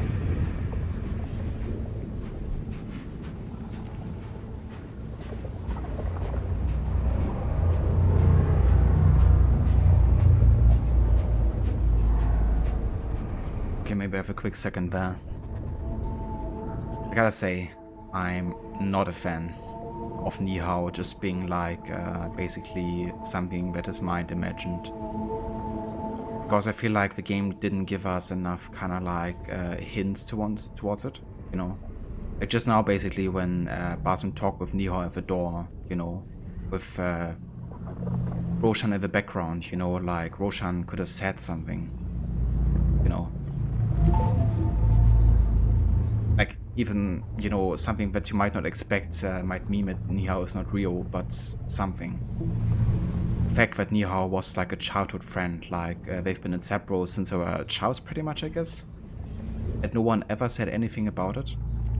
I mean, there's even like scenes where Nihao is like with Basim, you know, like in the crowd or something, you know, and like people seem to be also interacting with her in some ways.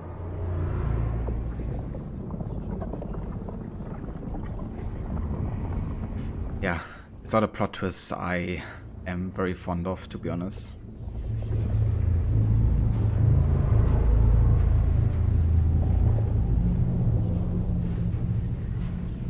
Let's see what happens.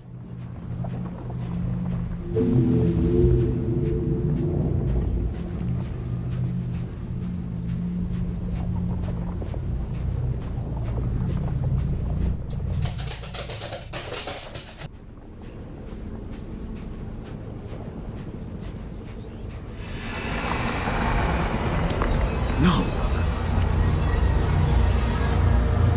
Why am I seeing this?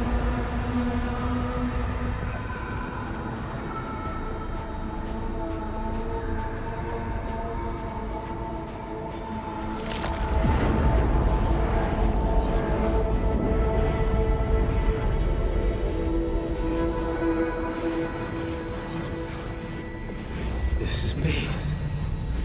As I move through it, I see nothing but the memories that stir my soul. In these moments of adversity is when I felt the Jinni nearest. An unrelenting fear, paralyzing me in my weakest state.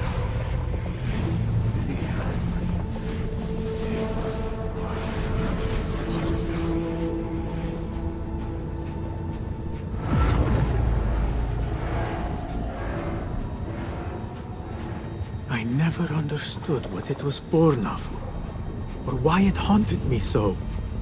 But I am beginning to remember. I am in a cold cell, begging for it all to stop.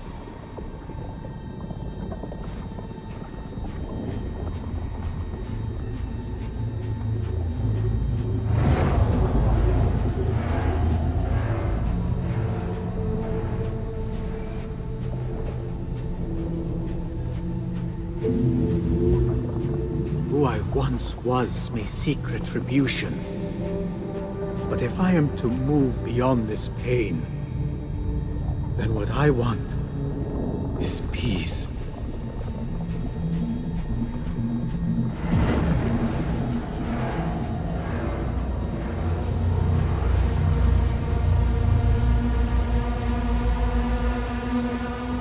It is time to put an end to this.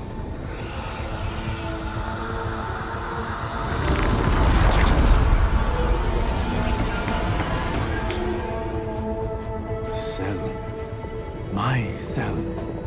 I am nearly there. No going back.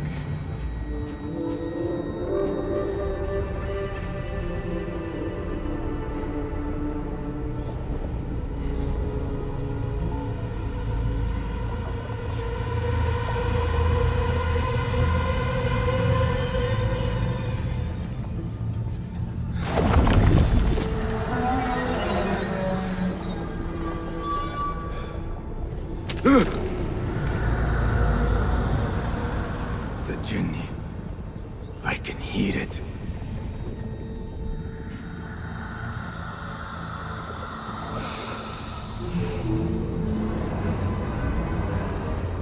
Jump, Papo. Reminding me of it. It's like, let's take a leap of faith.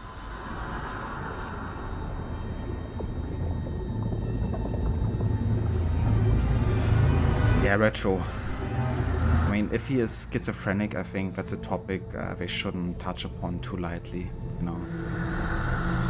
Because I'm not sure that Vala really gave us much of an indication that he would be. You don't want to go ahead and kind of misrepresent that either. So, I feel like I need another playthrough to really analyze all the Nihor scenes. My impression really is that there were interactions Nihor had with others. Like also at the start with the contracts and Dervish and stuff. And but it doesn't make too much sense to me personally. But yeah, we will just carry on and see how this ends.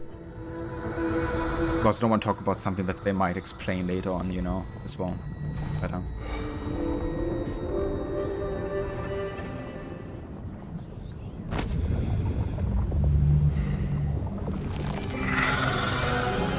I know you now. I see you for what you are. A crippling memory from a past life.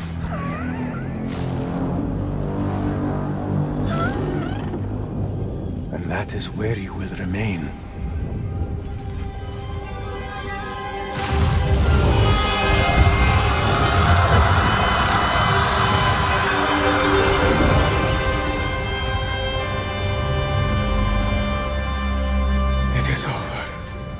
No, Basim. It is only the beginning. For us. For what lies ahead. A deeper understanding of the world we left behind. And our place in it. All my life I wrestled with who I was. Who I was meant to be. And there you were. All this time. The side of me I resisted. A reflection of who we once were. Of who we shall be once more. There is so much that awaits us. A new world. Let me show you. I will never see you again, will I? Will I be alone? You are never alone.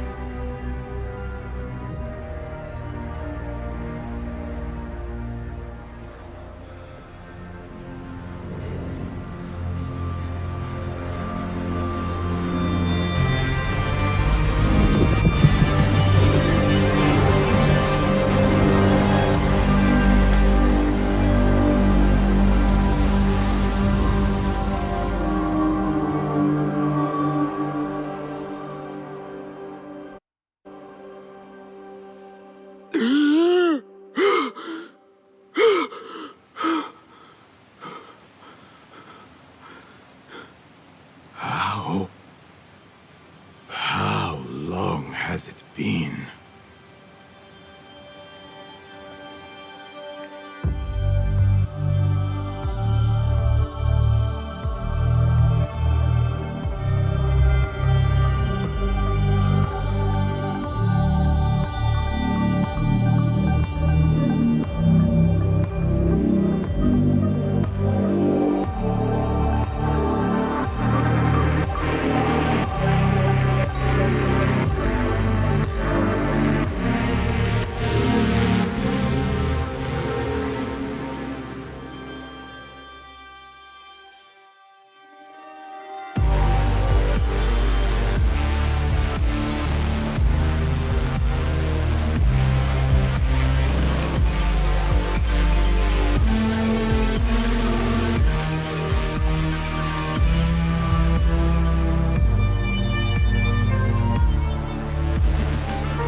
It is done. You made your choice. Now, I make mine.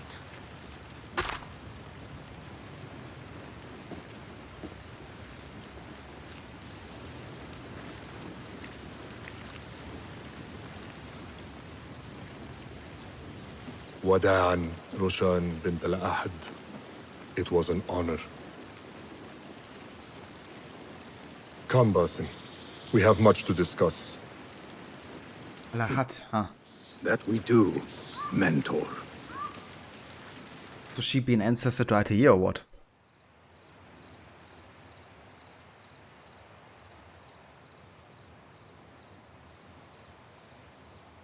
That's interesting.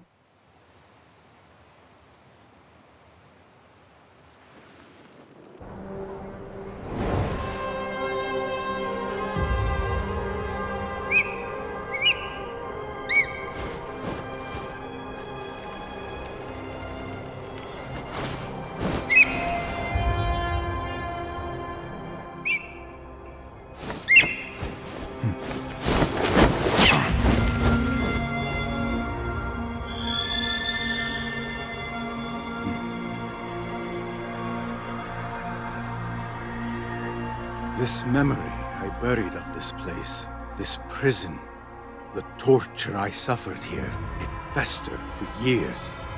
In darkness and dreams, masked as a jinni, to haunt me and hollow me, until it consumed my waking life.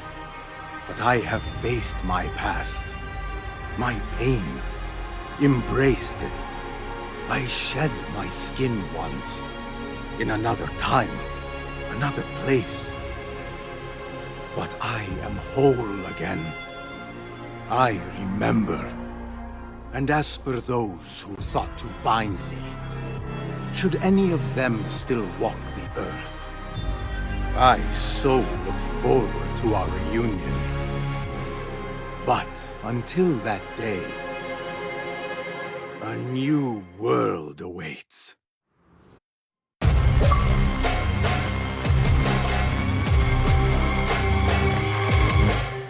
Well then. That is the ending of Assassin's Creed Mirage, I guess.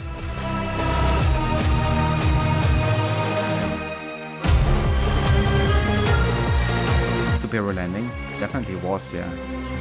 Go from a leap of faith position to a superior landing.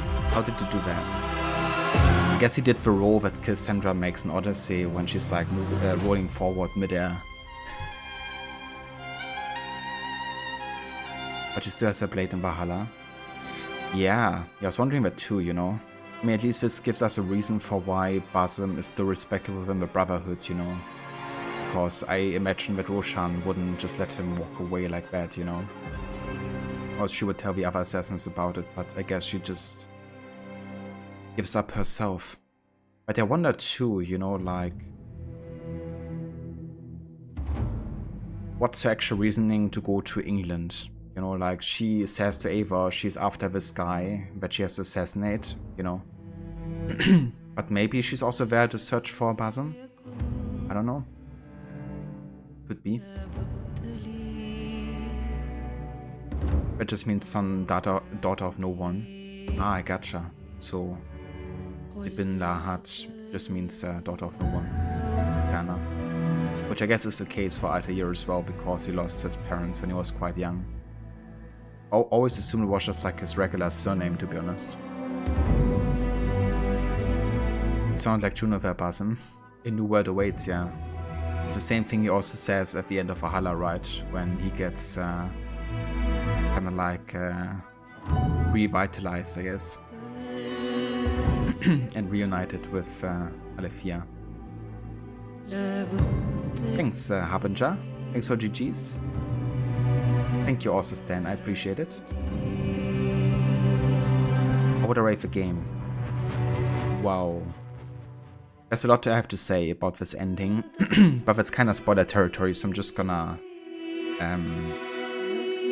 say like that I enjoyed the gameplay quite a bit. Yeah, no worries, I'm not gonna spoil anything for you. Story-wise, you know, it was cool, of course, to have like a focus on Brotherhood again and to be like part of the assassins to carry out assassinations and investigations. I quite like that part. Also like the parkour layout, of course, as I mentioned before. I like the stealth good enough, even though the AI is especially dumb in this game. But it is fun to play around with the dumbness. But yeah, I would say the story left me wanting for a lot more. Not really on like the assassin and Order of the Ancients aspect, more on the kind of like, you know, who's passing, what's the spectrum kind of like level. I'm gonna talk more about that in a sec when you know, I guess you're not listening actively anymore, or anybody who doesn't want to hear any spoilers. I'm gonna explain my thoughts about what I think about the story in detail. But yeah, the story wasn't my favorite, I really have to say. There were some aspects that I enjoyed. There were also some writings and lines that I enjoyed. There was also like a lot of the stuff where I just was like shaking my head and face palming, to be honest. Some of the writing seems very fan servicey. Others doesn't seem very thought out. Some of the writing and the side stuff seems like was actually written by ChatGPT.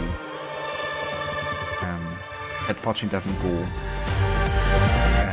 for the main story so much, but yeah, there were like some of the Tales of Baghdad was really like, did a human write this? You know? So yeah, I'm curious to see what you think about the story, Harper, once you get to play it. But yeah, the story left me wanting for something different. I would say though, for me the highlight of this game was definitely Baghdad as a city. You know, as I mentioned, the parkour layout is great. The environments are fantastic. It's absolutely gorgeous. The soundtrack is amazing. You know, so there's like lots of things that I enjoyed about this game, and I had a overall like a good time with it.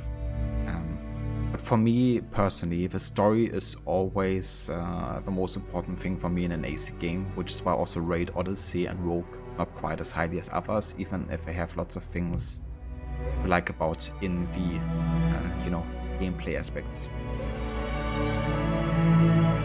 And to be fair, I still would need another playthrough of Mirage to like be absolutely certain about you know, all the story aspects of this game. But yeah, right now, like how I feel is kinda underwhelmed by the story.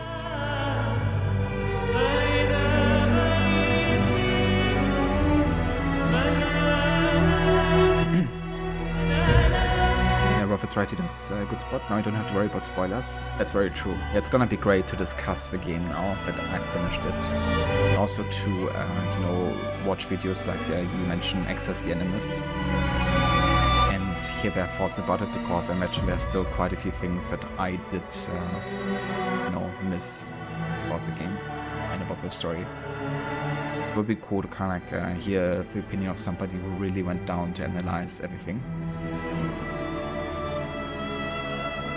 Might be the first game you choose to play in a few days. Your AC playthrough today or early stream end? That's a question, isn't it? Like, I definitely won't be starting my series run today, because it still needs a bit more preparation, and I would only be able to do a short stream either way. I could play some multiplayer games still today, for like a short while, but probably wouldn't be for more than 1 to 2 hours, to be honest. So yeah, I think I might actually do an early end today, to be honest. Because my main aim today was to finish the game, of course. So yeah, who knows, I might run around a bit more here in Mirage for a few minutes. But I think we're gonna just do an early ending today.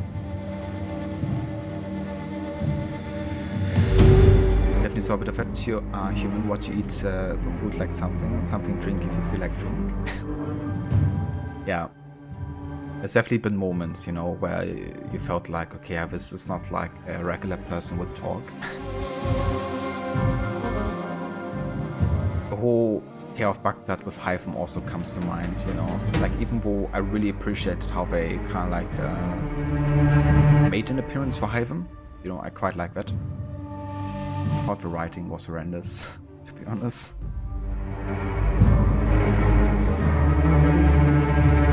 But yeah, that's also kind of like a personal preference type of thing, I guess. Might be the smallest map in the franchise. Probably is, actually. You know, like even AC1 of course had like the kingdom and then 3 quite big cities.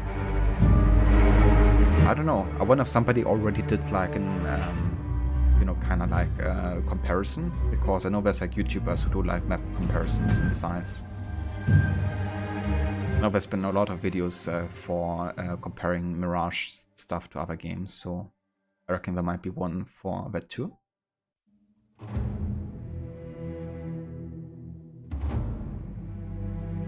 But yeah, Rod, definitely gotta watch that Access the Animus video.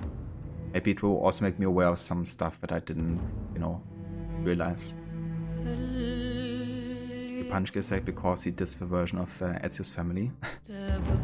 I really like Ezio's Family's version of this game. And what I like even more is the fact that they don't push it into every aspect of the game. Like, don't make it like menu music or something, or even like the main theme of the game. So I've enjoyed the Ezio theme and how it was used in this game, for sure.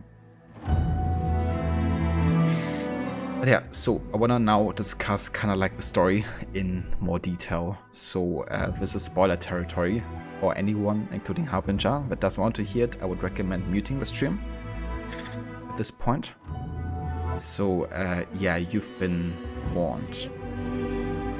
I wanna mainly discuss kind of like the ending, you know. Cheers, Rod. Thank you for pinning that as well. That's very nice of you. So yeah, hopefully anybody is warned now. But yeah, I thought personally the whole conflict with Roshan felt forced to me, you know. Like, yeah, you know, like Roshan did ask questions about the Jinni and what's plaguing Basim. But we didn't really know, and Basim of course as well, because we're in the row of Basim, how much he knows about it, you know.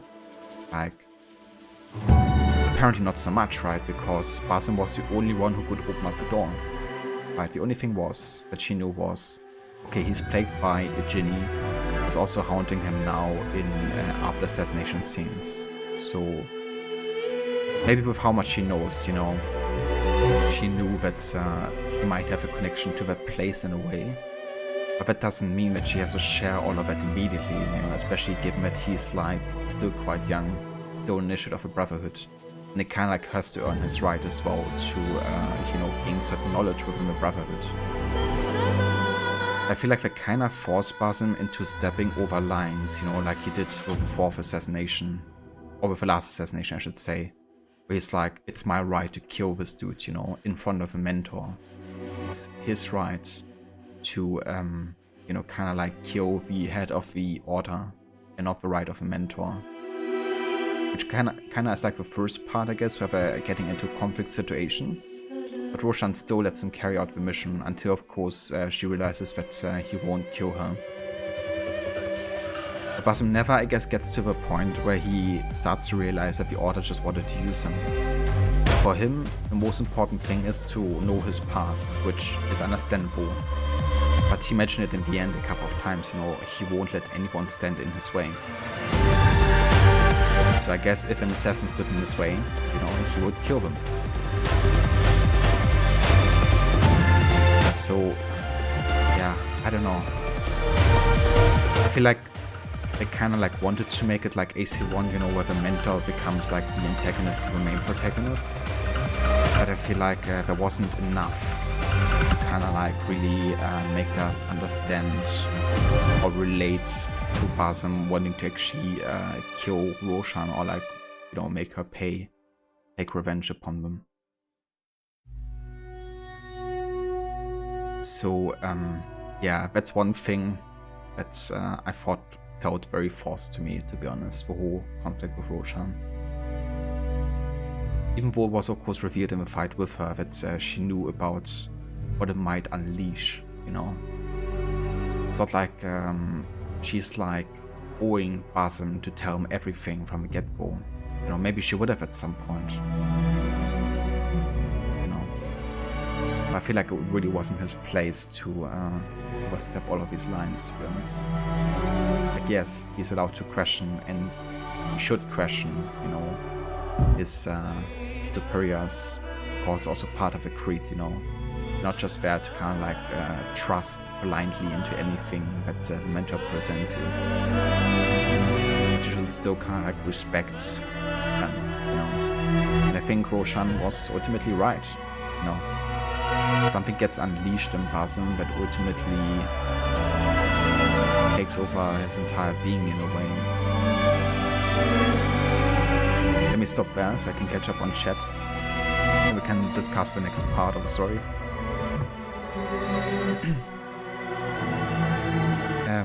But the other sign is when he first wakes to see him after the Winter Palace incident and ask him about the device. You think they needed to bring some of the end stuff with Nihao a little closer to where they did? Like maybe have her appear in the scene as well when Basim and the head of the order is there. That's true. That's another thing I want to talk about. I feel like, for one, Basim was very quick to be fine with the fact that Nihao is kind of like an imagination of his.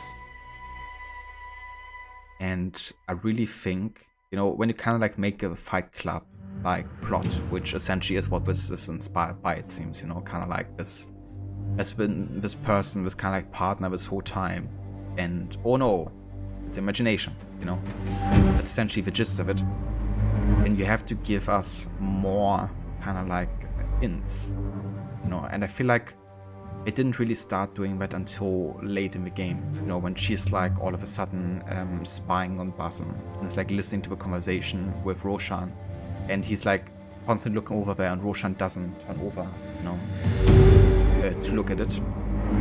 That of course was kind of like a hint, but it wasn't until like super late into the game that we had it. And yeah, correct me if I'm wrong, but at the start of the game, like, Nihao also has interaction with other characters, doesn't she? Or she's also like mentioned by other characters? I would really have to kind of like replay that, but for me it seemed like, you know, she was like always of course of importance to Basim. Basim also talks about Nihao, right? Like, she's essentially the most important human in Basim's life and no one knows of her.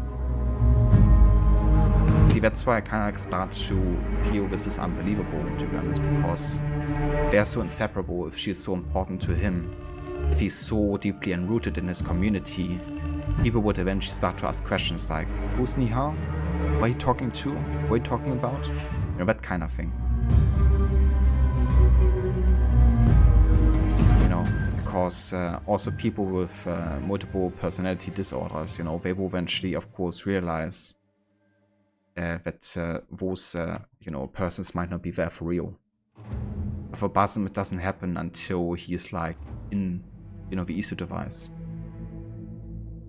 So for me, the whole Niha storyline came a bit out of the blue and didn't feel believable for me, to be honest.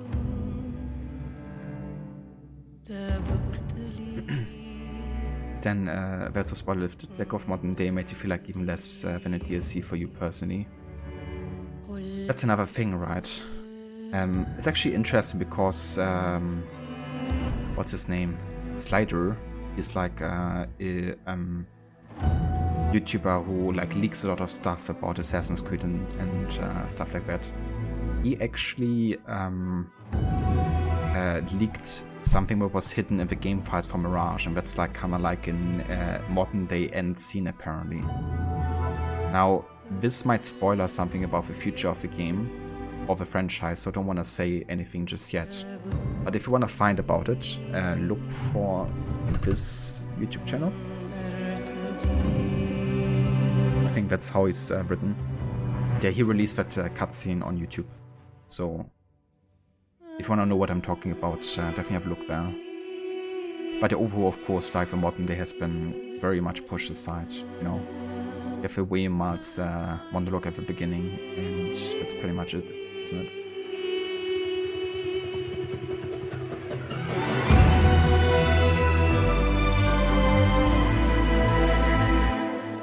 Yeah, and that's the other thing, like, you know, if he really is, you know, kind of like afflicted with that sickness, you know, I feel like they have to be very careful in its representation, for one. And the other thing is, you know, it makes it seem like, the thing is, Darby did explain how sages work, right? And that is, they're not like two separate personalities or kind of like entities within one person. They're literally the same, you know, like Eivor is Odin reborn, like literally as a human. There's nobody else in Eivor, you know, there's not like there's Eivor and there's Odin. It's more like Odin has been reborn as a woman without any memories whatsoever. And Odin is then shaped by his environment, or her environment, and becomes a totally different human, of course, a totally different person, you could say. But then those memories, you know, start coming back over and over, and Eivor starts to realize, okay, this is my past. What do I make it? Do I embrace my past?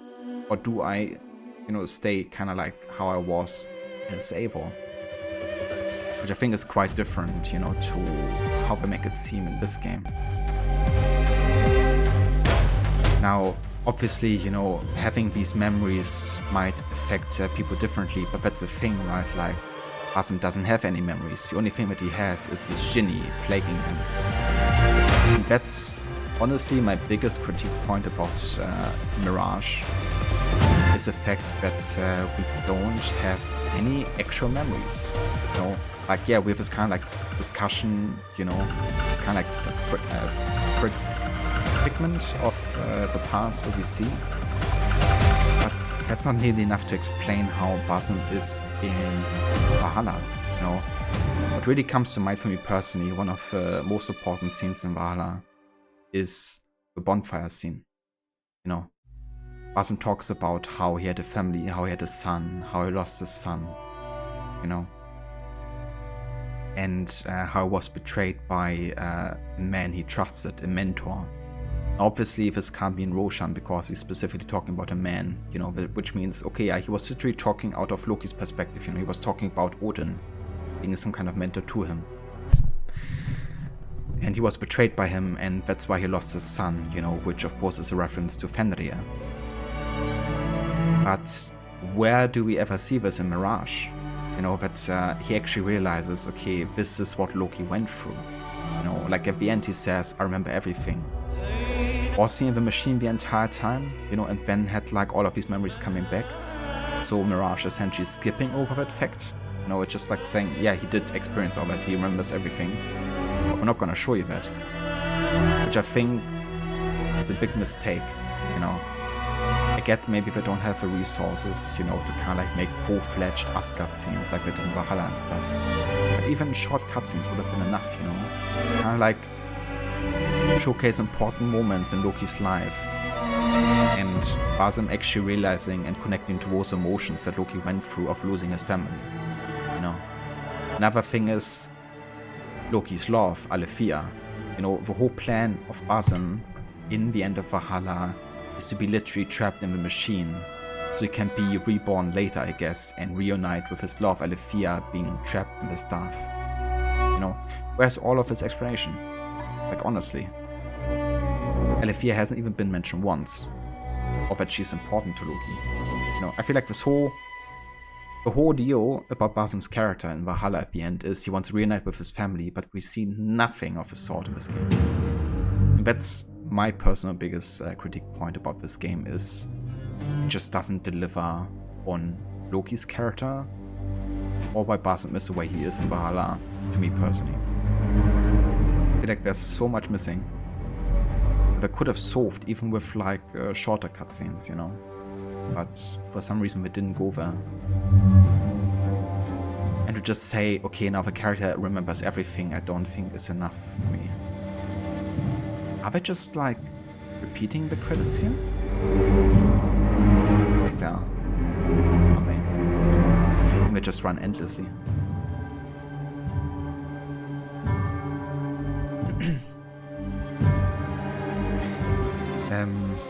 Sandy, not at all. You started doing a second playthrough just to pay attention to exactly what you are saying. Nobody mentions Nihao, also Basim doesn't mention about Nihao to other people. Okay. And that's good, thank you for telling me, because I really felt like I needed another playthrough as well to kind of like pay more attention to that, you know. I guess that's good that they don't do that, because of course that would have been a major flaw in the storytelling. But yeah, at the same time, I guess it still buffets me that no one ever found out about it. But I kind of mentioned earlier, you know, when Basim is gaining entrance to the door at the end, you know, he's talking to Nihao in front of Roshan. And Roshan doesn't react or talk about it either. Now I guess what could have happened, what would make it make sense, would be that Basim doesn't actually talk audible. It's like literally all in his head.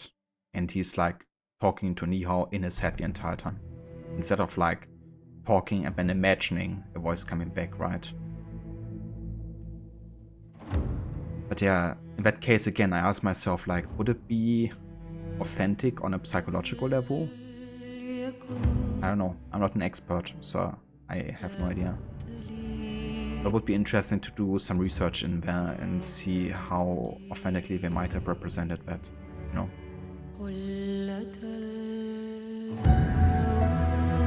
But I'm glad that, you know, they don't mention Nihao at the start, or don't make her interact with any other person.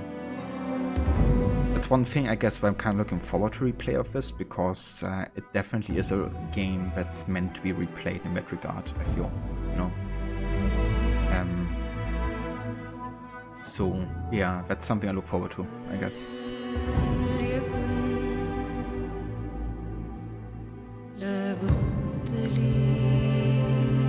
Yeah, that's the thing, Rod, you know, like, is it like all happening in his head? Is he actually talking to her? Either way, you know, he's of course believing that Nihao is real, and Nihao is living with him. So it would be only natural that he would mention her, right? Especially for him being kind of like in this, you're deeply rooted in his community. You know, it's not like it's just him with Nihao. He had like so many friends, you know, all of the kids at the start. Surely he would have mentioned Nihao a few times. It's so important to him, you know.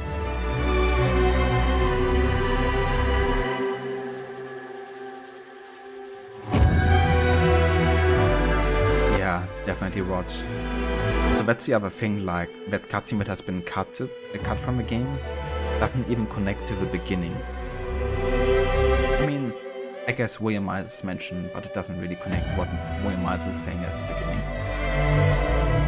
But I would definitely recommend checking that out. Because it is quite interesting. It might reveal something about the future of where the modern day will be headed, actually. Unless that whole idea has been scrapped, but I don't think it has been, if they made the effort of making it a proper cutscene. I guess we just didn't seen it fit yet to reveal it just yet, I guess. That's where you were stuck as well in terms of interpreting the story in this game. Eivor's real self was triggered by the wolf attack. Sigurd was the Foke incident. That's true.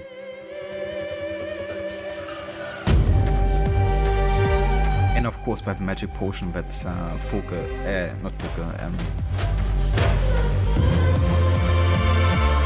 Alka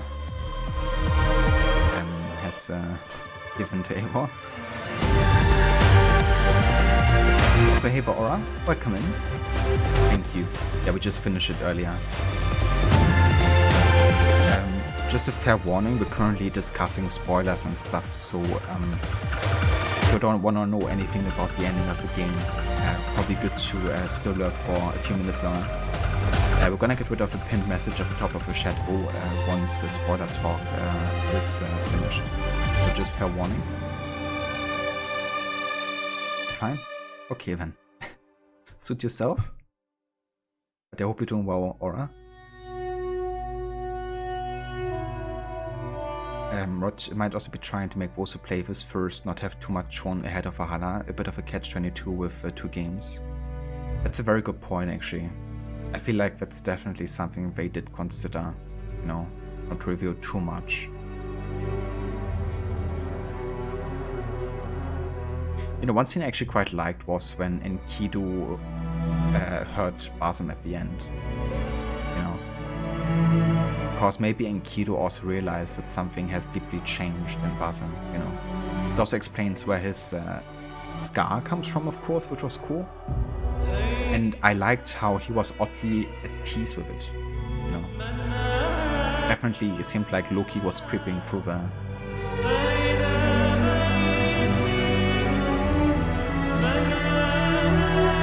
Remember one incident Valhalla where Eivor is lost in his conversation with Odin and the character notices he's gone, but there's probably some others. Yeah. I mean, that's a good point too, like Eivor has a habit of daydreaming, I guess. You know, like kind of being on, as you say.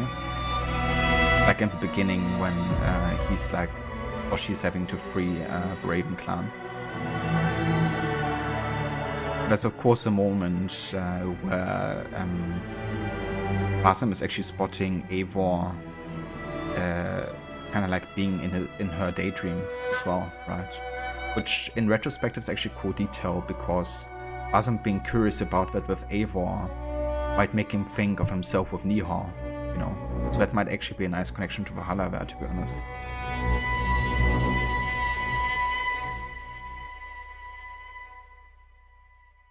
Yeah, the soundtrack is amazing, Aura, isn't it? It's definitely something you're gonna end up enjoying, I think.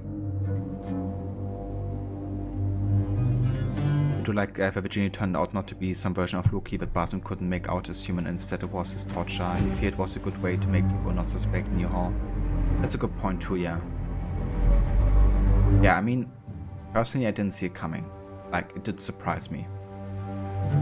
You know, I was definitely under the impression that, you know, Virginia was kind of meant to be a representation of Loki, you know. And again, Ubisoft before did say, I think, that Virginia isn't quite what people think it might be. I've kind of confirmed, I guess, that it isn't supposed to be Loki. But I still kind of assumed, you know, it's of course in connection to it, which I guess it was. But yeah, it was a good kind of like distraction from revealing the fact about Nihal as well, I think.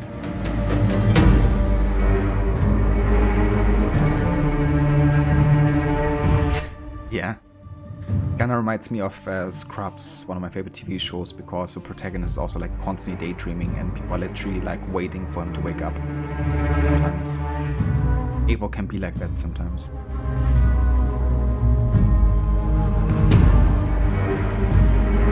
Yeah, that's quite a nice scene, I think, which connects nicely to Valhalla. But yeah, I really have to say, like, I really wish they would have shown us more about Loki, you know, like actual Loki.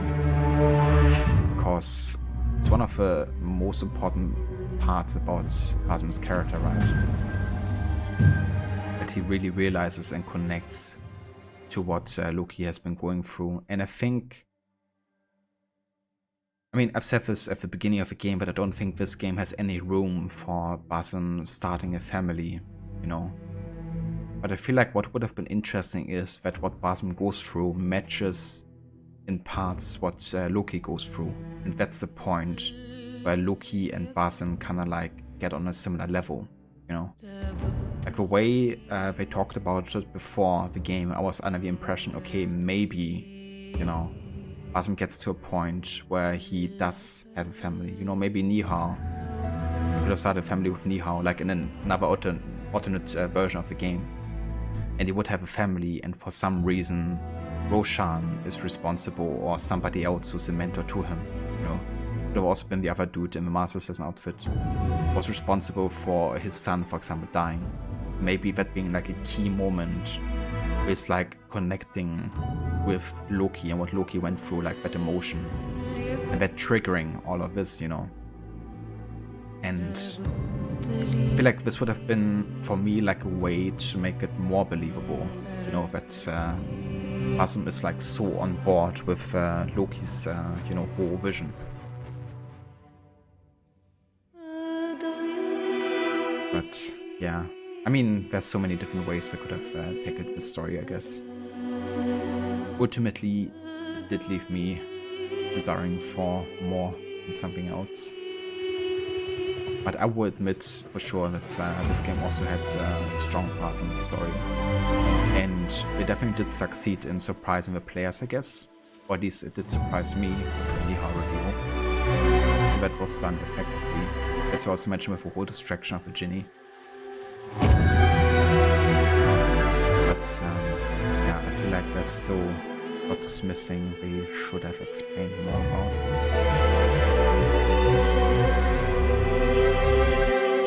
To a sequel to Mirage that covers not long after the end of this and meeting Sigurd, then they shouldn't hold back on the Loki stuff. Absolutely, yeah.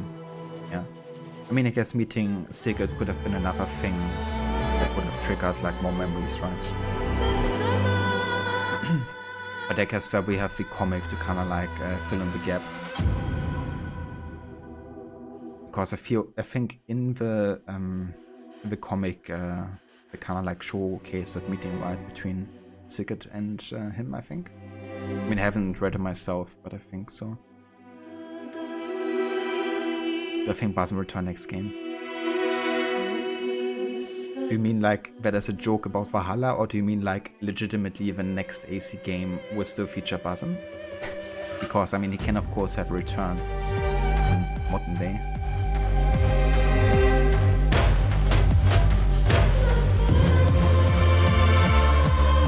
It's very true as well, Rod, you know, and it's also something that Basim mentions at the beginning of the game, actually, when you're in the Longhouse and having the feast.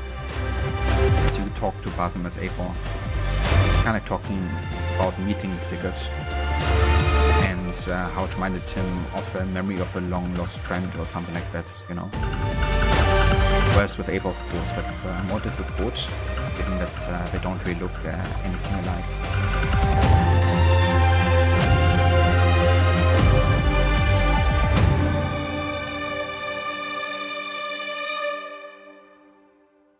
You think modern day? Yes, maybe it's a dumb question because you missed the end. No worries. Not a dumb question at all, Aura. I just thought maybe it was like a joke about, you know, you think he's gonna return in like Valhalla or something, you know, as a joke. But yeah, I don't think he's gonna return in like a historical setting. I don't think so. But I think he definitely has to return in modern day, you know, like he's essentially the biggest potential villain in modern day, kind of like akin to Juno, you know. Though I guess he has more kind of like motives that people could relate to, like reuniting his family. But yeah, I think they definitely have to bring back Basim because he's like the biggest threat to the modern day assassins, I think. And they just can't, you know, be in the background, to my opinion. So who knows? Maybe they don't include him in the next game, but I think they really have to. But it's Ubisoft, you know, they're talking about, so it wouldn't be out of the question if they just create a comic and finish a story there, as they have done with Juno's storyline, you know. It was also something people have been expecting and looking forward to for ages. And then it wasn't resolved in that game. So we've been there.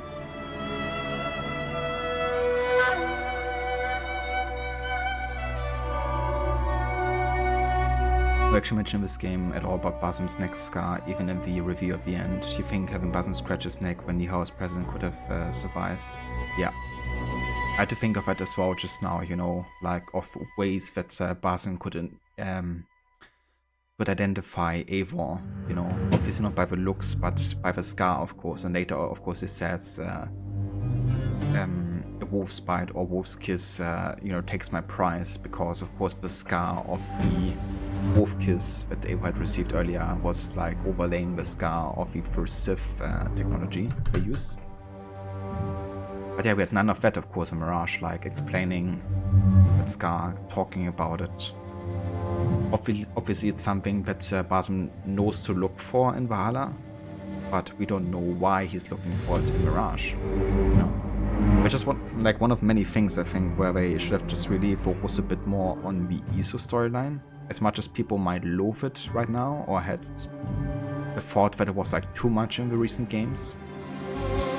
But I mean, if you're making a game about a sage, you know, then yeah, you have to talk about the ISO storyline. You know? feel like that should go hand in hand, really. It's like such an internal struggle of a protagonist, you know?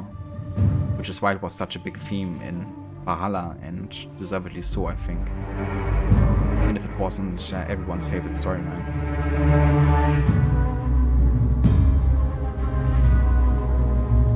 Off of its stupid stuff, yeah. Reunite with Alethea. It's love. I'm really curious to see how that turns out, because when Valhalla ended, I was like legitimately like in the old school AC games. I was like, okay, I'm really excited and curious to see what happens next, you know. It wasn't like an ending like in Origins or Odyssey with modern day, you know, where I was kind of like, okay, yeah, this is it. You know, I was like really like, okay, shit. Can't wait to see what happens next. Apparently a book about Roshan is coming out soon as well. Interesting. It's gonna be cool to learn more about her character, because I'm quite intrigued. Both learn more about her past and about her father in particular. But also what she might be doing in between Mirage and Valhalla too, you know. I like how you have Basim embracing Loki versus Ava rejecting Odin. You always have felt that Basim unfairly assumes that Ava is exactly like Odin. That's true. I guess it's also like something from his perspective, right? Like he has embraced Loki, and I guess he thinks that the other sages will probably do the same. I mean, he also knows that of course Sigurd has done it, right? Like Sigurd has embraced Tyr. And yeah, I guess he would also just assume that it would be the same thing for Eivor.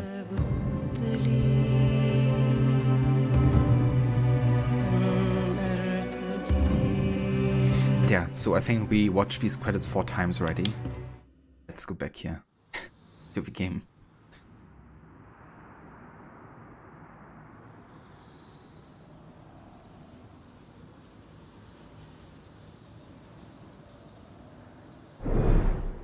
Shukran. Congratulations on completing Assassin's Creed Mirage. You've been returned to Baghdad with all of your gear and equipment from before the final chapter of Basim's journey in Alamut. Makes sense. Yeah, and I know there's still contracts available. They're not like super late in the game apparently, the last ones. Like before you go to Alamut and after you finish the last target. So I guess I could still do that, technically. Give us a bit more time to talk about stuff too. The mentor kiss.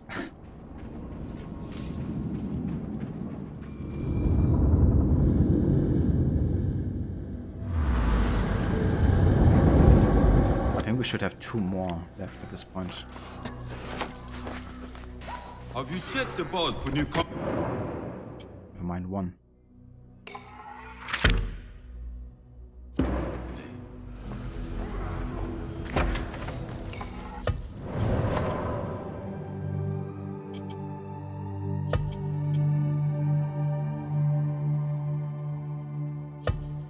So, now she's marked as red. I was like, why isn't she marked red? Because this is like after the assassination, before going to Alamut, isn't it?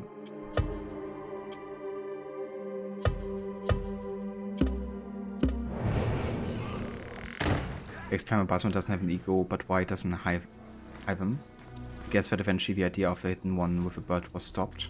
Maybe, yeah. 1 or 2. Maybe also thought it was like too long of a journey. Oh, it's a bird, right? Nothing is too long of a journey for a bird. Who knows? But yeah, I definitely like that they explain why, you know... I was about to say Loki, why Basim doesn't have one.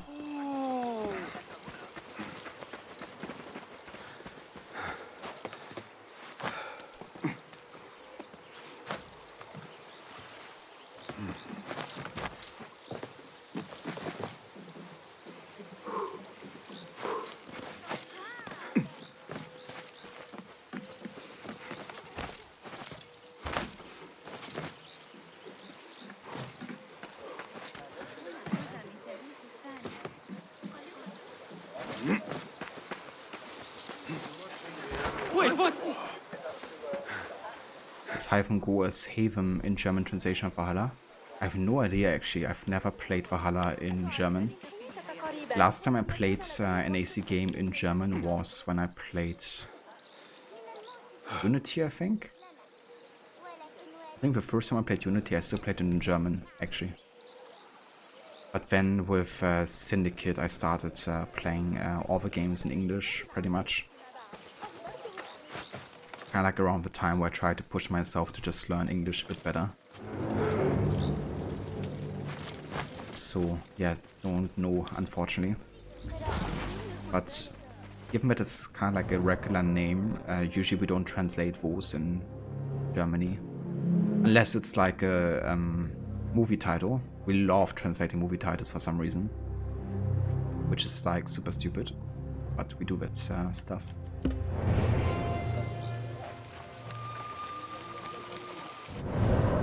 Actually teleport here? Not to the center, but I can port over here.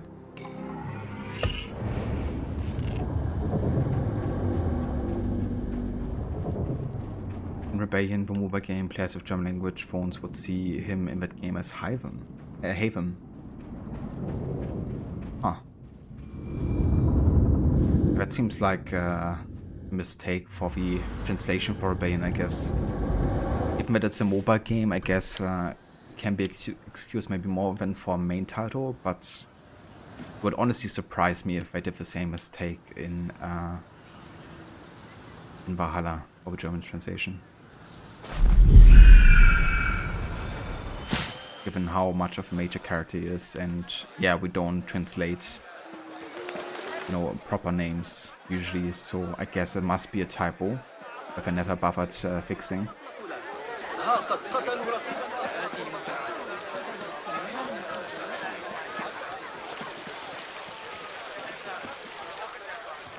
Yeah, let me actually go ahead and unpin this message there. Thanks again for putting that up there, Rod.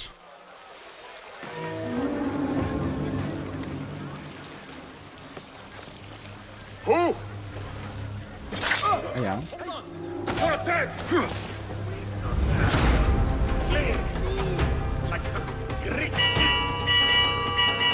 I just ignore these guys for now. You don't have to fight his evil way.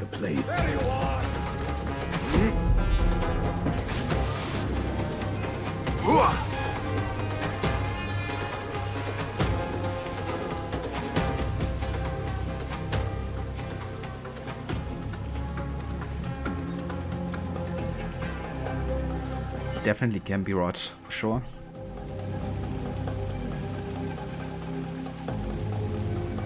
I need your help, my friend. Okay, so I can't take any damage here.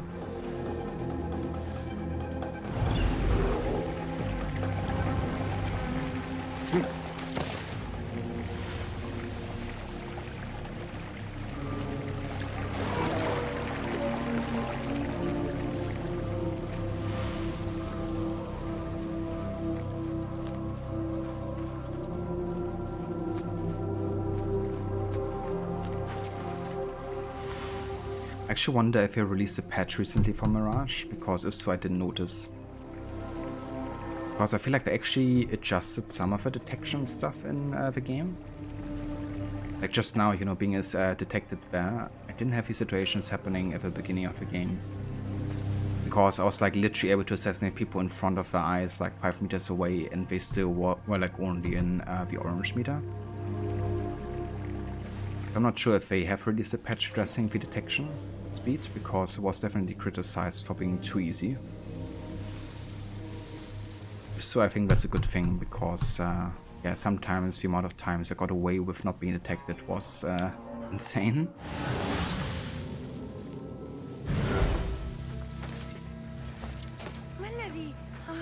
Can you divert their attention? Yes.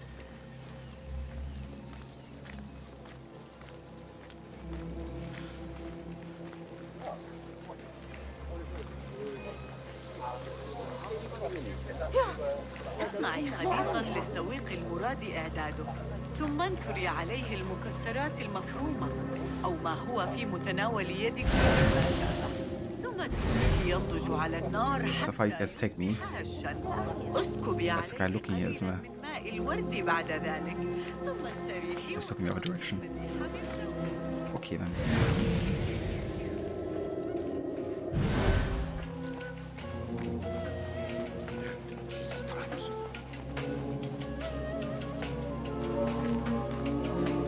Yasmin. Softly now, or the Why can't I talk to her? So might be in the reception room on the second floor.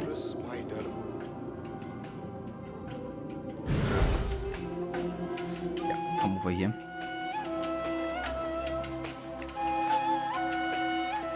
What?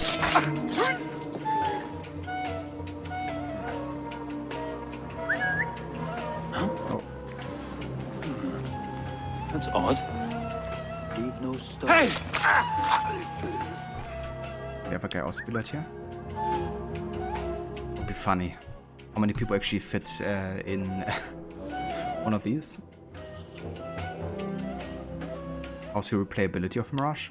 I would say decent, to be honest. Is this guy not...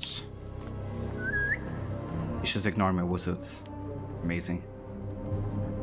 Yeah, I would say it's definitely replayable. Like, story-wise, there's twists in the game where you can replay the game for that, I guess, for kind of like paying more attention to what might be foreshadowing that. And gameplay-wise, I would say also, because you can also change the order of how you want to take on the targets as well. So you can kind of customize that. There's not too many choices, of course, like that affect the overall story. But yeah, I would say for those two reasons, it's definitely replayable. And of course, being a shorter game overall, that's always nice. Or replaying a game.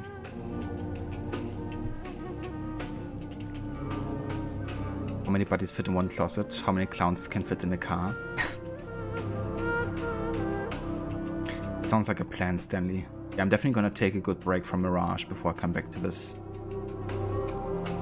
Probably will be another year actually before I play Mirage again. But yeah, would be good to revisit it.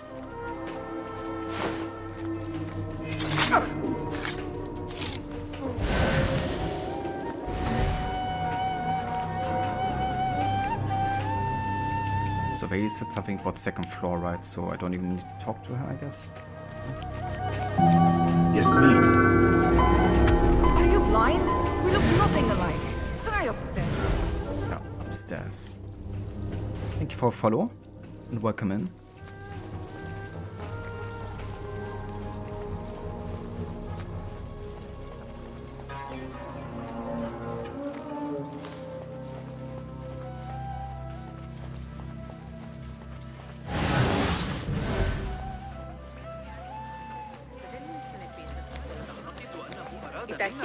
Yasmin.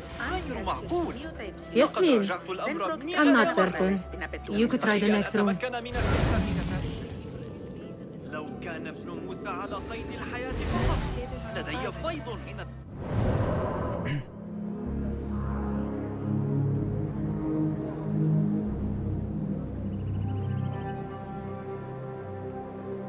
Oh, really, Rod? I guess I kind of wanted to despawn it so they actually fit inside. Or maybe Jacob can make bodies become invisible, just like how Evie can make herself be invisible. You're kind of annoying, my friend. It's like another assassin ability, isn't it? No, you, Seraph? Welcome in, how's it going?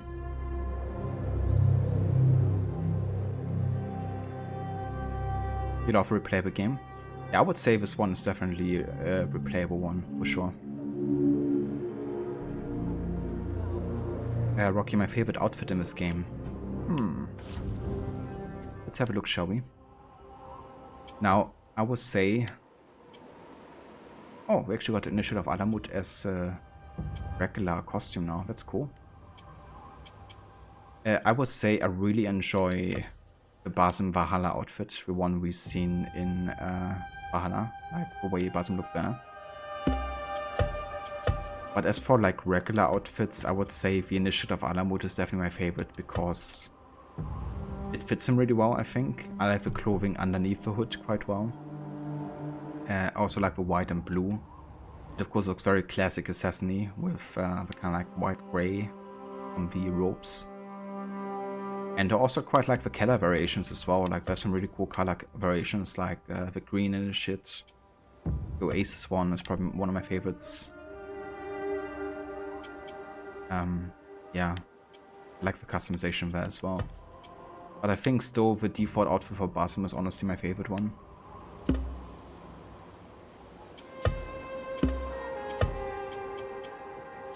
How about you, Rocky? Do you have a favorite one?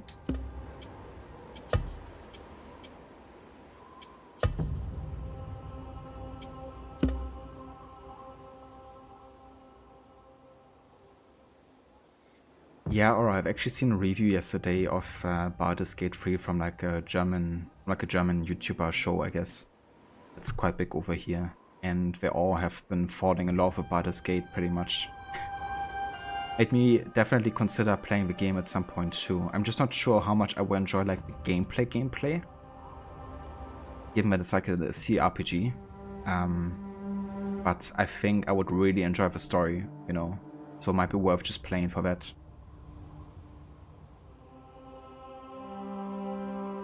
Hey, the Maxi, welcome in. Hope you had a good rest, Seraph. So Maxi, we just finished Mirage. We just have credits rolling. I'm just doing one of the last contracts here to kind of like wrap the game up. But yeah, we now have played for the story. I know, right? We need an Alexius and Cassandra outfit. Otherwise, it's not a real Assassin's Creed game, is it? Steals Maxi's sword and runs off.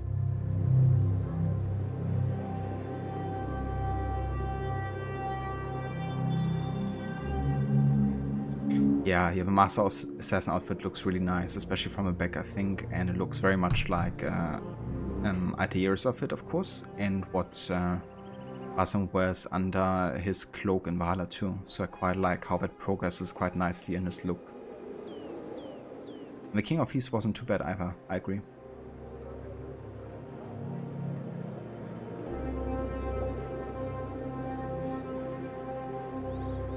I gotcha, Aura. Yeah, from like an outside perspective, it does look quite overwhelming, the gameplay, you know? But I guess like once you, you know, get into it, it's probably much better. What I really liked, like what I saw so far of at least of the game, was the whole character creator in Baldur's Gate 3. Because you have like so many options, right? From like visually to also like what kind of class you are, what kind of like traits do you have. Like that seemed really, really cool. Like how I could totally customize the character. How did I find it? Well, I enjoyed the gameplay a lot in Mirage. I feel like the story had some interesting stuff about it, but ultimately I wasn't the biggest fan of the story, I have to be honest. It also comes, of course, with my background knowledge from Valhalla, partially. But I feel like they could have done a lot more to bridge the game better to Valhalla, I guess, and to Basim there. So, yeah, wasn't the biggest fan of that part of the story. But I really liked the whole, like, Assassin and Order of the Ancient storyline. So that part of the story I enjoyed. The whole Loki connection, not so much, to be honest.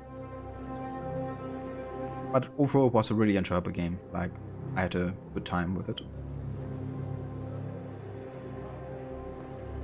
Don't see any outfits that are fire or something. Oh. Don't say that too early because we still have the sand outfit. Then you can attach the sand outfit with the hourglass of sand of time. So got some stuff glowing here. And you can also of course go ahead and with the sand sword. See that? So glowy. And the dagger of time, also glowy. But that's of course just part of a deluxe edition and you don't have to use it. This is not really part of the official game. That being said though, of course we still have a freaking Helix store, and first thing you see is lightning weapons pack, Ginny pack, fire demons pack. So if you want it, you can still have your fair share of like ridiculous outfits and stuff if you want to.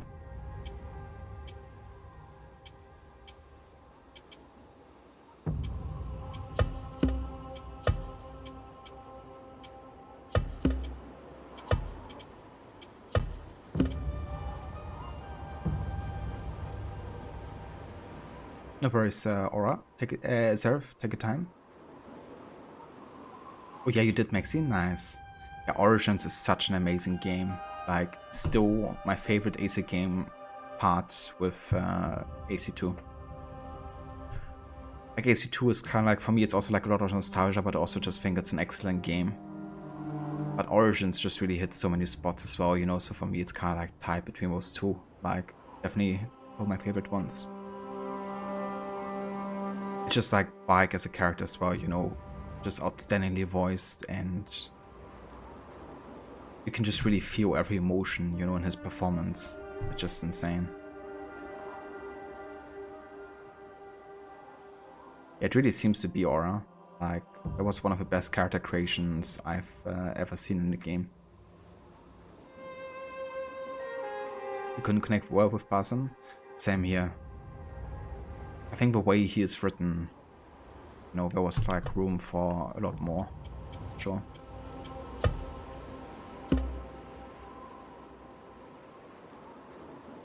We need his eyes to be on fire. Well, we're gonna get there again once I play Odyssey, I guess. And I can go for the Psychalexius look again. We're gonna have some proper fire eyes.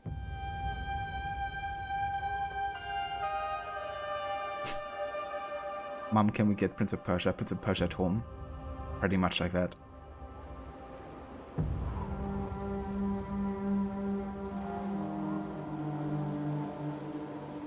Who's riding the dragon mounts, you wonder?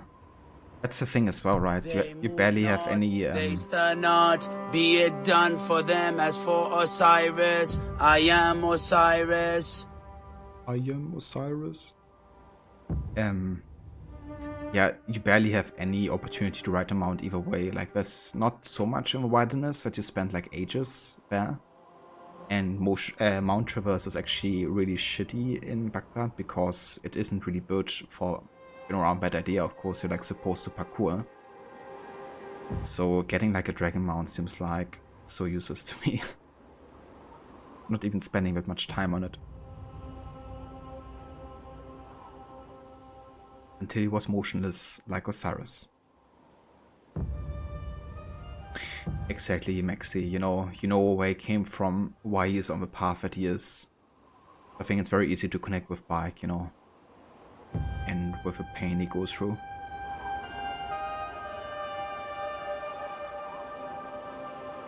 Yeah, I definitely get that aura. I mean, I will say, I do look forward to playing Odyssey again at some point for the gameplay. But yeah, there's also like so many fast-paced power moments. It's kind of like a mixed bag for me personally, you know.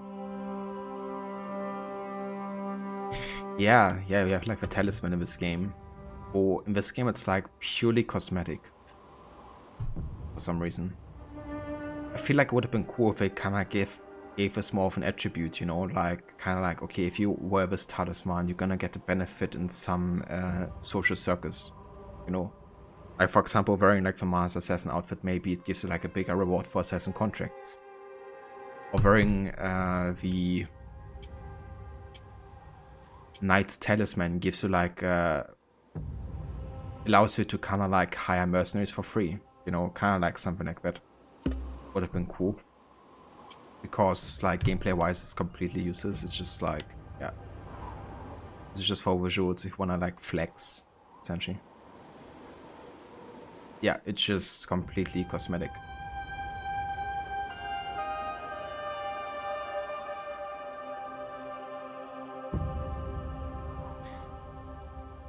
Yeah. Either way, we were doing a mission, weren't we? Let's see if that's the person I'm looking for. Yasmin. At last! My prayers are answered. You look like you could help me to safety. Now, follow me.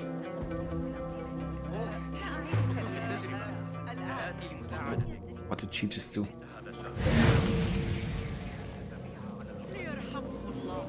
Keep calm. فارقت زوجته الحياة وهو جامع. Why are you running? بقميص مشقوق.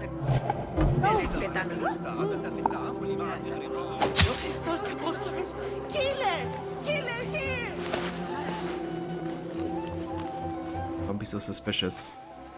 And run. Just walk.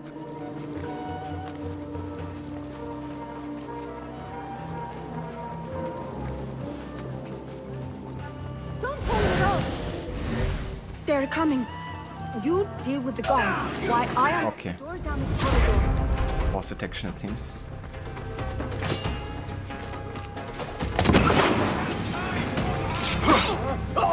That's why the objective is to not take any damage.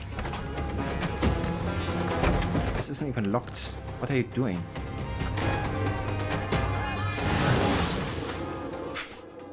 He's still trying to open the door. Because I guess if you don't do the final assassination, it is actually close. Oh, hi there.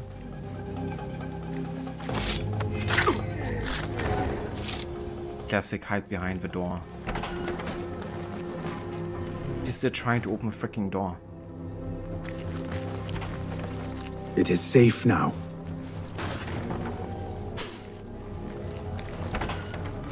Oh dear.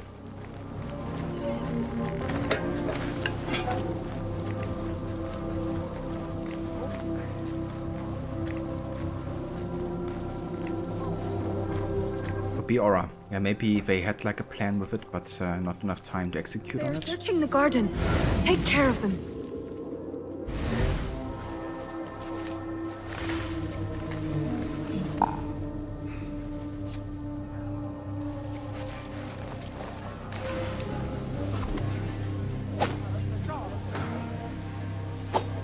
Hold on.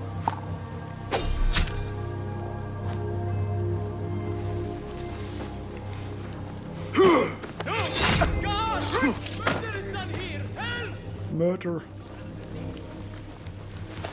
Bloody murder. The danger has passed. Hey, if you are welcome in. So I actually finished Mirage just now. So we played through the main story. My verdict would be gameplay pretty nice. I enjoyed it. Story interesting with lots of room for improvement. I don't want to spoil anything because I reckon you haven't played the game yourself. Yeah, that's my impression basically. Okay, there's lots of force detections here.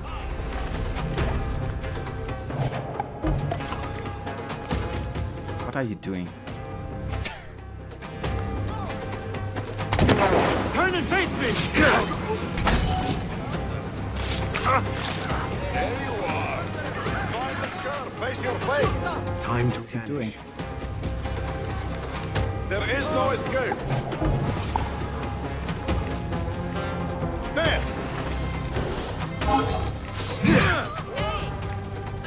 Time to mince the meat. The course is clear. I don't think there's gonna be a DLC.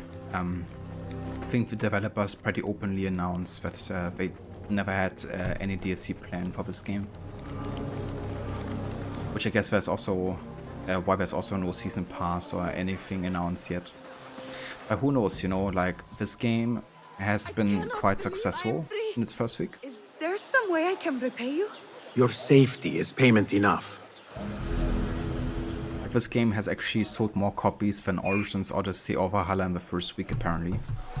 So maybe that's a sign for the developers to say, hey, maybe we should make some more content for Basim. But personally, I don't think it's gonna happen.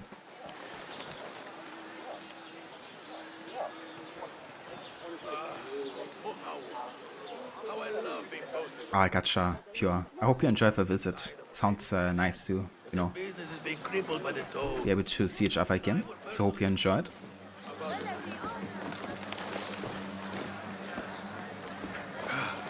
That's another thing I also thought, Stan, you know, that the price probably also has an influence on how many copies they're selling, you know. Because for lots of people it is a difference, you know, if you're paying like 20 bucks or less. You know, like 50 or 70 bucks. It's a difference for sure. And why some people might, you know, buy it now instead of waiting until it goes to that price, you know.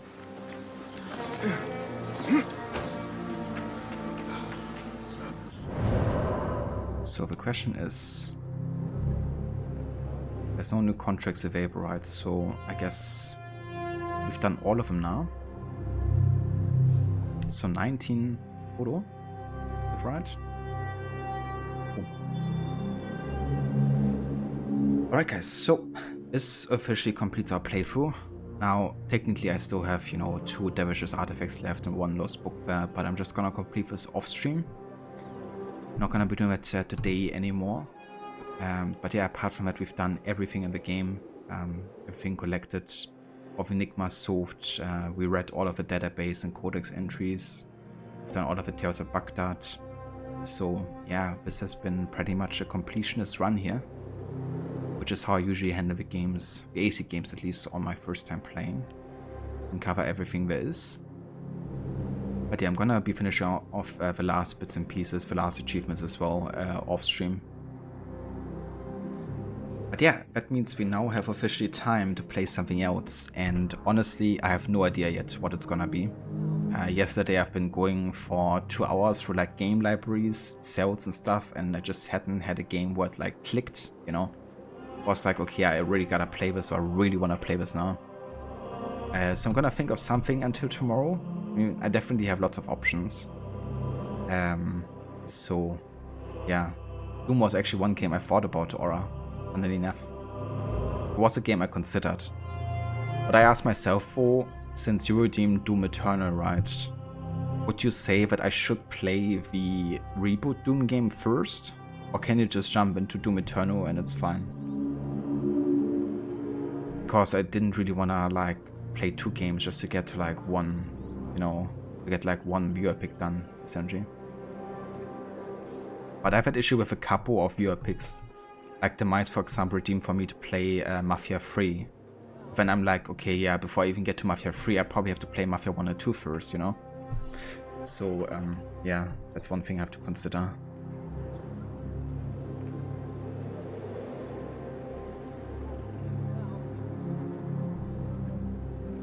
I mean, that's good as well for you, I guess, for vacation season to be over. It would be nice to have a bit more, you know, room and time for yourself. And yeah, we finished this game after almost 34 hours, which is definitely on the upper side. I think people usually take between 25 to 30 for 100%ing. I guess streaming, reading a lot, also took some hours actually to record ambient music in the game as well. Do factor in this playtime as well. But overall, I think it was definitely good length for a game for sure. Thank you for GG's everyone, I appreciate it. Mirage Arabic voice version. Yeah, I think I need a bit of a break from Mirage for now. But yeah, we're gonna come back to this in another year or so. Once I reach this on my series run. I would say I am heavily considering playing this before Valhalla. Because for one, it's of course a prequel to Valhalla. And I feel like Valhalla is also a more satisfying ending as well. For like a series run. And another thing is that for modern day it doesn't really matter all that much either, like the order you play those 2 games in. And another thing is it will actually give me a break from my classic RPG games, right? In between Odyssey and Valhalla, I feel it might be nice to have like a shorter game in between. So I might consider playing in release order, but then playing Mirage before Valhalla.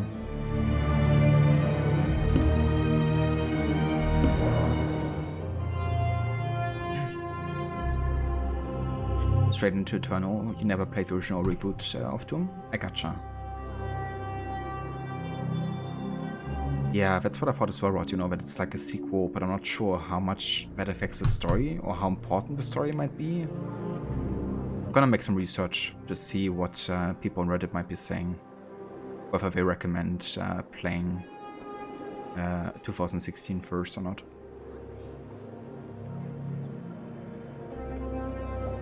Okay, so Mafia 3 is also like more of a standalone game. Fair enough. Fair enough. Have I seen the clips from the upcoming Forza game? Forza Horizon? Or Forza Motorsport? I mean, Forza Motorsport, the new one has recently been released, right? I haven't seen anything regarding Forza Horizon, to be honest, so... I haven't seen anything there. But if you want to post something on Discord or something, I would definitely check it out.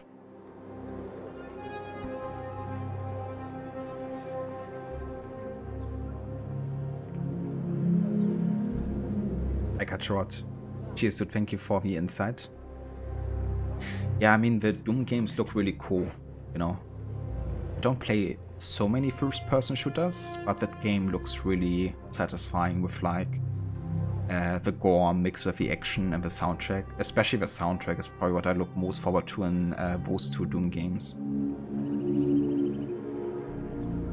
Whatever the new racing one is, probably Motorsport. Yeah, I haven't seen too much about it. I did however see that it is on Game Pass apparently, so... yeah, I guess I could play that technically. I've been actually thinking about playing a racing game again as well. But I have never played actually Forza Motorsport. I think they're much more sim-like than Horizon games are, aren't they? But yeah, I'm gonna look into some games and I'm gonna make a decision until tomorrow. I will say I'm also really looking forward to my series run of Assassin's Creed. So much so that I might start this earlier than early November. But there's still a few things I have to prepare and also to decide about the rule set that I'm going for. So I probably won't be starting it tomorrow, but maybe earlier in early November. So that's something to look forward to as well. If I made a new racing game, it would be vice versa. Graphics are insane. Yeah, so usually Motorsport, I think, is kind of like a template they like to use for the Forza Horizon games. I think they kind of like work on new graphics and like car behavior and stuff in Motorsport, and then they take that into the Horizon series. So I guess Motorsport is really the innovator in the Forza franchise, I guess. But I haven't seen much of the graphics. I do know, however, that the graphics on the Motorsport games are sometimes so realistic that people mistake them for real life. In fact, when Levy was working for TikTok still, there were kind of like clips posted that they had to take as like dangerous driving, I think, because it looks so realistic, you know, even though it was just a game. So that's definitely telling something, I guess, about how good graphics have become.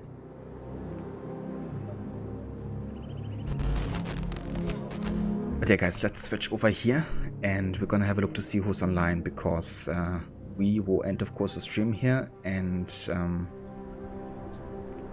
have a look who we can rate today. Your attacks are pathetic! Where did you learn to fight? The brothel? The brothel? What if I did, huh? How about you, Seraph? Which part of remove testicles before hanging by the neck until dead appeals to your feeble brain, you idiot? Oh gosh, that's still one of my favorite ones, just because it goes like so overboard. It's like so extra.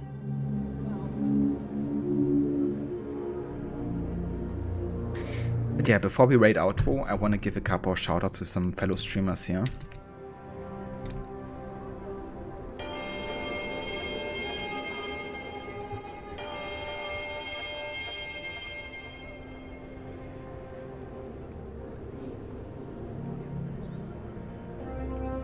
I highly recommend checking out Maxi.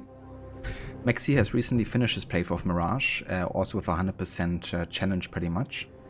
Now he's playing through Ghost of Tsushima, and he's doing a Kurosawa mode added with Lethal Plus challenge, so truly the most difficult way to play Ghost of Tsushima. So if you're looking forward to see kind of like a challenging playthrough of like a similar type of game to Assassin's Creed, that's a very good one to look out for. Also want to recommend checking out Rod, who's also as a fan of Assassin's Creed. In fact, he's still playing from Mirage himself on stream. The next stream is going to be on Saturday, I think, of that. He's also currently doing a horror month where he's playing everything from Alan Wake Remastered to Outlast to Silent Hill, in Isolation and many others. So if you're a fan of horror, then that's also a good one to look out for. And on Sundays he's currently playing through Tomb Raider. So also a big fan of those games, and frequently playing through both the old school and new gen games as well.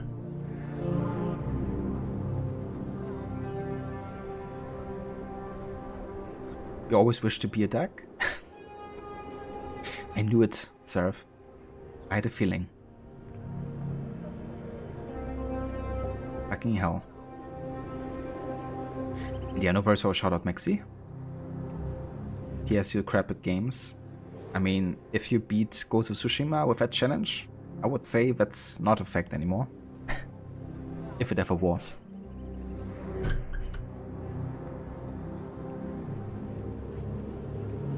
No worries, Ivorot.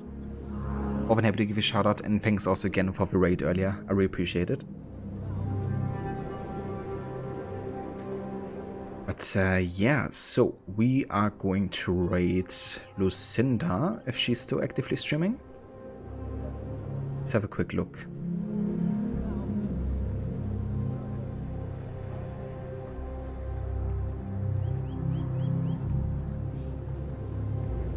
Yeah, it seems like she is.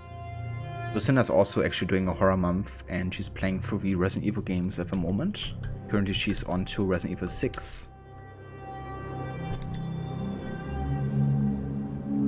It's like one of her favorite gaming franchises, I think.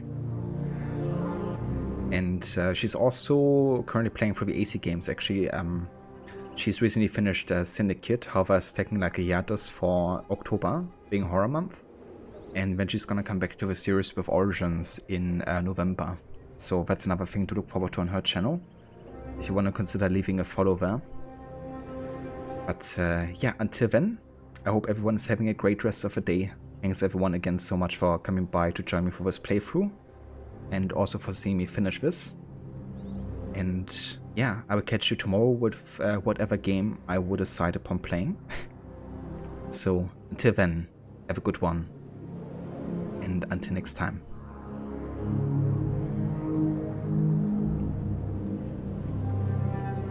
Thanks Maxi, you too. Have a good one. Catch you next time, Seraph.